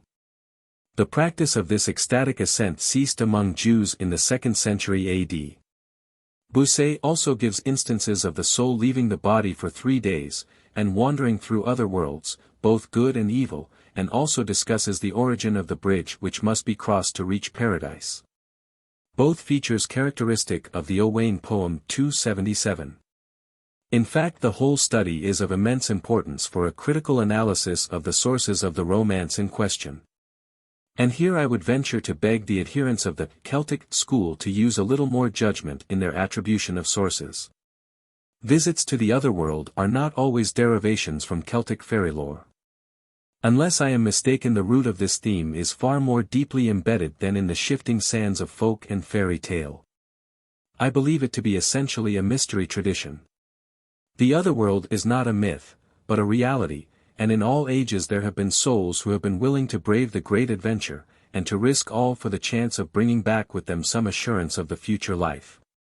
Naturally, these ventures passed into tradition with the men who risked them.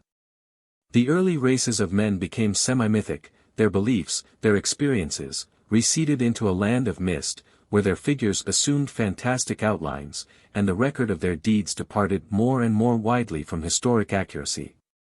The poets and dreamers wove their magic webs, and a world apart from the world of actual experience came to life. But it was not all myth, nor all fantasy.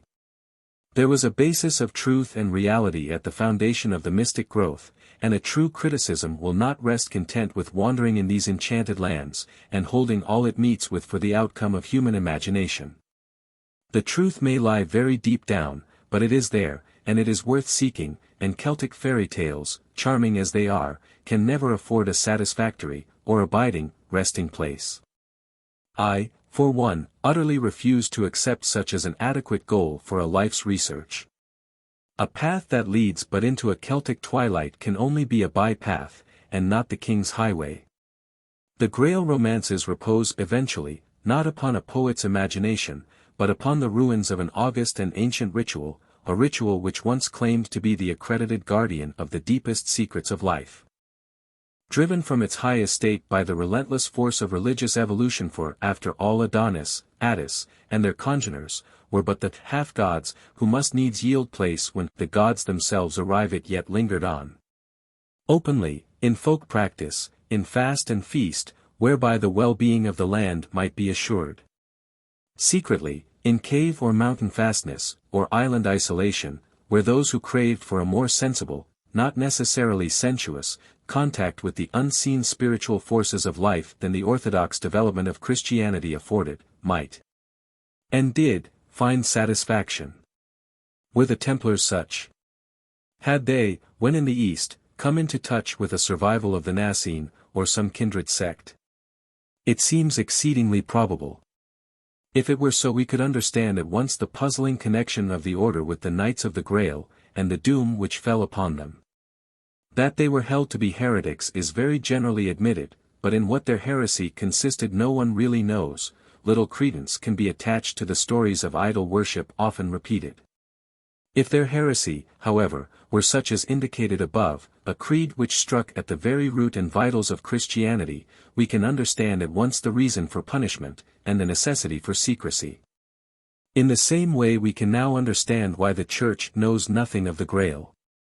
Why that vessel, surrounded as it is with an atmosphere of reverence and awe, equated with the central sacrament of the Christian faith, yet appears in no legendary, is figured in no picture, comes on the scene in no passion play.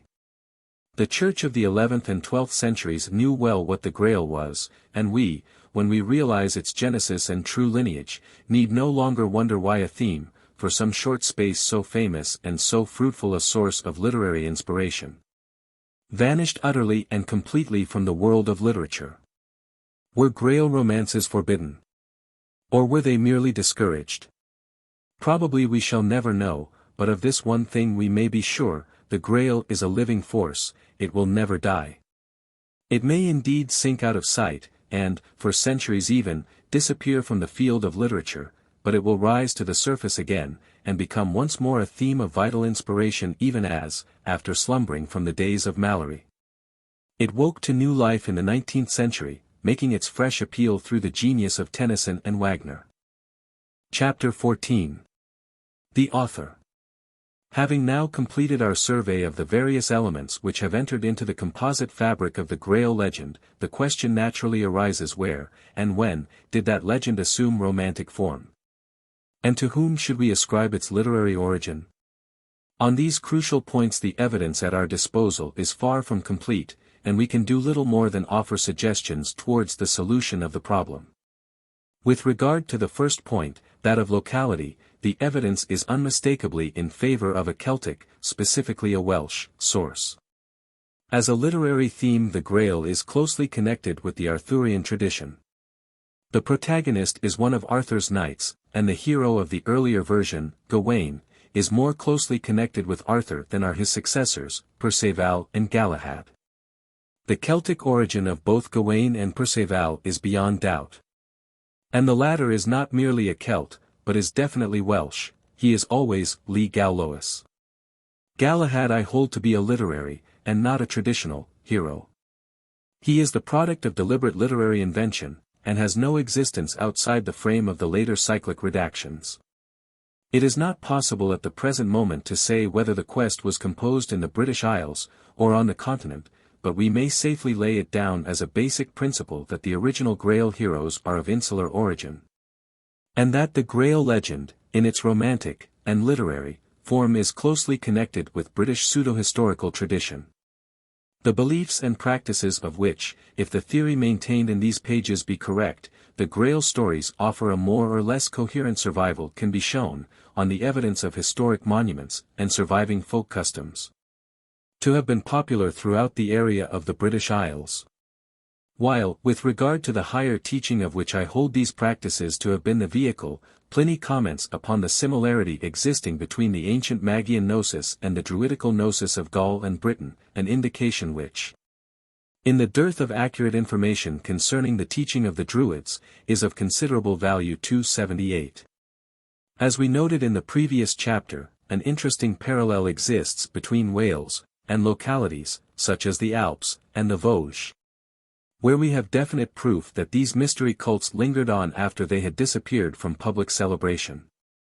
The chart appended to Cumont's Monuments de Mithra shows Mithraic remains in precisely the locality where we have reason to believe certain of the Gawain and Perceval stories to have originated. As to the date of origin, that, of course, is closely connected with the problem of authorship. If we can, with any possibility, identify the author, we can approximately fix the date. So far as the literary evidence is concerned, we have no trace of the story before the 12th century, but when we do meet with it, it is already in complete and crystallized form. More, there is already evidence of competing versions. We have no existing Grail romance which we can claim to be free from contamination, and representing in all respects the original form. There is no need here to go over old, and well-trodden, ground. In my studies of the Perceval legend, and in the later popular resume of the Evidence 279, the Quest of the Holy Grail, I have analyzed the texts, and shown that, while the poem of Chrétien de Troyes is our earliest surviving literary version, there is the strongest possible evidence that Chrétien, as he himself admits, was not inventing, but retelling, an already popular tale 280. The Grail quest was a theme which had been treated not once nor twice, but of which numerous, and conflicting, versions were already current, and, when Wachier de Denain undertook to complete Chrétien's unfinished work, he drew largely upon these already existing forms, regardless of the fact that they not only contradicted the version they were ostensibly completing, but were impossible to harmonize with each other. It is of importance for our investigation, however, to note that where Wachier does refer to a definite source, it is to an evidently important and already famous collection of tales, Le Grand Conte, comprising several branches. The hero of the collection being not Chrétien's hero, Perceval, but Gawain, who, both in pseudo-historic and romantic tradition, is far more closely connected with the Arthurian legend, occupying, as he does, the traditional position of nephew, sister's son, to the monarch who is the center of the cycle. Even as Cuchulain is sister's son to Concobar, Diarmid to Finn, Tristan to Mark, and Roland to Charlemagne. In fact, this relationship was so obviously required by tradition that we find Perceval figuring now as sister's son to Arthur, now to the Grail king, according as the Arthurian, or the Grail, tradition dominates the story 281. The actual existence of such a group of tales as those referred to by Wachier derives confirmation from our surviving Gawain poems, as well as from the references in the elucidation. And on the evidence at our disposal I have ventured to suggest the hypothesis of a group of poems, dealing with the adventures of Gawain, his son, and brother, the ensemble being originally known as the Jest of Sir Gawain, a title which, in the inappropriate form the Jest of Sir Gawain, is preserved in the English version of that hero's adventure with the sister of Brandelis 282. So keen a critic as Dr. Brugger has not hesitated to accept the theory of the existence of this jest, and is of opinion that the German poem Die Krone may, in part at least, be derived from this source.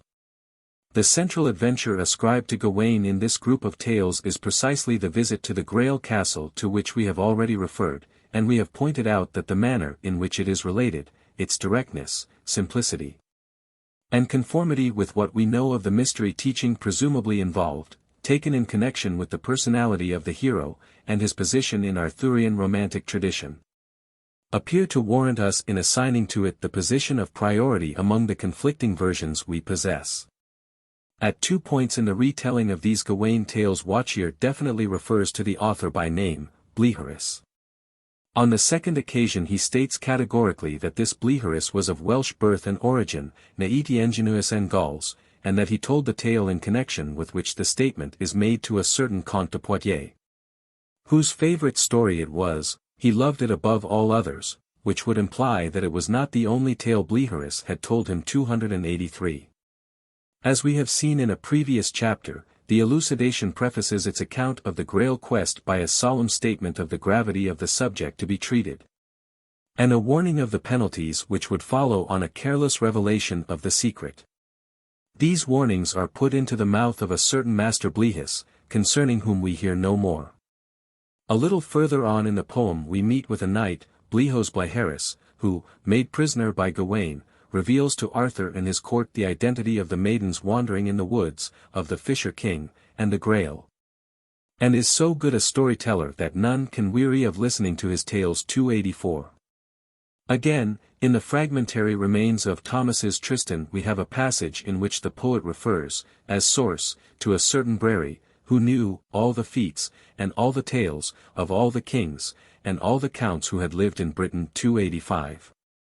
Finally, Giraldus Cambrensis refers to Famosus il Fabulator, bled Heracus, who had lived shortly before our time, and whose renown he evidently takes for granted was familiar to his readers.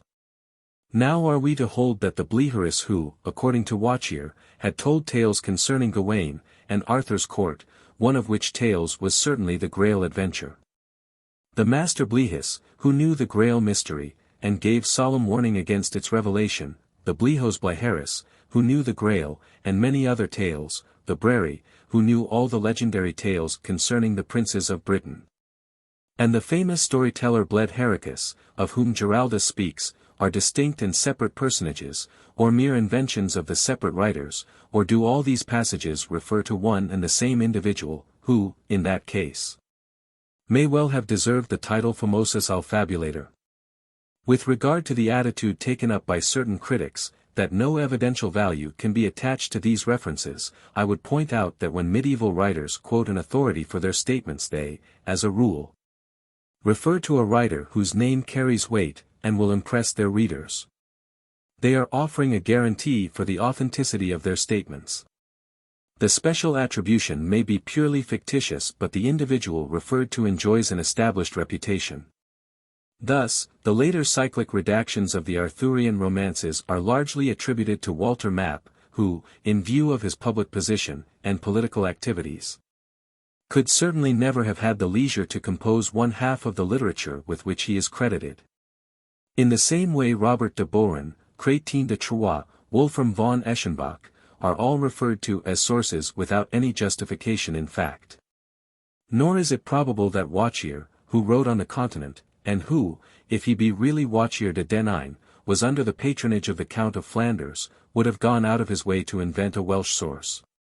Judging from analogy, the actual existence of a personage named Bleheris, who enjoyed a remarkable reputation as a storyteller, is, prima facie, extremely probable. 286. But are these references independent? Was there more than one Bleheris? I think not. The name is a proper, and not a family, name. In the latter case it might be possible to argue that we were dealing with separate members of a family, or group, of bardic poets, whose office it was to preserve, and relate, the national legends. But we are dealing with variants of a proper name, and that of distinctly insular, and Welsh origin. 287.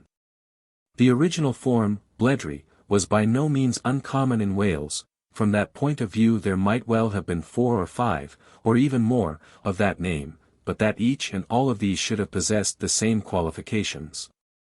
Should have been equally well versed in popular traditions, equally dowered with the gift of storytelling, on equally friendly terms with the Norman invaders, and equally possessed of such a knowledge of the French language as should permit them to tell their stories in that tongue, is, I submit, highly improbable. This latter point, i.e., the knowledge of French, seems to me to be of crucial importance. Given the relations between conqueror and conquered, and the intransigent character of Welsh patriotism, the men who were on sufficiently friendly terms with the invaders to be willing to relate the national legends, with an assurance of finding a sympathetic hearing, must have been few and far between. I do not think the importance of this point has been sufficiently grasped by critics. The problem then is to find a Welshman who, living at the end of the 11th and commencement of the 12th centuries, was well versed in the legendary lore of Britain, was of sufficiently good social status to be well received at court, possessed a good knowledge of the French tongue, and can be shown to have been on friendly terms with the Norman nobles. Mr. Edward Owen, of the Simradorian Society, has suggested that a certain Welsh noble, Bledry ap Cadaver, fulfills, in a large measure, the conditions required. Some years ago I published in the Review Celtique a letter in which Mr. Owen summarized the evidence at his disposal. As the review in question may not be easily accessible to some of my readers, I will recapitulate the principal points. 288. The father of Bledry, Cadaver, was a great personage in West Wales, and is looked upon as the ancestor of the most important families in the ancient Dyfed, a division now represented by Pembrokeshire, and the western portion of Carmarthen. We may note here that the traditional tomb of Gawain is at Ross in Pembrokeshire, and that there is reason to believe that the Perceval story, in its earliest form, was connected with that locality. Cadaver had 3 sons, of whom Bledry was the eldest. Thus, at his father's death, he would be head of this ancient and distinguished family. At the division of the paternal estates Bledry inherited, as his share, lands ranging along the right bank of the lower Towy, and the coast of South Pembrokeshire, extending as far as Manorbier, the birthplace of Giraldus Cambrensis. This is again a geographical indication which should be borne in mind. Cadaver himself appears to have been on friendly terms with the Normans. He is said to have entertained William the Conqueror on his visit to St. David's in 1080, while every reference we have to Bledry shows him in close connection with the invaders. Thus, in 1113 the Brute Witiwasogen mentions his name as ally of the Norman knights in their struggle to maintain their ground in, and around, Carmarthen. In 1125 we find his name as donor of lands to the Augustinian Church of St. John the Evangelist, and St. Thulloch of Carmarthen, newly founded by Henry I. Here his name appears with the significant title Latinarius, the interpreter, a qualification repeated in subsequent charters of the same collection. In one of these we find Griffith, the son of Bledry, confirming his father's gift. Professor Lloyd, in an article in Archaeologia Cambrensis, July 1907, has examined these charters, and considers the grant to have been made between 1129 and 1134, the charter itself being of the reign of Henry I. 1101, 113, 5289. In the Pipe Roll of Henry I, 1131, Bledry's name is entered as debtor for a fine incurred by the killing of a Fleming by his men. While a highly significant entry records the fine of 7 marks imposed upon a certain Bledon of Maebdrad and his brothers for outraging Bledry's daughter. When we take into consideration the rank of Bledry, this insult to his family by a fellow Welshman would seem to indicate that his relations with his compatriots were not of a specially friendly character. Mr. Owen also points out that portion of the Brute Witiwasogen which covers the years 1101 to 20, especially the events of the year 1113, where we find Bledry, and other friendly Welsh nobles holding the castle of Carmarthen for the Normans against the Welsh, is related at an altogether disproportionate length, and displays a strong bias in favor of the invaders. The year just referred to, for instance, occupies more than twice the space assigned to any other year. Mr. Owen suggests that here Bledry himself may well have been the chronicler. A hypothesis which, if he really be the author we are seeking, is quite admissible. So far as indications of date are concerned, Bledry probably lived between the years 1070 to 1150. His father Cadaver died in 1089, and his lands were divided between his sons of whom Bledry, as we have seen, was the eldest. Thus they cannot have been children at that date. Bledry, at least, would have been born before 1080. From the evidence of the Pipe Roll we know that he was living in 1131. The charter signed by his son, confirmatory of his grant, must have been subsequent to 1148, as it was executed during the episcopate of David, Bishop of St. David's 1148 to 1176. Thus the period of 80 years suggested above, 1070 to 1150, may be taken as covering the extreme limit to be assigned to his life and activity. The passage in which Giraldus Cambrensis refers to Bled Hericus, famosus il fabulator who tempora nostra Paulo prevenit, was written about 1194, thus it might well refer to a man who had died some 40 or 50 years previously. As we have noted above, Giraldus was born upon ground forming a part of Bledry's ancestral heritage, and thus might well be familiar with his fame. The evidence is of course incomplete, but it does provide us with a personality fulfilling the main conditions of a complex problem. Thus, we have a man of the required name, and nationality, living at an appropriate date. Of the requisite social position, on excellent terms with the French nobles, and so well acquainted with their language as to sign himself officially, the interpreter. We have no direct evidence of his literary skill, or knowledge of the traditional history of his country, but a man of his birth could scarcely have failed to possess the latter. While certain peculiarities in that section of the National Chronicle which deals with the aid given by him to the Norman invaders would seem to indicate that Bledry himself may well have been responsible for the record. Again, we know him to have been closely connected with the locality from which came the writer who refers to the famous storyteller of the same name. I would submit that we have here quite sufficient evidence to warrant us in accepting Bledry ap Cadaver as, at least, the possible author of the Romantic Grail tradition. In any case, so far, there is no other candidate in the field 290. Shortly after the publication of the second volume of my Perceval studies, I received a letter from Professor Singer, in which, after expressing his general acceptance of the theories there advanced, in especial of the suggested date and relation of the different versions, which he characterized as sehr gelungen, und zu meiner Auffassung der Entwicklung der altfranzösischen Literatur sehr zu stimmen. He proceeded to comment upon the probable character of the literary activity of Bligharis.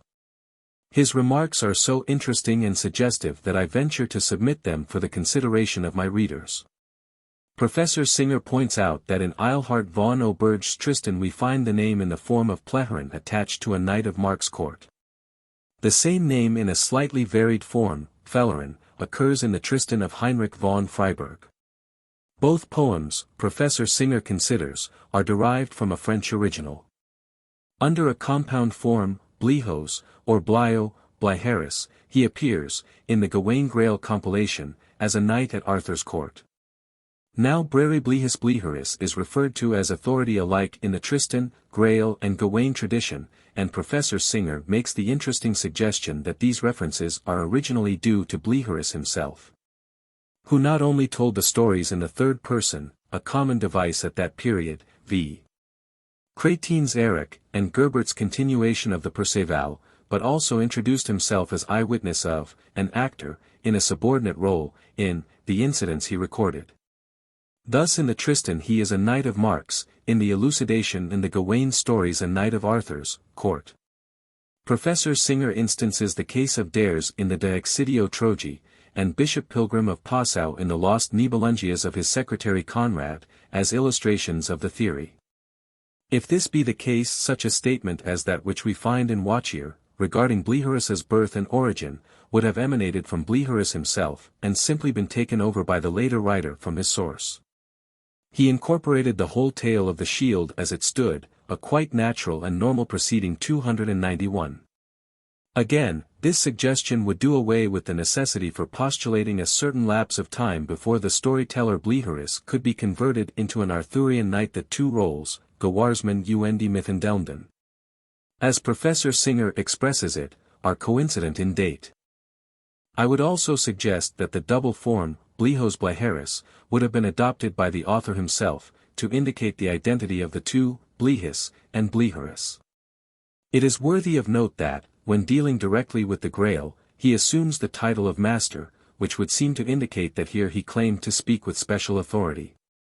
I sent the letter in question to the late Mr. Alfred Nutt, who was forcibly struck with the possibilities involved in the suggestion, the full application of which he thought the writer had not grasped. I quote the following passages from the long letter I received from him in return. Briefly put, we presuppose the existence of a set of semi-dramatic, semi-narrative, poems, in which a Bledry figures as an active, and at the same time a recording, personage. Now that such a body of literature may have existed, we are entitled to assume from the fact that two such have survived, one from Wales, in the Llywarch Hen cycle, the other from Ireland, in the Finn saga. In both cases, the fact that the descriptive poems are put in the mouth, in Wales of Llywarch, in Ireland largely of Oisin, led to the ascription at an early date of the whole literature to Llywarch and Oisin. It is therefore conceivable that a Welsh litterateur, familiar as he must have been with the Llywarch, and as he quite possibly was with the Oisin, instance, should cast his version of the Arthurian stories in a similar form. And that the facts noted by you and Singer may be thus explained. Now that both Professor Singer, who has an exceptionally wide knowledge of medieval literature, and the late Mr. Alfred Nutt, knew what they were talking about, does not need to be emphasized. And the fact that two such competent authorities should agree upon a possible solution of a puzzling literary problem, makes that solution worthy of careful consideration.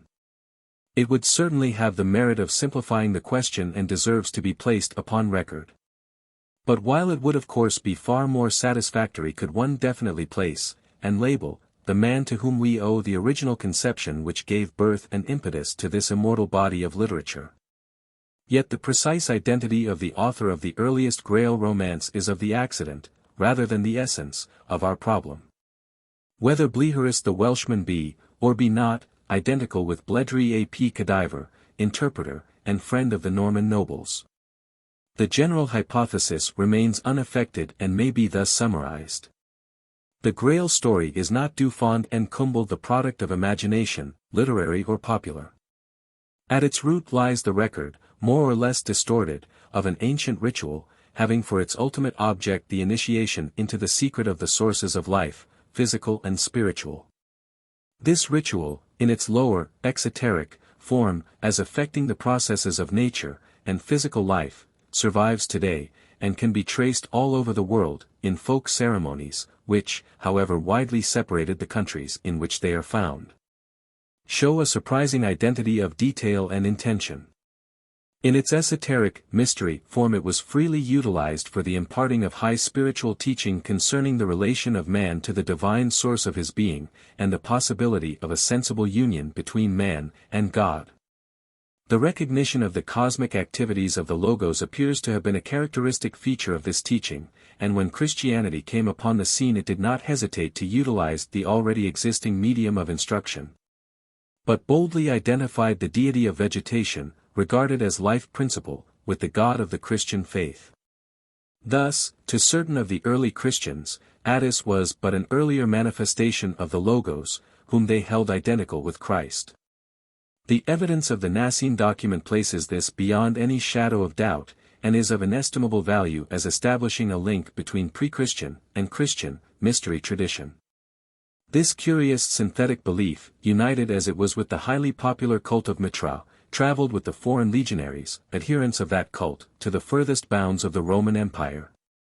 And when the struggle between Mithraism and Christianity ended in the definite triumph of the latter, by virtue of that dual synthetic nature, the higher ritual still survived, and was celebrated in sites removed from the centers of population in caves and mountain fastnesses, in islands, and on desolate seacoasts. The earliest version of the Grail story, represented by our Bleherus form, relates the visit of a wandering knight to one of these hidden temples. His successful passing of the test into the lower grade of life initiation, his failure to attain to the highest degree. It matters little whether it were the record of an actual, or of a possible, experience. The casting into romantic form of an event which the storyteller knew to have happened, had, perchance, actually witnessed, or the objective recital of what he knew might have occurred. The essential fact is that the mise en scene of the story, the nomenclature, the march of incident, the character of the tests, correspond to what we know from independent sources of the details of this nature ritual. The Grail quest was actually possible then, it is actually possible today, for the indication of two of our romances as to the final location of the Grail is not imagination, but the record of actual fact. As first told, the story preserved its primal character of a composite between Christianity and the nature ritual, as witnessed by the ceremony over the bier of the dead knight, the procession with cross and incense, and the solemn vespers for the dead. This, I suspect, correctly represents the final stage of the process by which Attis Adonis was identified with Christ. Thus, in its first form the story was the product of conscious intention. But when the tale was once fairly launched as a romantic tale, and came into the hands of those unfamiliar with its ritual origin, though the fact that it had such an origin was probably well understood, the influence of the period came into play. The Crusades, and the consequent traffic in relics, especially in relics of the Passion, caused the identification of the sex symbols, lance and cup, with the weapon of the crucifixion, and the cup of the Last Supper. But the Christianization was merely external. The tale, as a whole, retaining its pre-Christian character. The conversion into a definitely Christian romance seems to have been due to two causes. First, the rivalry between the two great monastic houses of Glastonbury and Fescamp, the latter of which was already in possession of a genuine Saint Sang relic, and fully developed tradition. There is reason to suppose that the initial combination of the Grail and Saint Sang traditions took place at Fescamp, and was the work of some member of the minstrel guild attached to that abbey. But the Grail tradition was originally British. Glastonbury was from time immemorial a British sanctuary. It was the reputed burial place of Arthur, of whose court the Grail quest was the crowning adventure. The story must be identified with British soil. Consequently a version was composed, now represented by our Pearl's Vows text, in which the union of Nicodemus of Fescamp, and Joseph of Glastonbury, fame, as ancestors of the Grail hero, offers a significant hint of the provenance of the version. Secondly, a no less important element in the process was due to the conscious action of Robert de Boron, who well understood the character of his material, and radically remodeled the whole on the basis of the triple mystery tradition translated into terms of high Christian mysticism. A notable feature of Boron's version is his utilization of the tradition of the final messianic feast, in combination with his Eucharistic symbolism, a combination thoroughly familiar to early Christian mystics. Once started on a definitely romantic career, the Grail story rapidly became a complex of originally divergent themes, the most important stage in its development being the incorporation of the popular tale of the widow's son. Brought up in the wilderness, and launched into the world in a condition of absolute ignorance of men and manners. The Perceval story is a charming story, but it has originally nothing whatever to do with the Grail. The original tale, now best represented by our English Sir Perceval of Gauls, has no trace of mystery element. It is folklore, pure and simple. I believe the connection with the Grail legend to be purely fortuitous, and due to the fact that the hero of the folk tale was known as the widow's son, which he actually was. While this title represented in mystery terminology a certain grade of initiation, and as such is preserved today in Masonic ritual. 292. Finally, the rising tide of dogmatic medievalism, with its crassly materialistic view of the Eucharist, its insistence on the saving grace of asceticism and celibacy, and its scarcely veiled contempt for women, overwhelmed the original conception. Certain of the features of the ancient ritual indeed survive, but they are factors of confusion, rather than clues to enlightenment. Thus, while the Grail still retains its character of a feeding vessel, comes and goes without visible agency, and supplies each knight with such food and drink as he best loved in the world, it is none the less the chalice of the sacred blood. And critics are sorely put to it to harmonize these conflicting aspects. In the same way Galahad's grandfather still bears the title of the rich fisher, and there are confused references to a land laid waste as the result of a dolorous stroke. But while the terminology lingers on to our perplexity, the characters involved lie outside the march of the story. Practically no trace of the old nature ritual survives in the final quest form. The remodeling is so radical that it seems most reasonable to conclude that it was purposeful, that the original author of the quest had a very clear idea of the real nature of the Grail, and was bent upon a complete restatement in terms of current orthodoxy. I advisedly use this term, as I see no trace in the quest of a genuine mystic conception, such as that of Boron. So far as criticism of the literature is concerned, I adhere to my previously expressed opinion that the quest should be treated rather as a Lancelot than as a Grail romance.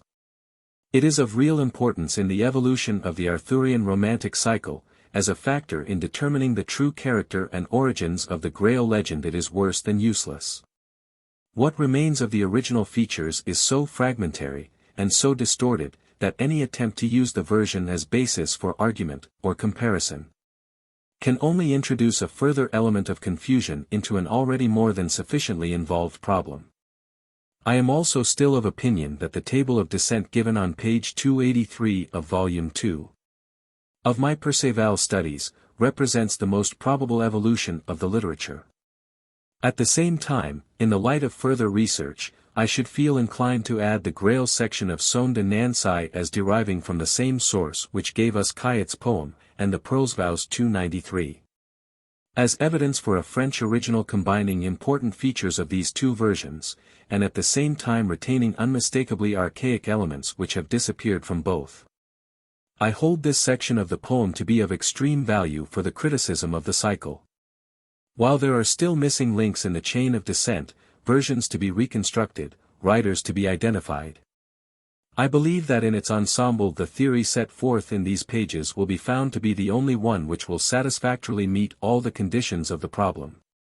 Which will cover the whole ground of investigation, omitting no element, evading no difficulty.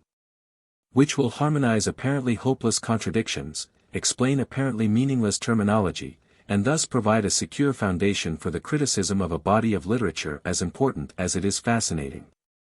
The study in the criticism of the Grail literature will possess an even deeper interest, a more absorbing fascination. When it is definitely recognized that we possess in that literature a unique example of the restatement of an ancient and august ritual in terms of imperishable romance.